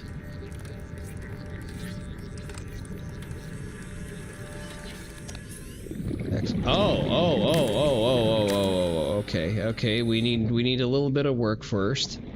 I did not account for the windows being put in. Alright, now we need to find the breach.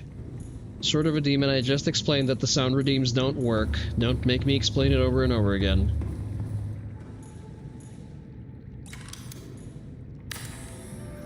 It's gonna be a bitch and a half to find some of these leaks. Aha. Any of them up here? No, they are not. So it has to be on the lower floors. I don't see where the leak is. It's not in the corridor.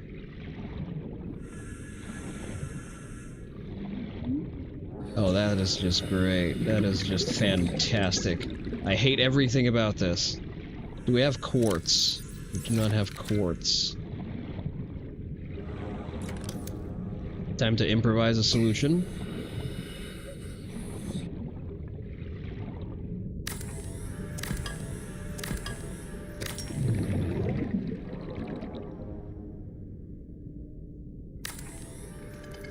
Yep, that floor is already thoroughly flooded.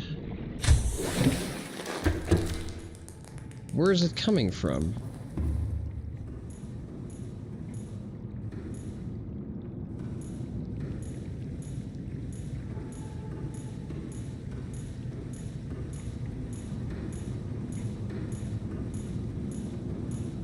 I do not see a leak anywhere.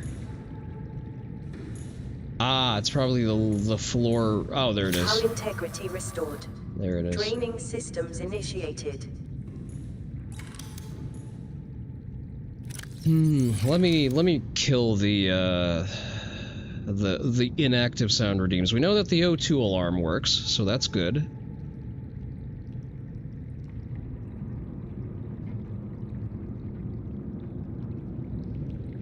Let me quickly fix that. Power-ups and channel points. Alright, so a river prowler does not work. We're just gonna remove that entirely. I guess you get your points back incidentally. That one works. Distant Leviathan does not work. Subnautica Warper. That one probably also doesn't work. I'm not sure about that one.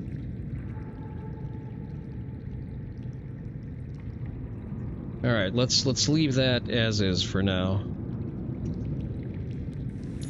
Alright, now we need to reinforce some of the interiors here. Oh, we have a coffee machine though. We definitely need a coffee machine. That one's going up in the quarters. You know what? Let's have it. Which one is going to be a blind wall? This is going to be a blind wall. You look like you could use some coffee. Sure. Let's have that finish up. Lithium. I could just use the lithium I just got. Do have a little bit.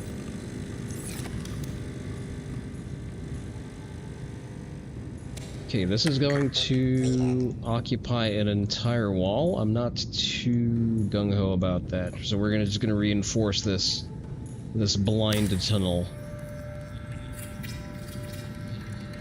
Ah, much better. Okay, +7 base integrity. We love that. Now we can finish this.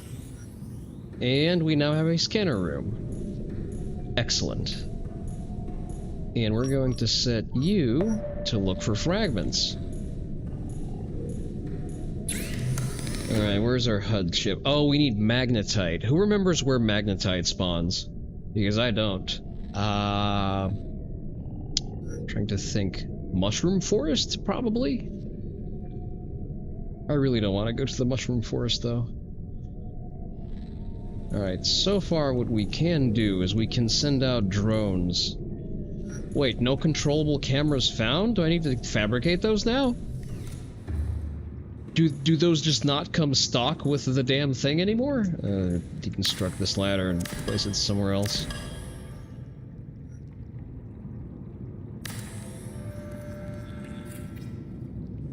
Horrible space management, but, you know, it is what it is.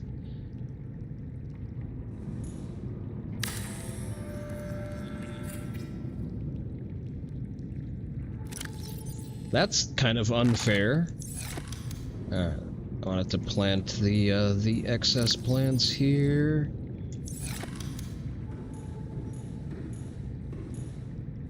You know, the increased visibility is nice. We're gonna have to rebuild parts of this. There's gonna be a moon pool put in eventually.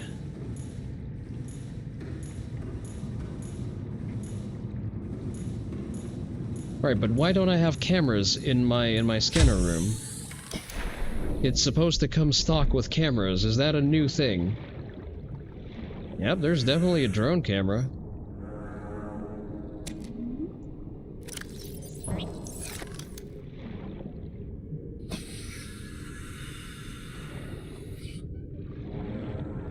Don't you dare take my beacon, you bitch. Alright, the cameras are now active.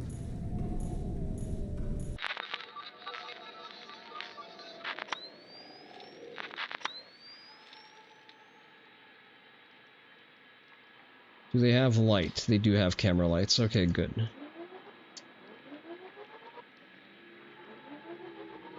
The good thing about these is that I can inspect the fragments before I commit to going out and looking for them.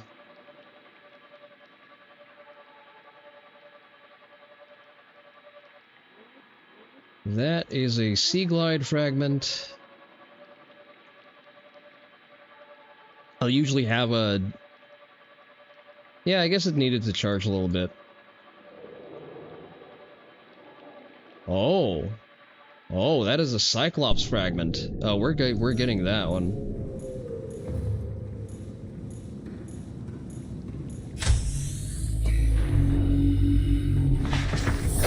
Welcome aboard, Captain.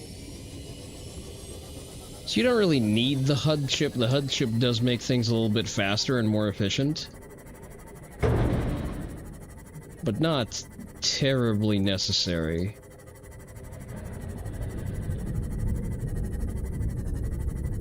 Lights it up nice and bright too, I like that.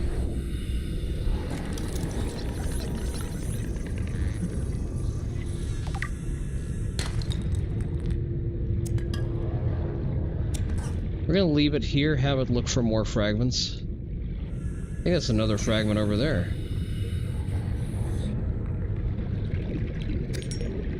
Bit of quartz. Nice, nice. There's probably more. They spawn randomly. I don't remember Cyclops fragments spawning this close to the Aurora. Like, don't get me wrong, I'm not complaining.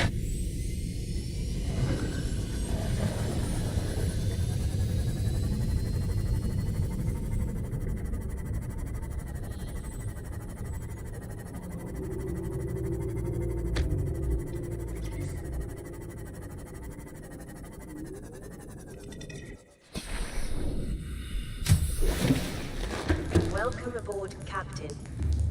Alright, let's take another look.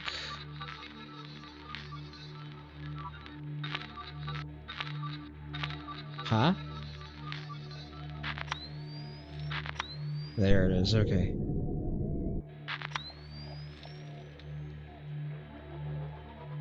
Quite a few fragments, actually. More Cyclops fragments, okay. This is slightly sketchy territory because this is where Reaper Leviathans spawn. So I'm kinda less gun-ho about going here.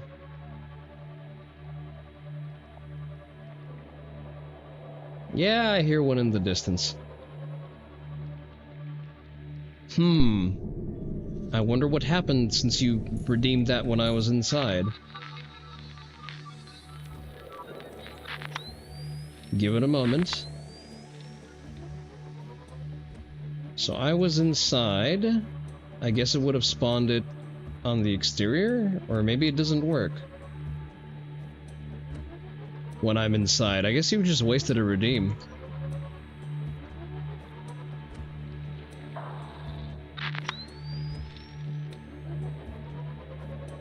Or it spawned something by the camera.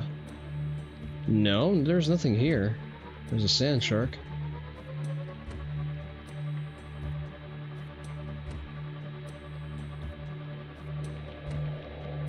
Like, this is already very sketchy territory, because this is prime Reaper Leviathan hunting ground.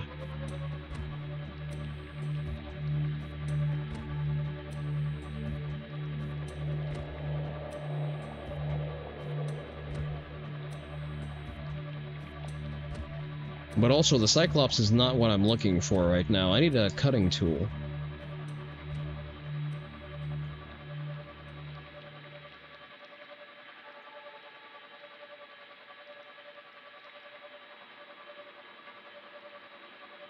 Can I get inside here without a cutting tool? Sea glide. How do I get inside?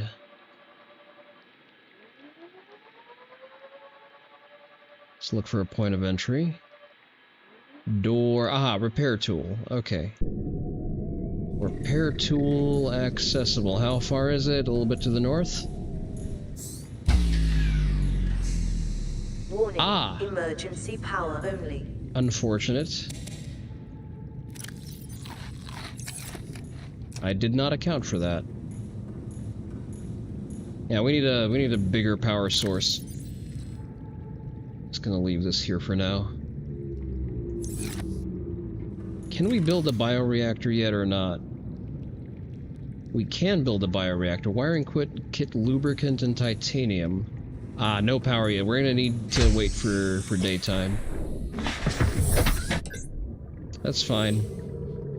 We can build a wiring kit. We should have some overflow lubricant. If not, it's fairly easy to come by.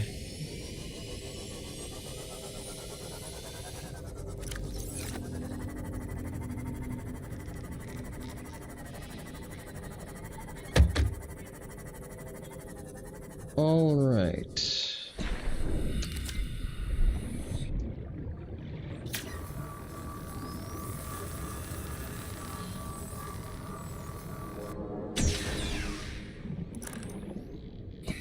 What do we have here? A narrow tunnel? That's definitely not going to go poorly for me.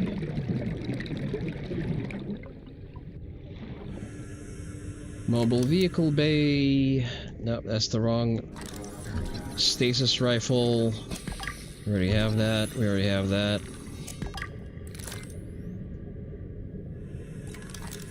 Share. Anything else that's scannable? Doesn't look like it. Let's go back up for air. I can see my HUD, Notary. A valiant attempt.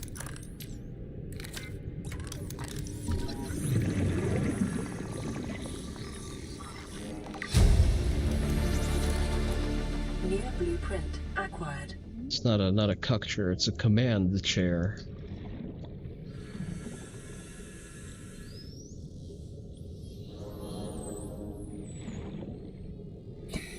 Power restored, okay. I want to explore the wreck a little bit more, just in case there's something more substantial here.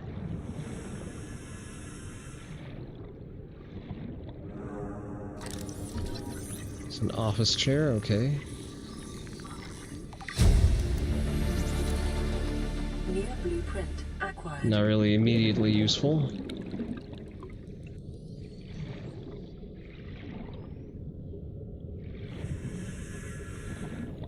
Soon, something to command. True. We'll be commanding something in no time. I don't think there's anything else inside of this wreck. Seek fluid intake. I'll grab my coffee.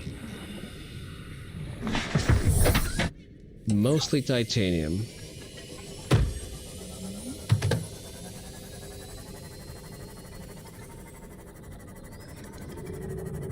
Let's swing by the kelp forest to grab some materials.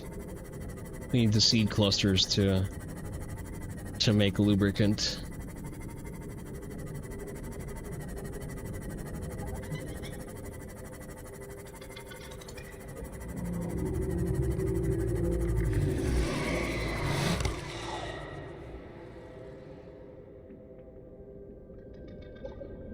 Yeah, there you go, fuck off.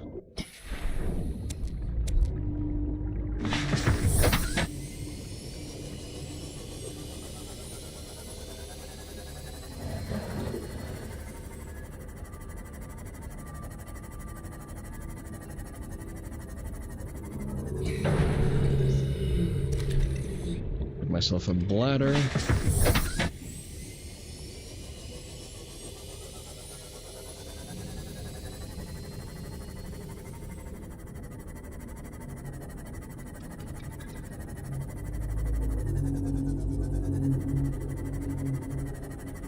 I'm not sure what you spawned. If I see something out of place, I'll let you know.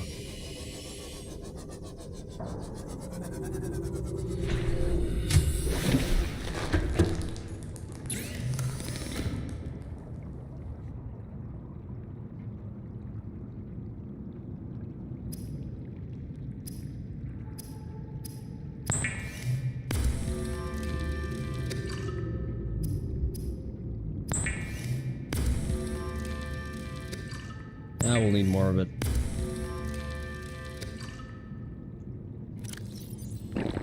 Vital signs stabilizing. Fantastic. Okay, now for the bioreactor. I need a wiring kit. Wiring kit is 2 silver. 2 silver.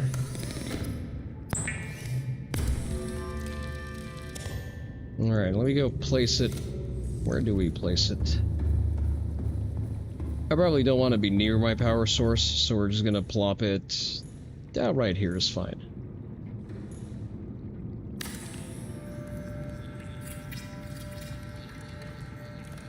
A reliable power source is a critical step towards self-sufficiency. Well Consider said. keeping a photojournal of your achievements to motivate you in times of despair.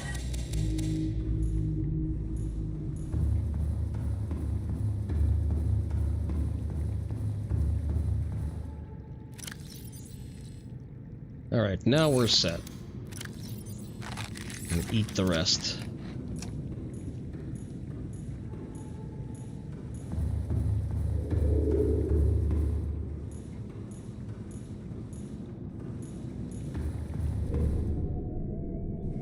Oh, you stopped scanning. Sure.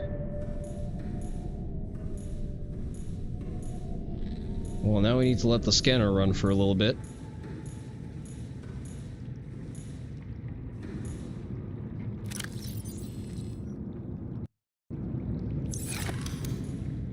I put the excess back in place.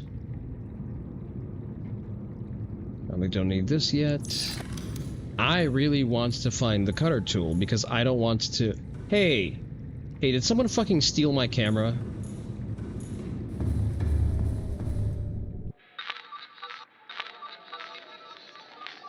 Coffee? We have a coffee machine now, yeah. No? Okay. Oh yeah, someone did steal my camera. Get away from me, you fuck. Yeah, that'll just unfortunately happen. Stalkers will sometimes just gank your shit.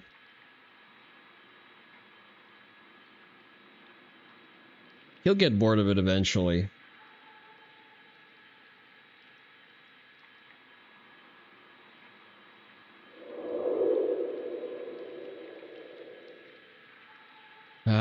Or I may have to punch him for it. That's, I mean, I can move them. Kill bad thing. That, damn, it would have been interesting to see if it... Well, I'm somewhere. I'm underneath the map, along with the... Oh, great. It took me and phased through the map with me. Oh, fortunately, it's only a one-way phase.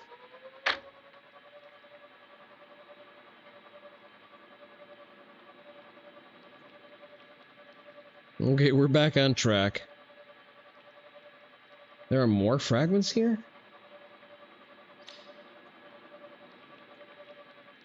Sea glide.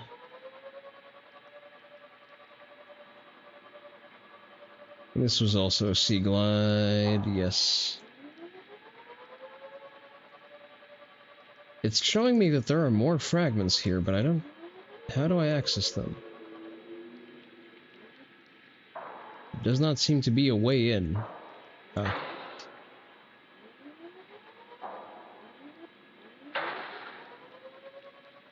Is there another exit I'm missing?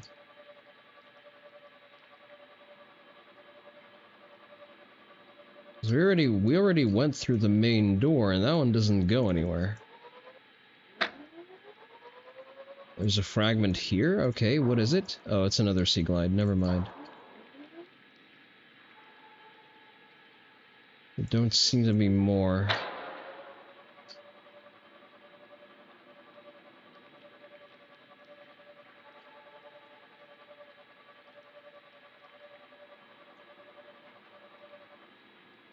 The sea glide is going to be overrepresented in the early game area just because it's supposed to be easy to find. But I am getting mildly annoyed with seeing so many of it just clutter up my HUD.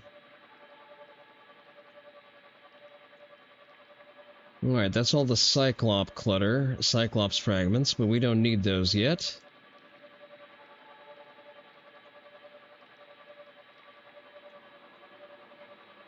We will need them eventually, just not right now.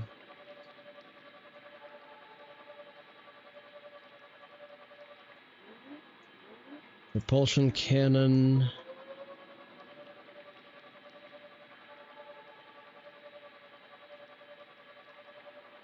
Power transmitter. Propulsion cannon.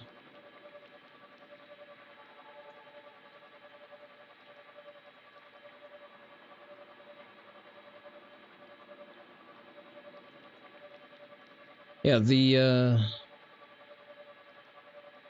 fragment locations are random between every spawn, so there's not really a way to look up where I need to go. There are certain probabilities for them spawning.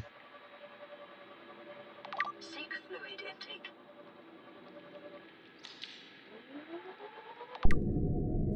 Let's go grab a coffee. Shale chunks, okay.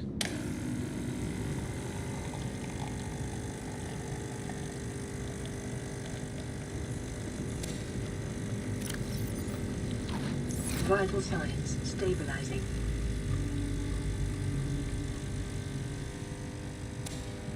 Copy completed.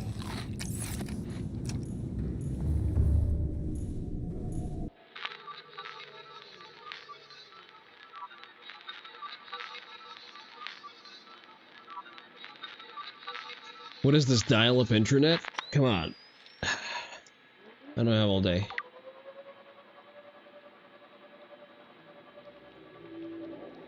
Alright, what are you? Indeterminate, definitely not a laser cutter.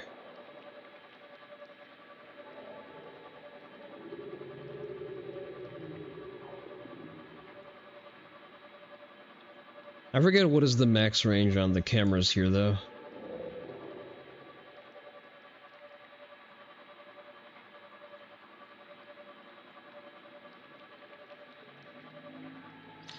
Ah! Laser cutter. Excellent. Okay, we found it. Just gonna leave a light shining over it.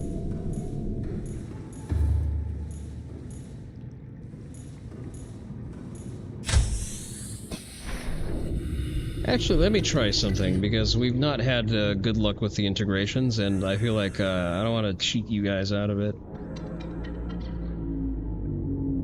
Let's see...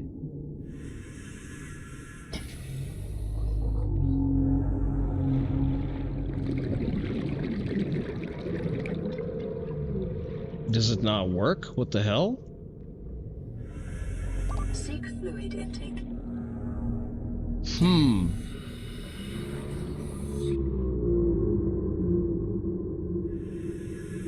We'll let it cool down and then we'll try again. Maybe it's spawning in things that are just organic to the area, but should be randomized to some extent. It should do something noticeable eventually.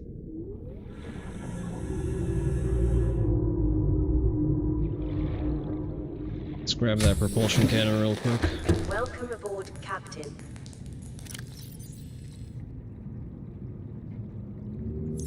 Marginally more useful than the knife. Alright, let's go hunt some bladders.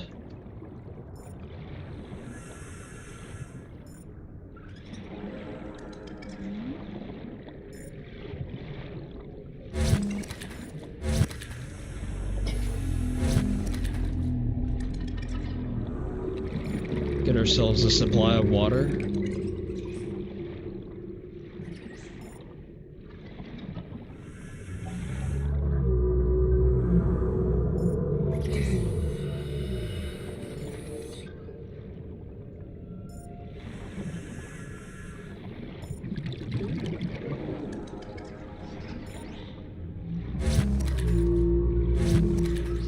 Alright, that's quite enough.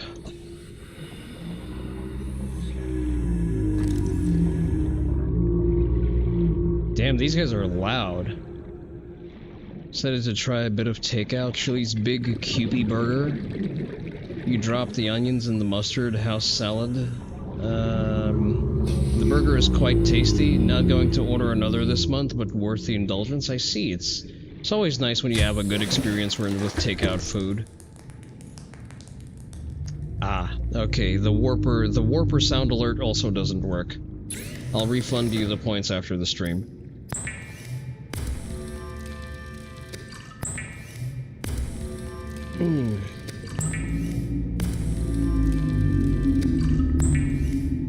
I dislike that it's very inconsistent. They've changed something about their API, so none of the old redeems work, and I'm not sure how do I reactivate them. Signs stabilizing.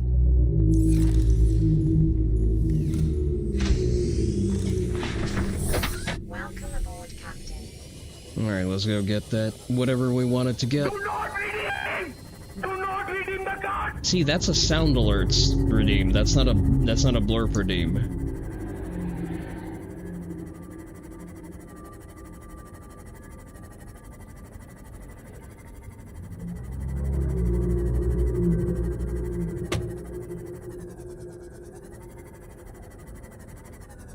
Maybe it doesn't work while I'm in the submersible, like it only works if I'm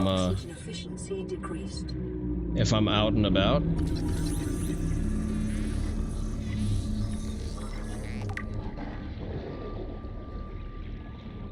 It is odd because the game sees it, but the game is not activating it for some reason. Alright, we can look for more salvage manually.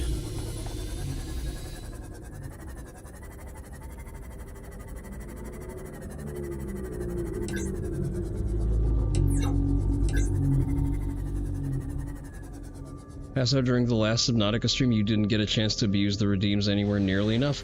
Well, you're not even abusing them right now, because for some reason I'm not sure they're firing correctly. Like, the HUD redeem works. We've tried that one. The spawner seems to not be working as anticipated, but the game is definitely picking it up, because it's appearing in queue, and it's appearing in the cooldowns. Let me quickly look. Options... mods... enable debug logs. Twitch integration, client Twitch, show redeem message, save redemption message, authorization with Twitch. These are all the bit prices. So it should work.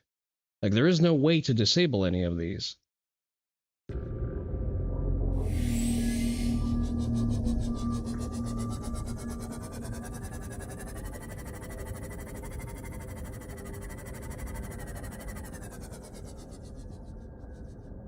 Ah, another laser cutter. Excellent.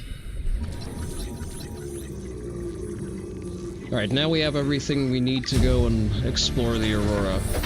New blueprint acquired.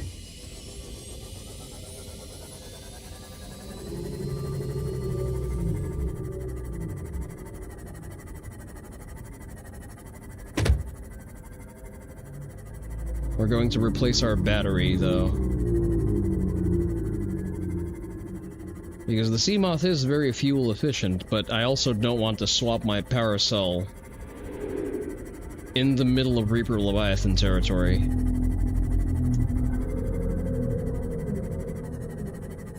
If I have it with me right now, I do. Okay. Just gonna quickly pop that out. There we go.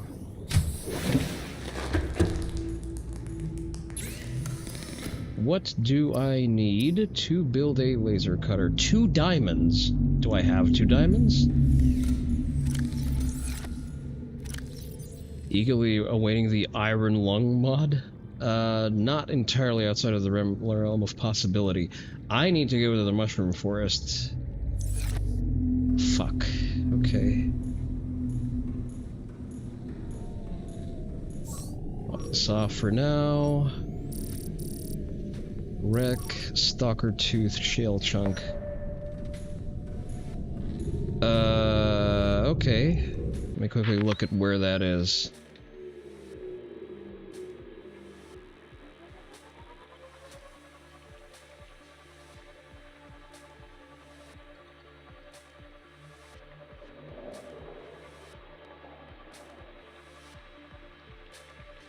Okay, that is the Mushroom Forest, okay. It's kind of the no-no part of the Mushroom Forest.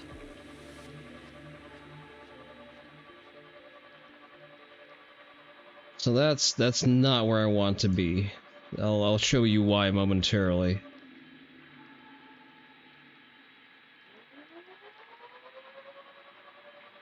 I can't hear any of them yet, but trust me, there are Reaper Leviathans in the area.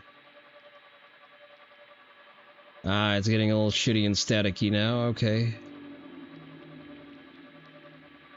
We are pushing the range by quite a bit. Okay.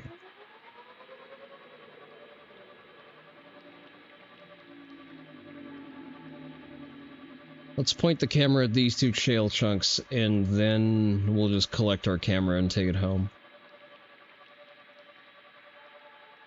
Copper.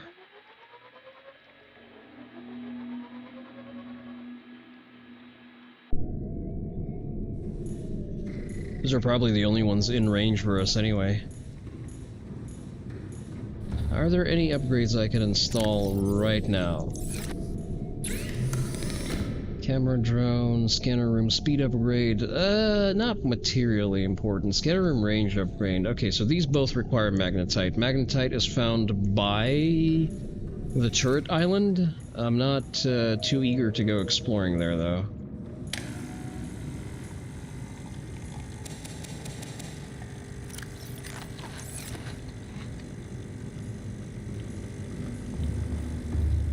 Throw some material into the bioreactor.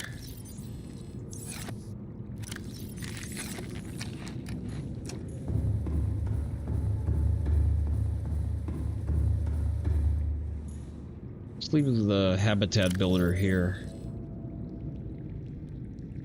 Not really something we dearly need to have with us. Leave this here. We have water. Did I get my coffee?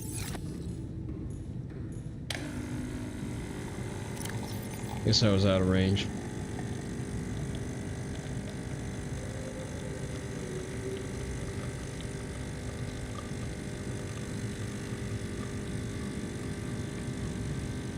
All you know about magnetite is you can extract iron from it? Well, in this game, magnetite is needed for some of the upgrades. And I don't really want to go to the area that has magnetite, because it's not a nice part of town.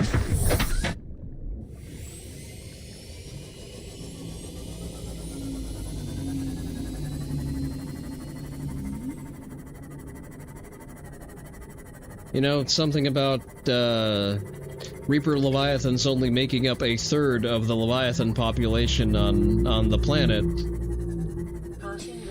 but making up for roughly 70% of player deaths.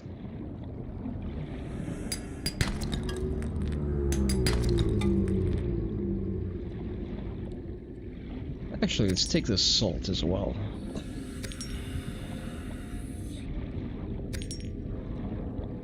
Going to need some, efficient water. Oh, what is this? Cyclops hull fragment. Okay, we take those. Even doing a bit more research, you can see that it's an oxide. Natively ferromagnetic. I assume that is why it's used for certain things that would rely on sort of environmental magnetism. Like compasses and whatnot. You are going to try to shoot me. Unless I put a sea moth in between you and myself. Bioreactor fragment, not entirely useful.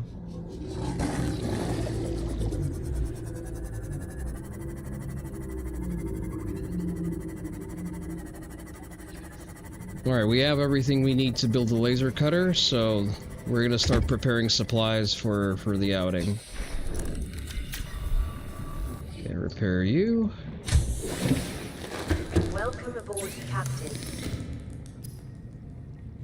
What am I missing? Oh, because I stored one of them.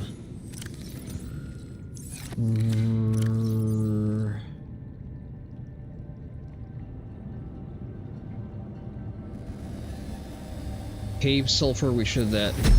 Ah, what the fuck? Excuse me? Who is this? I don't take calls from unknown numbers. What are you? That's just rude. Okay, cave sulfur. I should have some of that. There it is.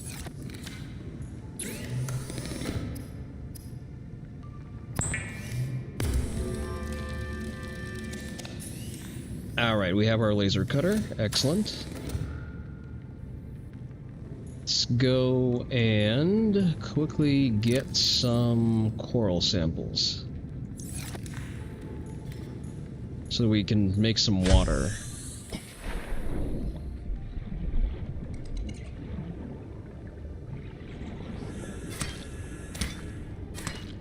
How much salt do I have? Quite a bit.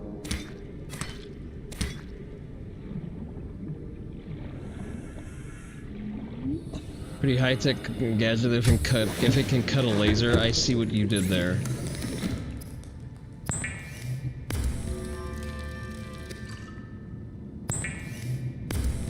Fortunate. Let's hope that it's tough enough, high-tech enough to cut ceramide and reinforced titanium.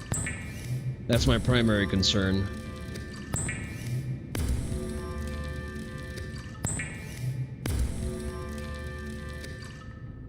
All right.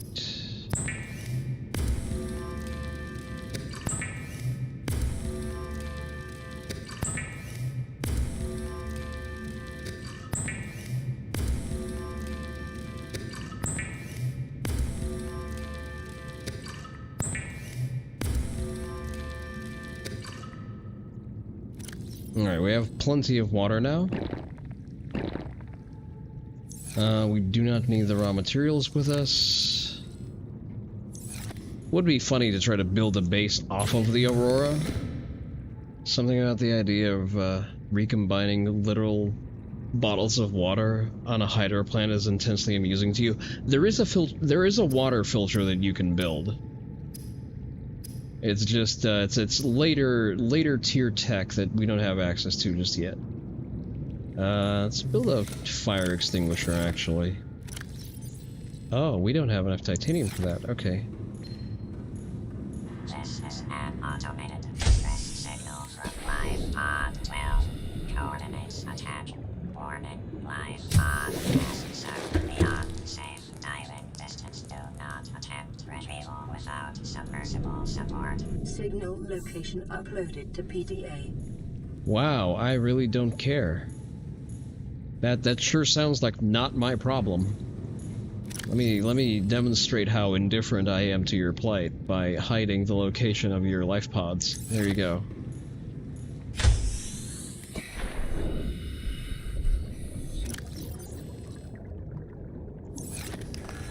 Alright, let me go find a piece of metal salvage.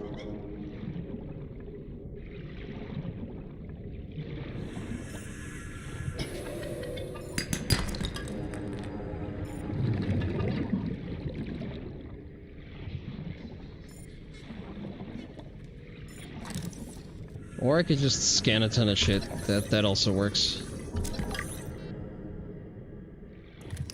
But metal salvage is a little bit more productive. That should be quite enough. Oh, I think I had an unprocessed piece back at the base. What am I doing?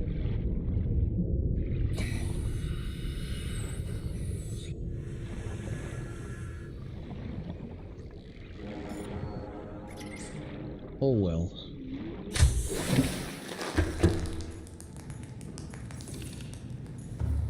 Yeah, a bioreactor is a godsend. It definitely carries the early game. Otherwise, you just inevitably end up as California, having brownouts because the sun isn't shining. Interstellar Traveler, easy. Material recombination, no sweat. Ultra-efficient rebreather, reliable single-man submersible, light work. Desalination machines? What do you think this is, Star Trek? No, we have those. We have those. I just need to find the pieces because I don't have that blueprint natively.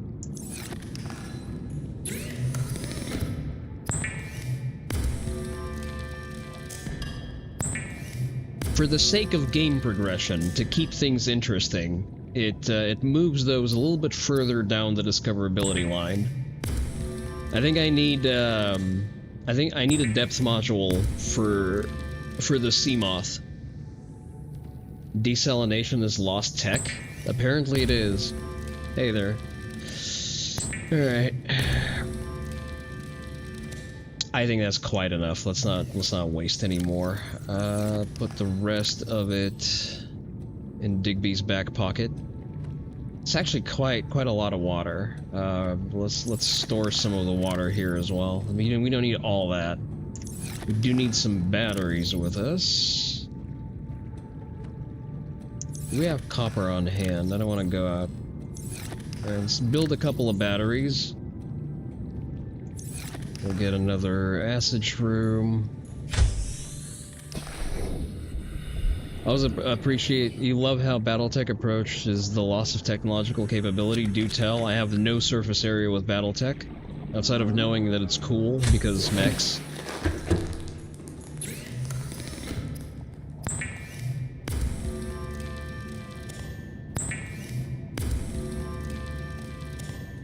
Okay. Let's take some provisions with us, and we can go. Take a Chinese potato with us as well. We shall experience a potato famine. For the sake of immersion.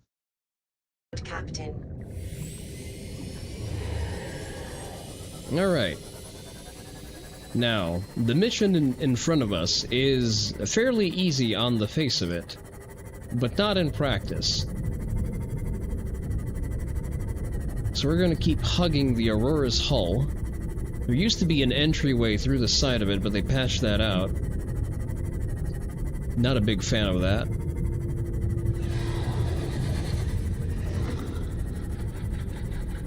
I think that's where the entrance used to be. Said thousands or hundreds years after the collapse of a galaxy-wide society, with it being divided up between constantly warring aristocracies and other weirdos like the Kaplans. Alright.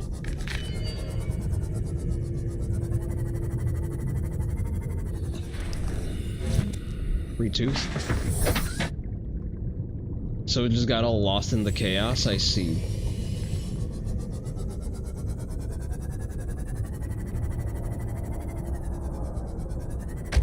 And I hear a Reaper Leviathan. Life form readings in this region are sparse. The Aurora's radioactive fallout will have devastating effects on the alien ecosystem if not contained within the next 24 I really don't hours. care because that's a Reaper Leviathan.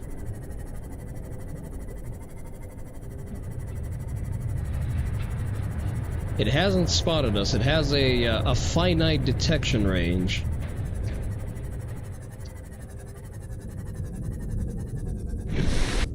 We're still not at the mouth of the ship. We can't quite get to it.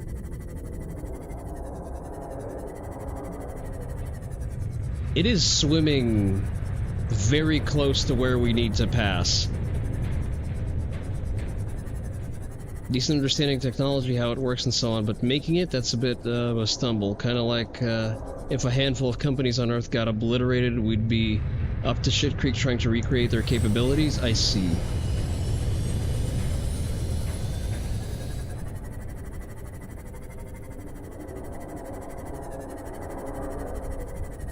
Ooh-wee. I did not enjoy that. Let's quickly go on to dry land. Yeet. Warning, ship's structural integrity is low.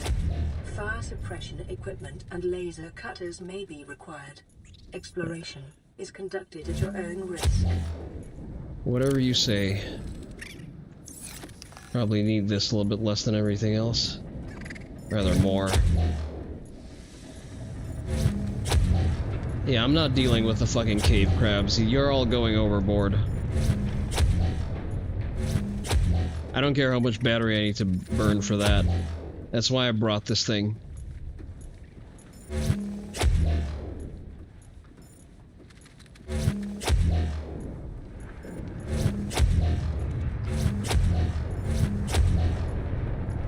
Damn, it's really burning through the battery, too.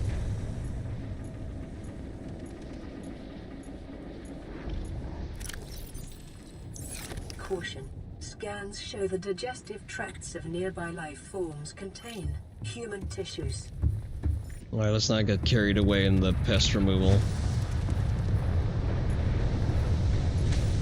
Can I go through? No, probably not. If any of them decide to follow me like this one, we'll just throw it off.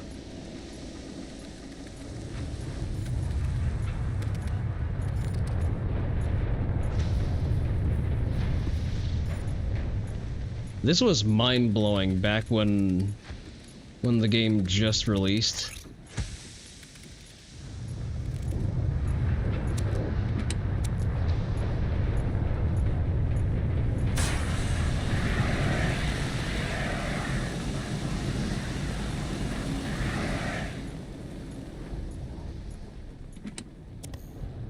Battery.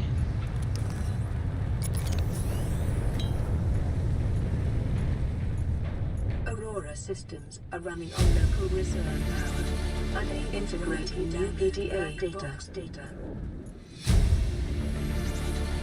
Integrating new PDA data.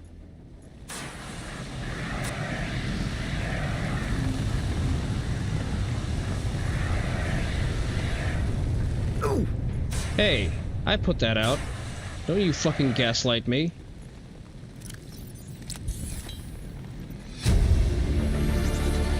Integrating new PDA data.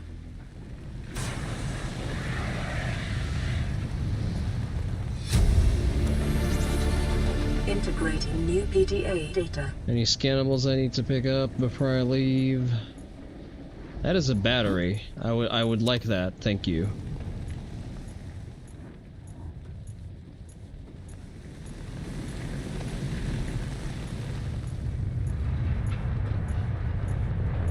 Alright, time to explore the cargo decks. Is that a traversable doorway? No, it's not. And that is why you need a propulsion cannon.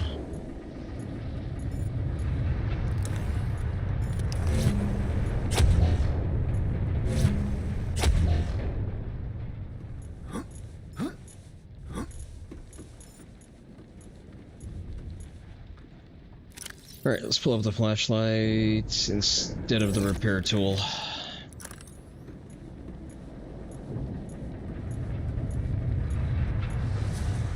I'm a little bit acclimated, or rather I'm significantly jaded about the place now, but back in the day this used to be just, you know, revolutionary. Damage to the Aurora do not match any known offensive technologies.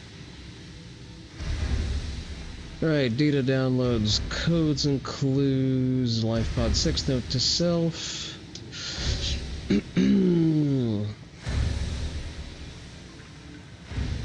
Cargo bay door, 1454.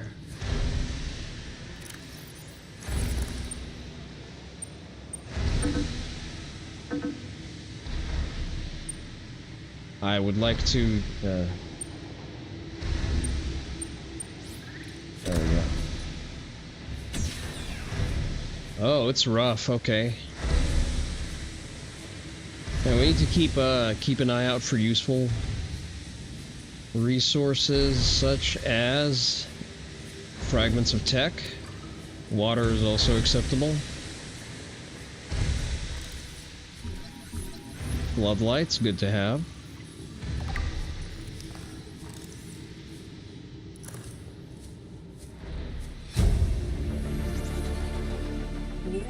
Why can't I scan and build a forklift? I feel like that's a gigantic oversight. Integrating new PDA data.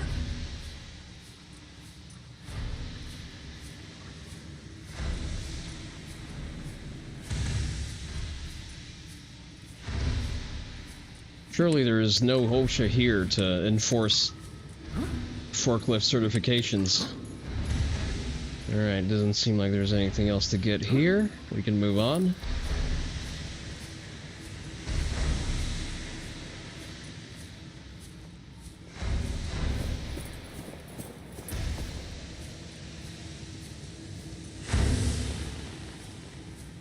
I would like to not be crushed by the debris, please and thank you.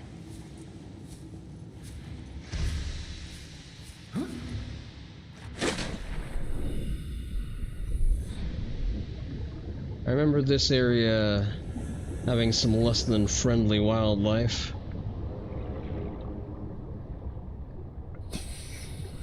Ah, right as I stow my repair tool.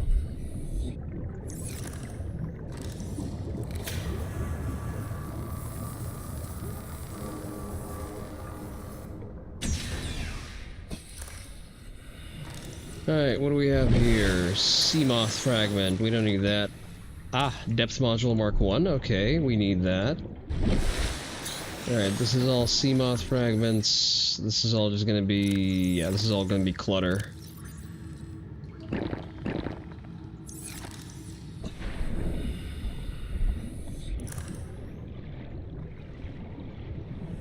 And that is a door that needs to be cut open.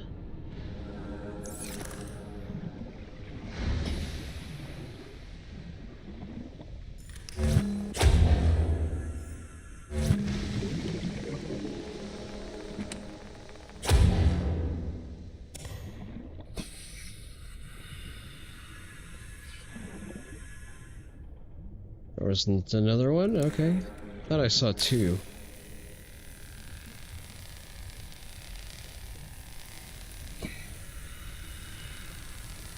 No OSHA, he says, as they drain his bank account for every fish he eats. That's not OSHA doing that. That's just part of your employment contract, unfortunately.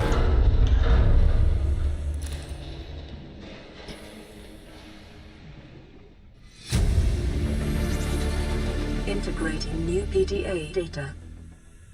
Ah, another health pack. PDA... Integrating new PDA data. Battery... May have over-prepared a little bit. I still remember the Aurora when it was significantly less hospitable.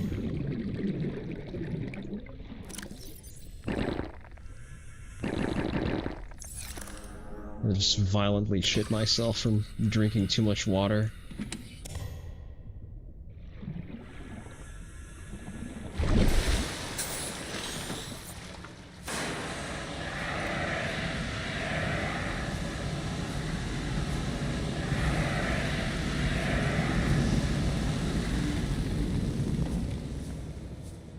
Alright. Discard you.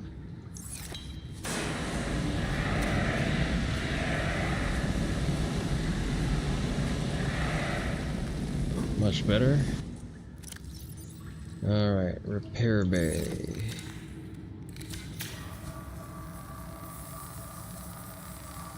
We're gonna get something better than a forklift. Prawn bay, hell yeah. Do I want to go into the water? I'm pretty sure the answer is no.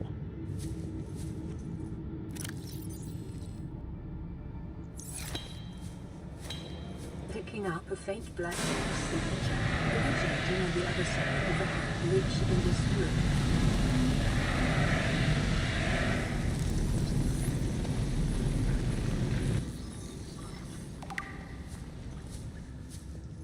Prawn suit Mark III, okay. How many of these do I need? Do I need 3 or 2? I need 4, okay. Well, there's one over here.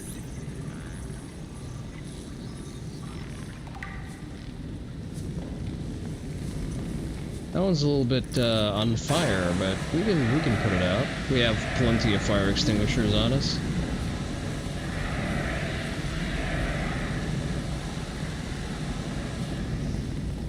All better. Yay.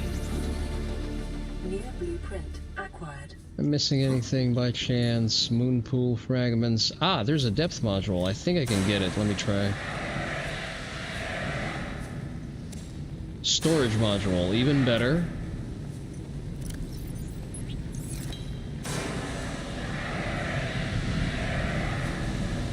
Storage is always at a premium.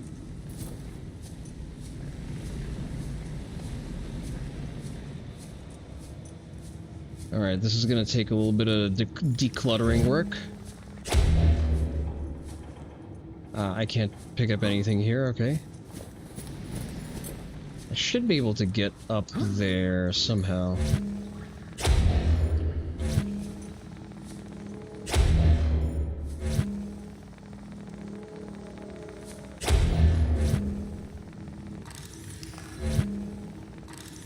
It's a little bit cheaper for energy use if I just release it as opposed to yeeting it into the stratosphere.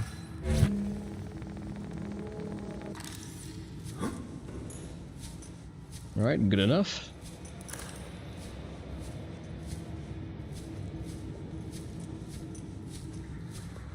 Living quarters.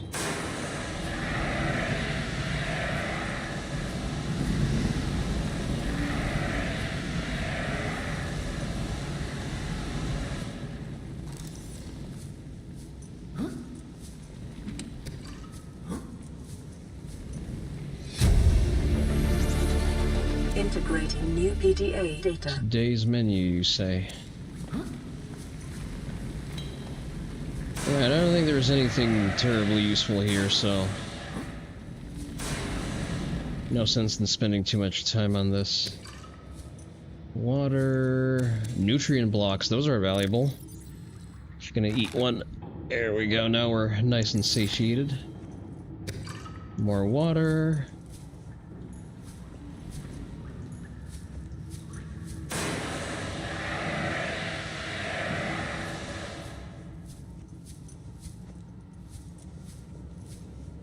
Cabin 1, cabin 5. Yeah, I did want to go into the water in the prawn bay. You used to at some point, but I don't remember anymore.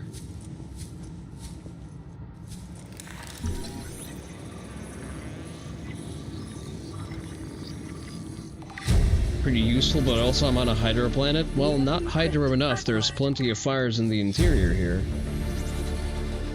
New blueprint acquired. Actually swap out some of the batteries here real quick. Let me just toss this one out.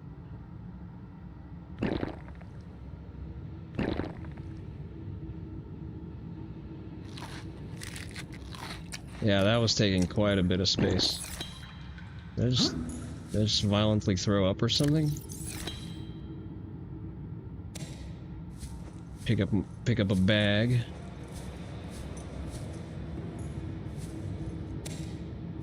Pick up 2 bags.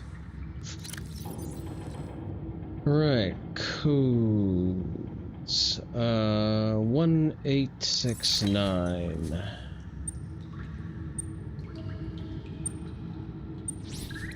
Fraternizing with the crew, are we?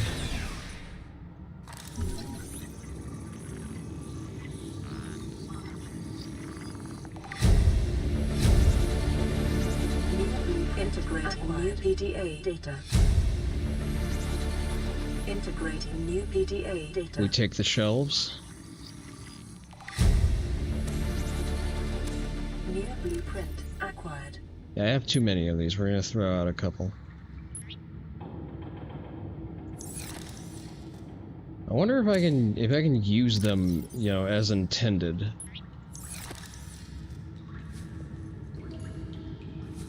I guess not.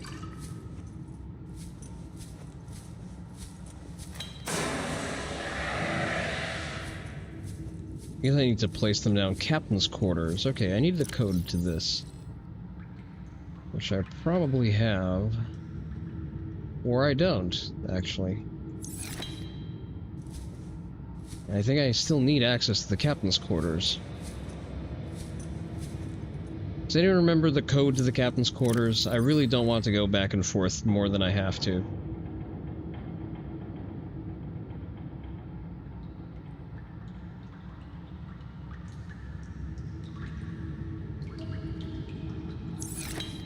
Alright, I'm gonna quickly look it up. I can do it on my phone real quick. Because this used to be a questionable location in the sense that it didn't have a code for the longest time, and then I forget that at some point it got a code.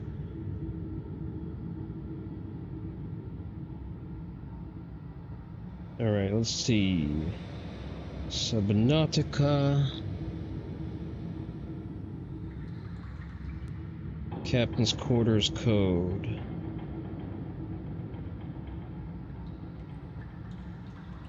Ah, I'm supposed to get that right via radio message. Okay, 2679.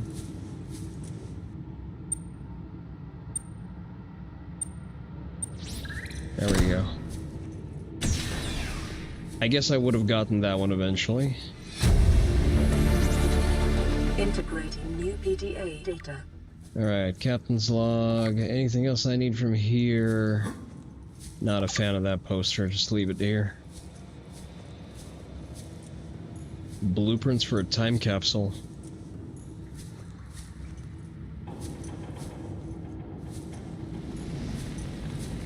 Oh, there's more stuff here. Okay, let's... Integrating new PDA data. Relationship contract legal recording. That's such a depressing readable, we may as well actually get to it.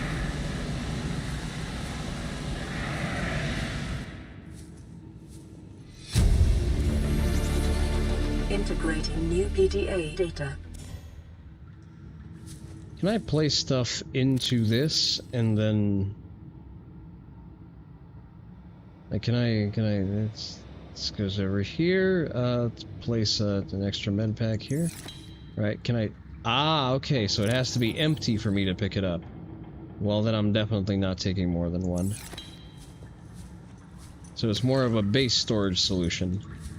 Can I take the pillow? No? Okay.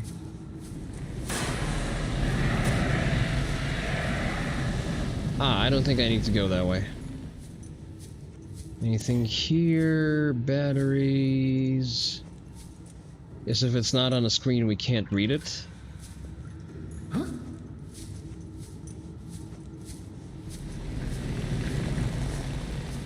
All right, I guess we go down into the Prawn Bay dive part. All right.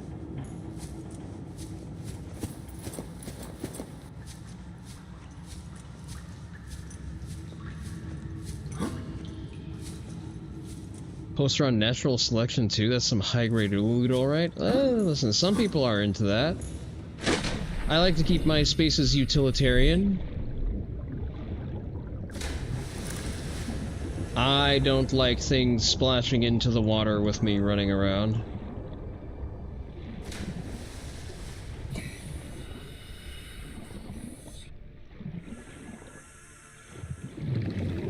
I am not sure I am supposed to go here. Or am I? I think I might be. Yeah, okay, I have to go here. One of the best games you've ever played? I'm not aware of that game. I am utterly ignorant, forgive me. Probably shouldn't surface here. Integrating new PDA data. Laser cutter.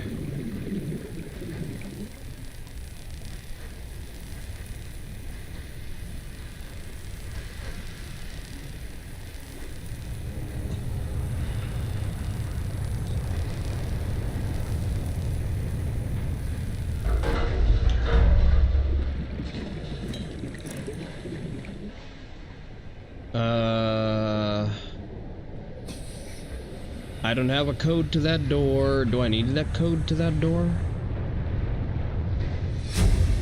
Lab access, okay. Integrating new PDA data. 6483. Let's not get ourselves that. 6483.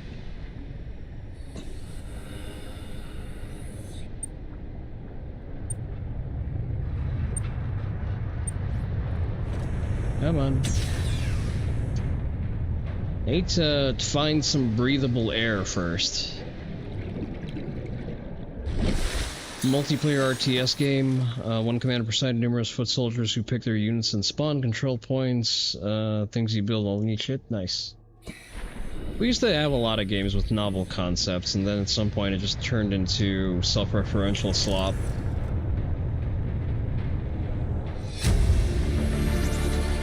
Integrating new PDA data.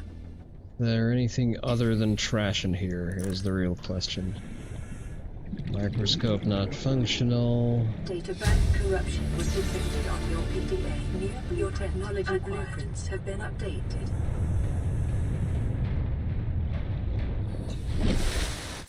Take a breath here.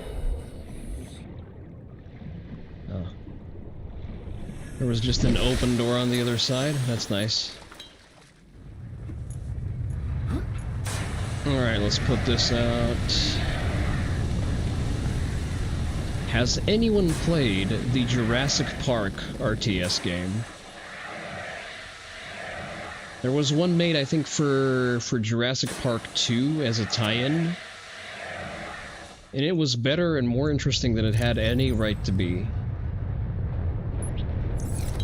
Not the Tycoon game, but the actual, Wait, that's not where I need to go.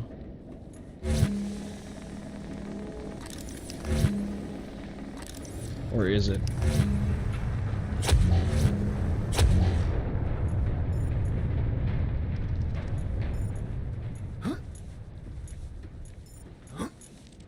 Is that where we came from?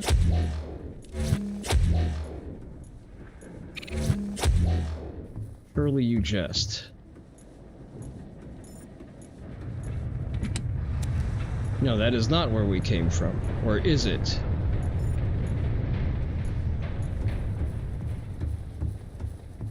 Wait, then how do I get to the engine room?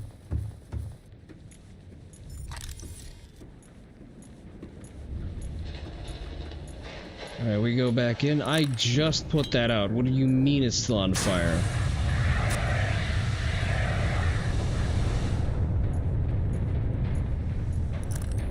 Am I stupid?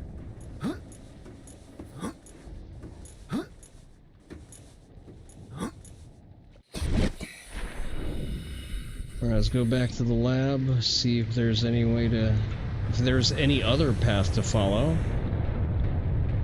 But yeah, the Jurassic Park RTS was definitely something.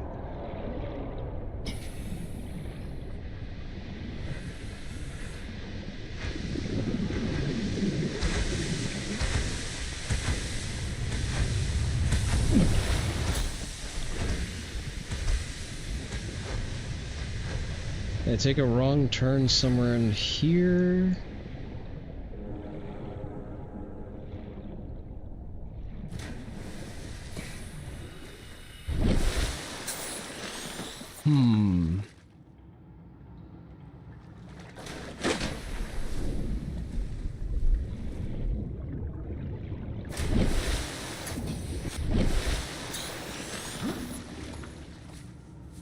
Alright, let's see. Living quarters. Definitely not that way. We need to find the engine room.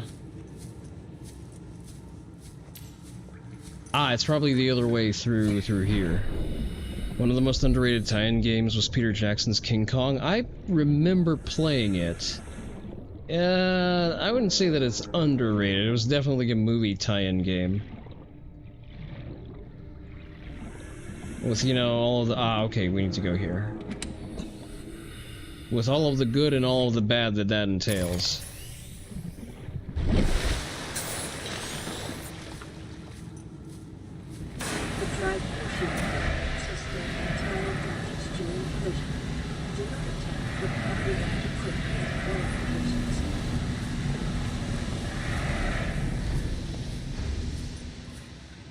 Okay.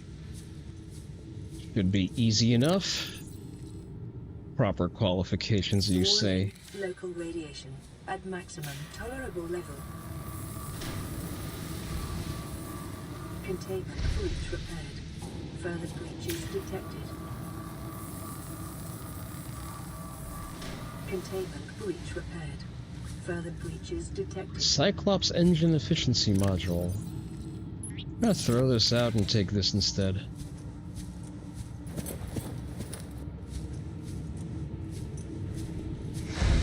Alright, there are biters in the water. We need to make sure that we kill all of them.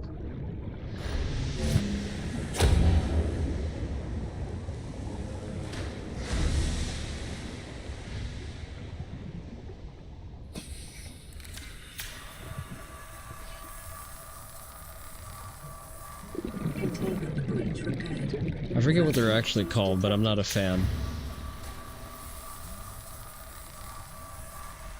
Containment breach repaired.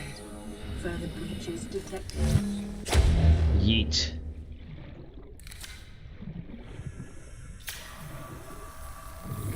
Casually playing Total Warhammer.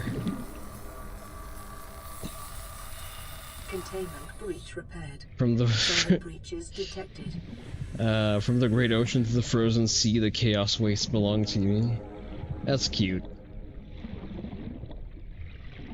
I was originally excited about the... Can I scan this? Containment breach repaired. Further breaches detected. What would be the point of scanning this even? I see you, I see you.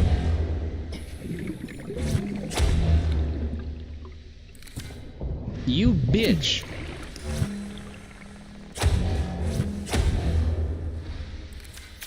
Cocksucker.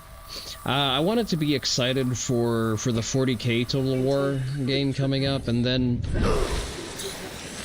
Arch correctly noted on it not really being worth the hype, just based on certain external factors about that game. Can you not? How fucking many of them are there?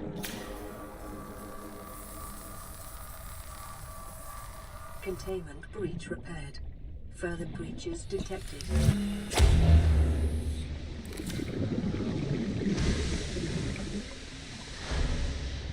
Alright.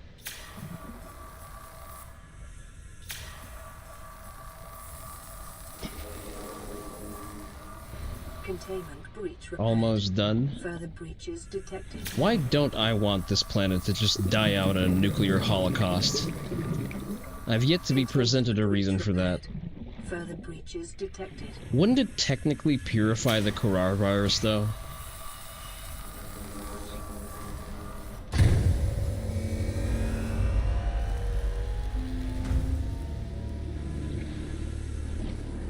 Drive core breach sealed. Radiation levels decreased. Because I'm currently on. I have a radiation suit. I'm fine.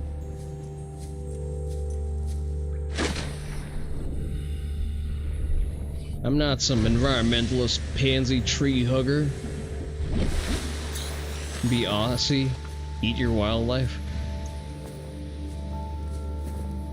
I don't think we're Australian. Although I am eating the wildlife. Motherfucker. Just want to quickly check if there's anything worth taking, which there is not. Okay. In that case, we can go home. We don't need the Aurora anymore, so all we need to do is not get ganked by the Reaper Leviathan on the way out.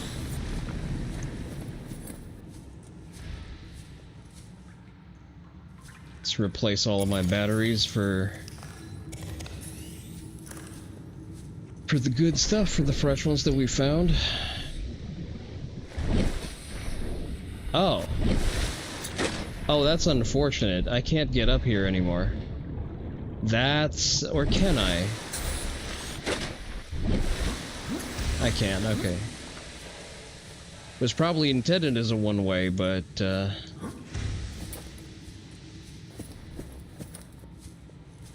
I'm not one to just accept limitations like that.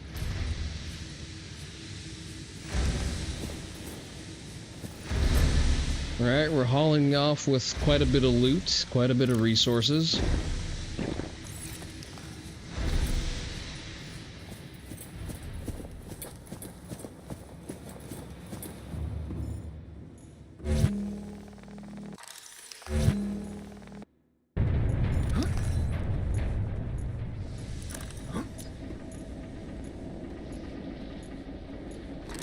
Do we have the room for some extra titanium? We really don't. Gotta use that med pack.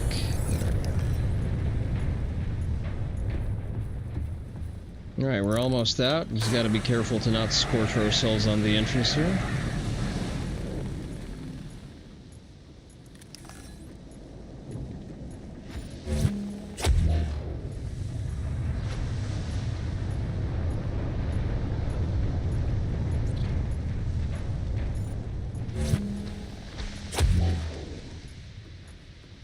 The capacity of the propulsion cannon to just smash them against the wall is forever my favorite thing.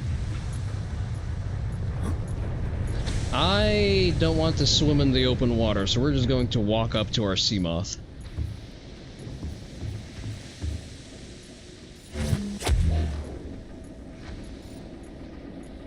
Probably not scannable anymore.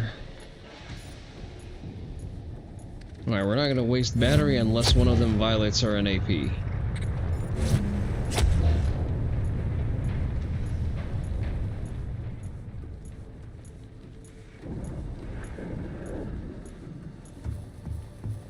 Move, move, move, run, run, run. Alright, all we have to do is now make it back home in one piece. Actually, let's test something real quick.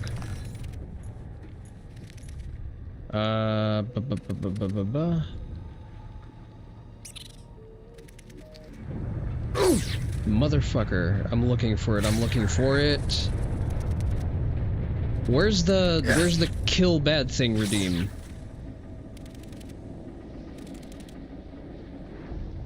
And I don't think it works. Fuck. Okay, I'm gonna need to go and look at the patch notes to figure out. Maybe it doesn't work on the crabs or something.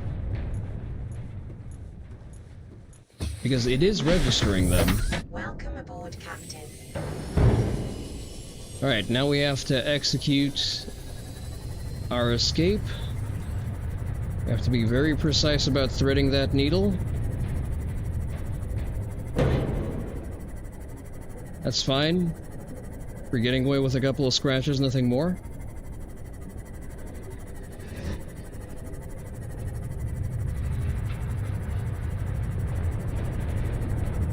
Alright, the Leviathan is unlikely to pursue us further.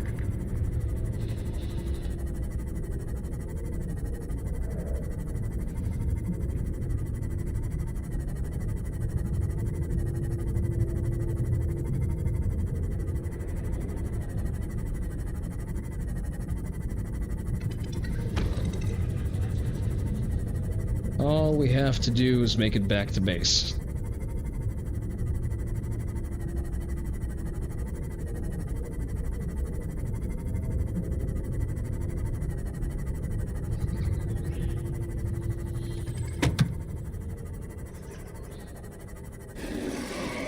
And we've arrived.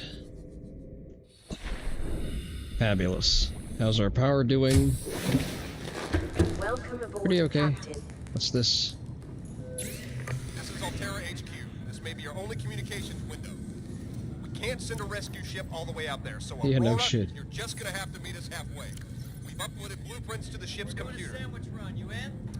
Yeah, give me a second. Black box data shows the high security terminal in the captain's quarters is still functional. Becky's leaving like in 5 minutes. All right, tell Becky I'll just take the regular. Regular. Yeah, she'll know what I mean. The code should And be... if she doesn't? Just tell her the regular, dude. Okay. The If code... I say regular, she's like, what's the regular? I have to come all the way back up here. The code should be 2679. The regular's just a ham and cheese. Okay, would you just say ham and cheese? Ham and cheese! Okay. Fantastic. I feel so appreciated and cared for. Let me go place that bag somewhere in my recreational area. Just over here, I guess. There we go. Somehow the best voice acting in a long series of games you've noticed? Yeah, I mean, listen, it's indie. Sometimes they just go the extra mile. Well, the thing is, this is done by people who are passionate about the project, and actually they have a lot of very good writing in this game, where we're glossing over a bit of the story. But a lot of the comedic writing was done very, very correctly.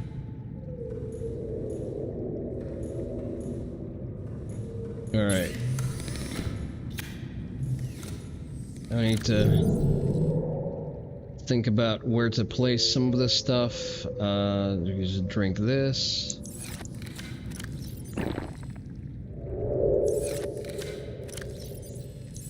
Alright, no Terry, you get the other locker. We need to build some wall lockers, actually, for people who have checked in today.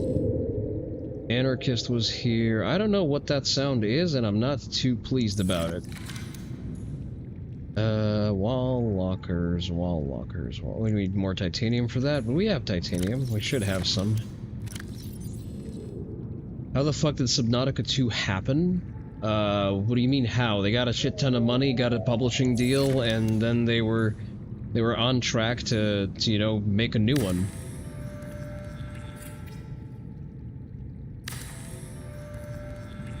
I've never played Subnautica 2 because it was just not to my liking.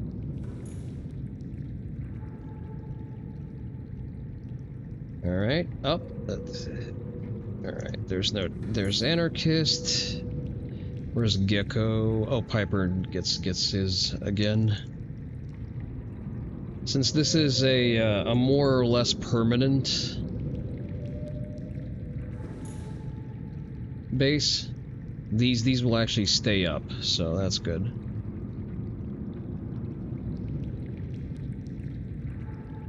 Digby already has one. Where's Gecko? Gecko. Oh, Manny was here too. Let's get one for Manny.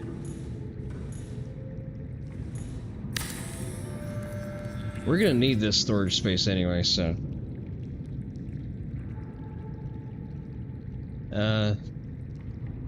Okay, Manny just gets that. And one more.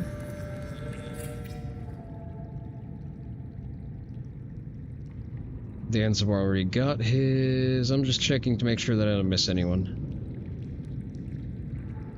There it is, Gecko, 7 for you. Ah, fantastic. Alright, I think I got everyone. You mean the entire brand is now surrounded by the sickly aura of pure DI degeneracy? That's practicing, that's the hiring practices in gaming when Subnautica 2 was developed. You couldn't throw a rock without hitting someone who's a woman of color or gay or both. That was unfortunately just, you know, the trend of any gaming attached to any kind of serious money. The stakeholders were informed that that is how you make sure that a project is successful. It's very similar to how Gillette was advised into burning down their own audience. So it's definitely a sad case of many such cases. I have this thing set to look for fragments because we need to look for a Cyclops now. And now that we have a prawn suit schematic, let me actually quickly check on that one. Prawn suit, aerogel. Oh fuck! How do I make aerogel? I forget how I make aerogel. It's something stupid easy too. Hydrostatic acid. I really need to look that one up because I don't remember how to make aerogel. I think it's brain coral or something to that effect. I don't know. Okay, we'll figure this out. Aerogel is really cool IRL. Well, we need some to make the prawn suit. Do we even have that? Just a second. Polyurethane, hydrochloric acid. There's no way we don't have a recipe for it. Blood coral? I hope not. I really hope not. I really don't want to go into the blood kelp before I have a prawn suit.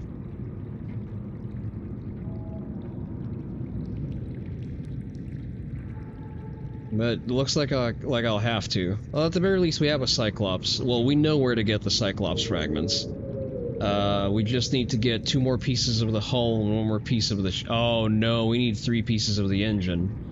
Well, that's a problem for us to solve next time. But as of right now, we are going to look for a raid target.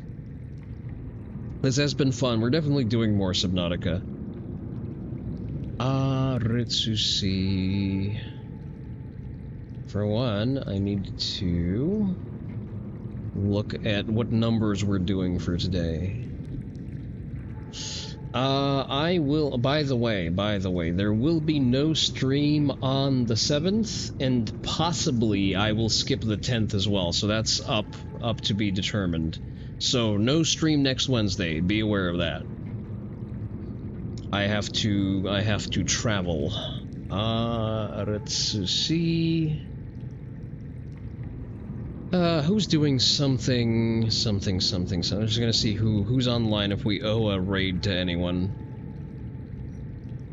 You know what? Let's... There's a lot of people online, actually. You know what? Let's raid into Citrus. She's an appreciator of difficult games, so it's only appropriate that we raid Subnautica into her. Alright, let's start the raid. Thank you everybody for hopping in. Always appreciate the company. Thank you for engaging with the funnies.